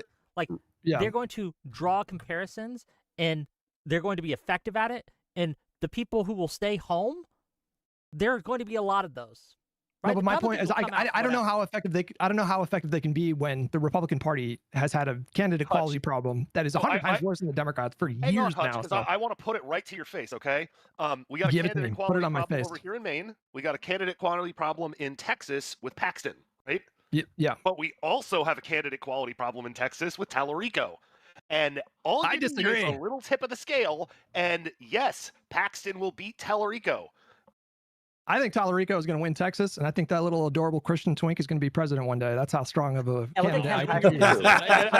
I'm not here to talk shit on Tallarico. I'm just saying in the space that we're talking about Plattner, that all he's not. You called him a problematic candidate, though. He's not a problematic candidate. Well, he's fine. He's a strong candidate. People argue his like comments on like trans kids or whatever is going to be problematic, but I think that it's a nothing burger overall. I agree with that. It's mostly a nothing burger. I just think it's that Texas isn't, necessarily particularly what's the word here, receptive to blue messaging. Like Texas isn't necessarily unflippable, but you need to have the right message. And if we're talking about what is the totality of circumstances with Plattner, the totality of circumstances is he's going to affect other races. I have a question for everybody. But I think, yeah, go ahead. Just everybody, because this might help us a little bit lead the conversation. So, who do you think is a more deplorable political figure? I want everyone to answer. Graham Plattner or Ken Paxton? Paxton. Paxton. Don't know. They're both. I'm not even sure I understand the question because you phrased it as deplorable political figure, and that makes it like 1,000 times. Okay, bad. Just, I don't think who cares. Bad. You know what I mean? Who's worse, Graham Plattner or Paxton? What's the point? Yeah. I am going to go ahead and bite the bullet and say I think Plattner's worse specifically because he lies about things that he's been caught lying about. It's not even about lying about things you don't want to get caught about. It's about lying about things that you've already been caught about. If Paxton has done the same stuff, then I will go ahead and say equally bad. But if I'm picking between the two based on what I already know, Plattner is worse because he lies when he has already been caught lying. What's the point of this? Would you rather?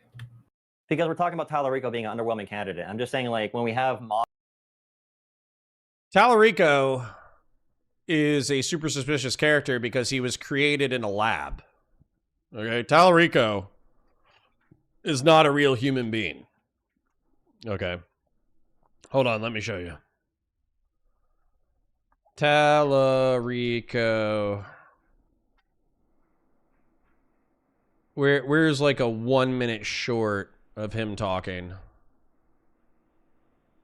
In this campaign about what it means to be a real man. I was born to a single mom who worked overtime at a hotel to provide for me.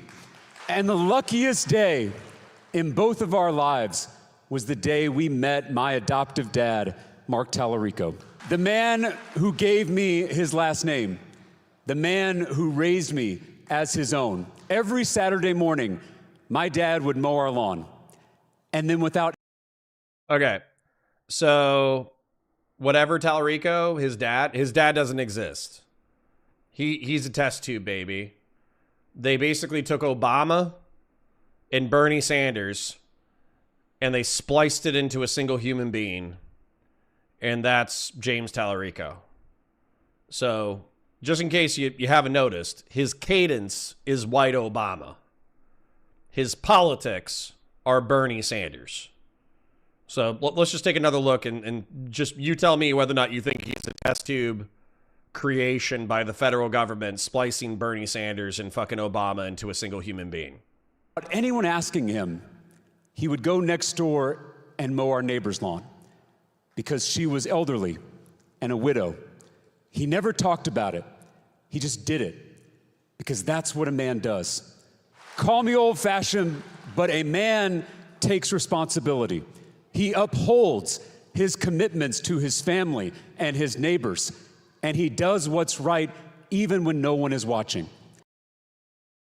Yeah. Yep. Moderates or centrists, and some of you announce yourselves that way. It's just like, why are Republicans able to run big piles of dog shit? Like Ken Paxton looks like he was sent from hell and the devil melted half of his face, and he's a terrible person. He cheats on his family. He's so corrupt. He steals $1,000 pens from other freaking lawyers because he's such an asshole. And meanwhile, we're talking about James Tallarico being a great candidate. It just makes no sense. Well, yeah, but they don't really care. They'll throw attacks against us, so we don't vote. Also, the Republican Party, their bread and butter is like attacking women and minorities. So it's really hard for them, I feel like, to a white guy like Graham Platter. And that's a white privilege part for Graham, which I definitely agree with. And probably why he's winning in Maine, which is like one of the whitest places up, obviously in the country. So it's definitely going to help him. But I think that makes it harder. I think it genuinely does make it harder for them to weaponize Graham Platter.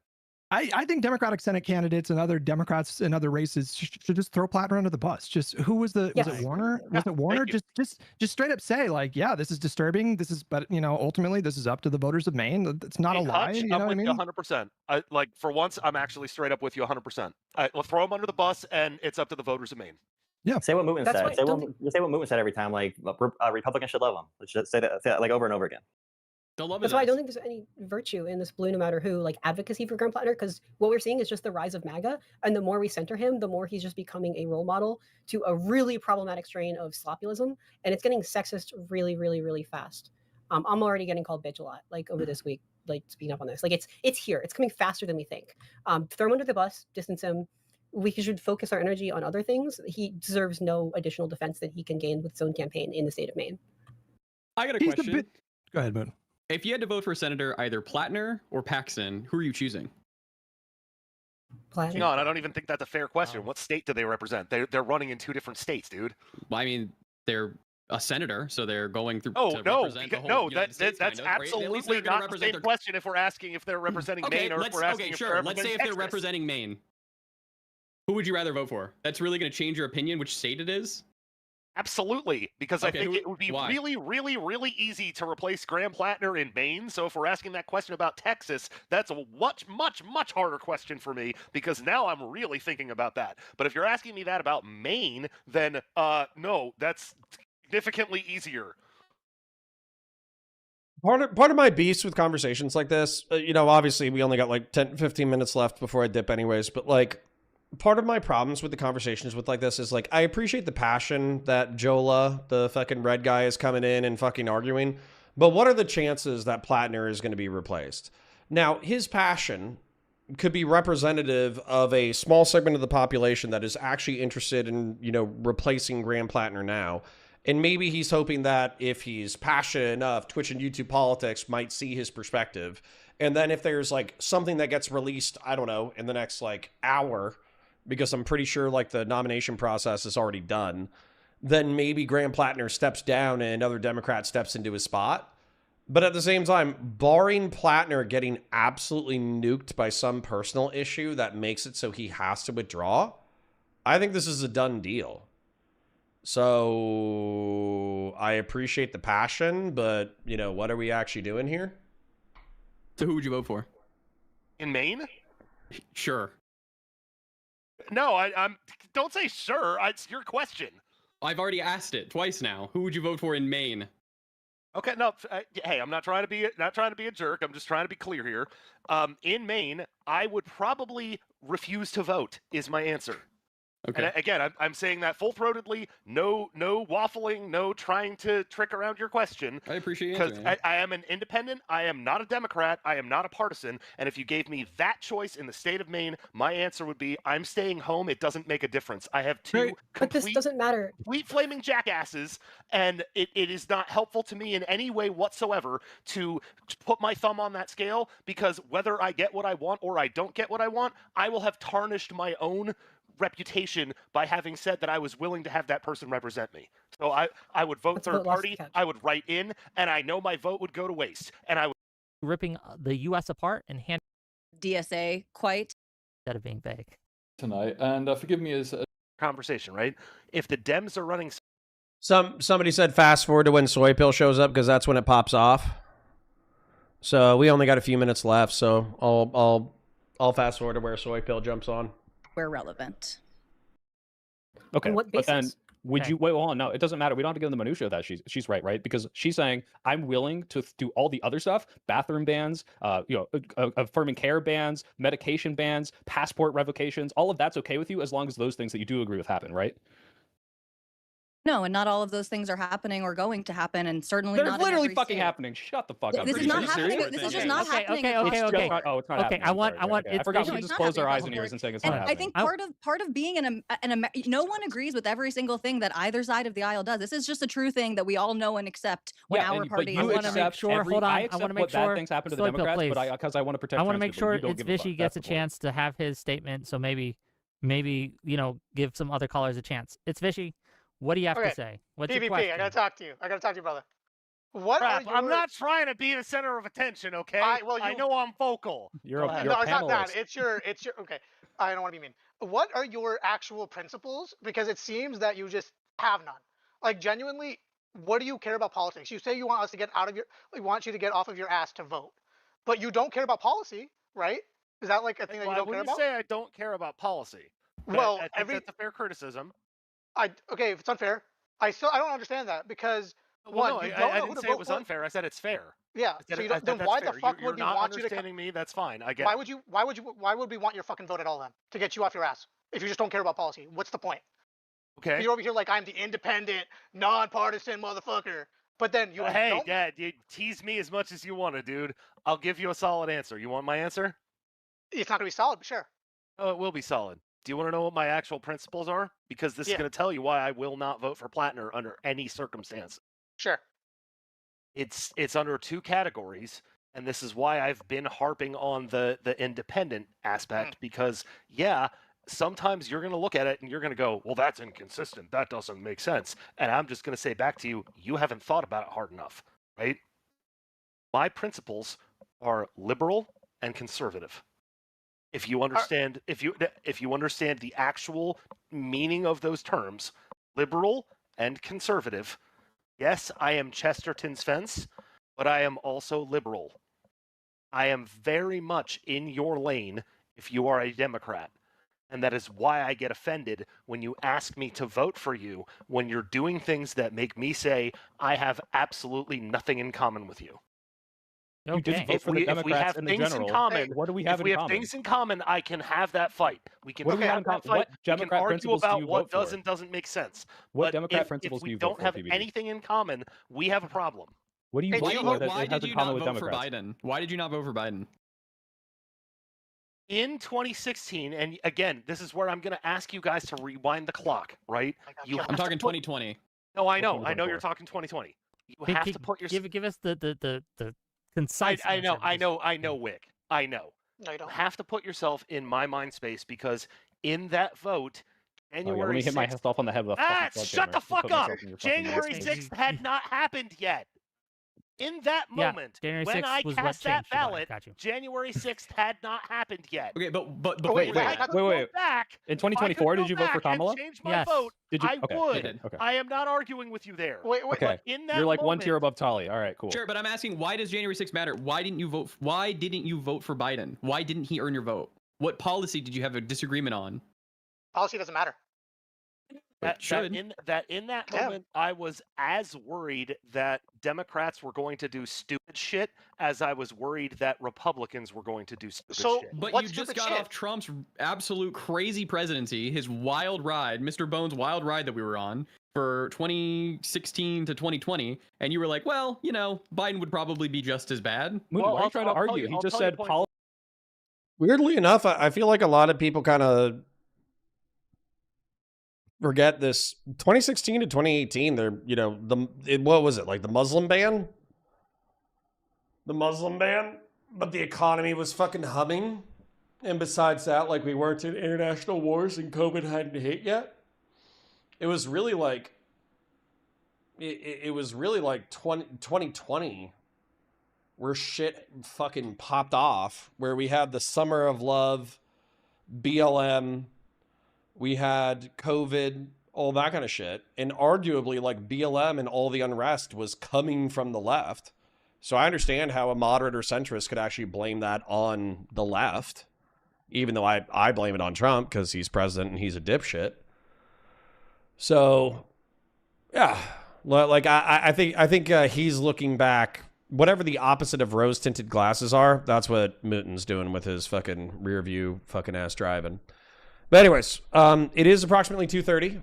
I am taking, like I said, I'm taking the girlfriend out for a sushi date. We're going to go on a walk around the lake. We're going to go on a sushi date. And that's my plan for the evening. And then also, I'm going to... What the fuck else am I going to do? Oh, I'm going to work on pre-recorded content. I'm going to work on my Counterpoint Sci-Fi channel tonight. So let me go ahead and thank all the people who donated today.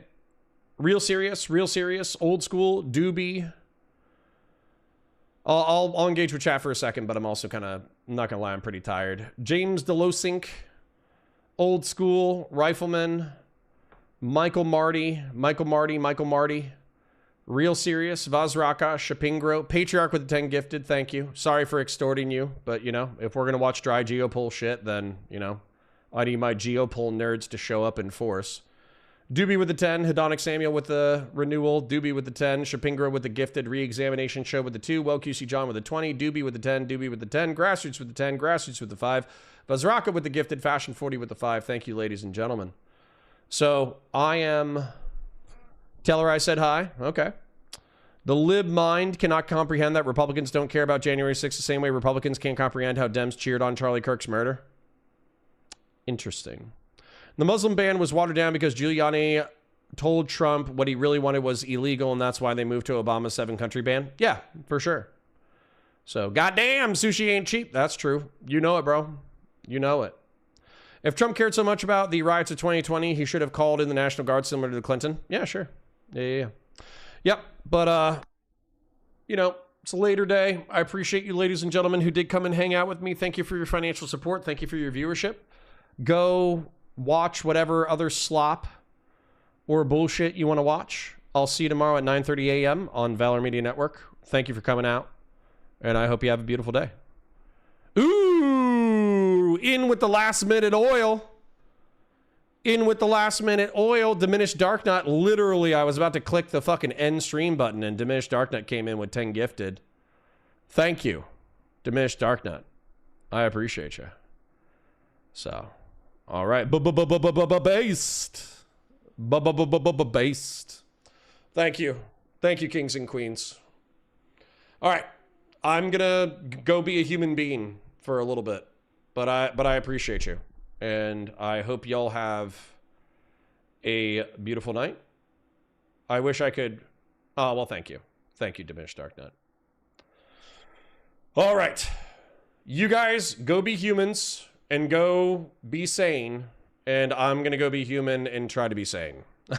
Here's one piece for $5. Thank you, Machiko. Thank you. We are Charlie Kirk. We carry the flame.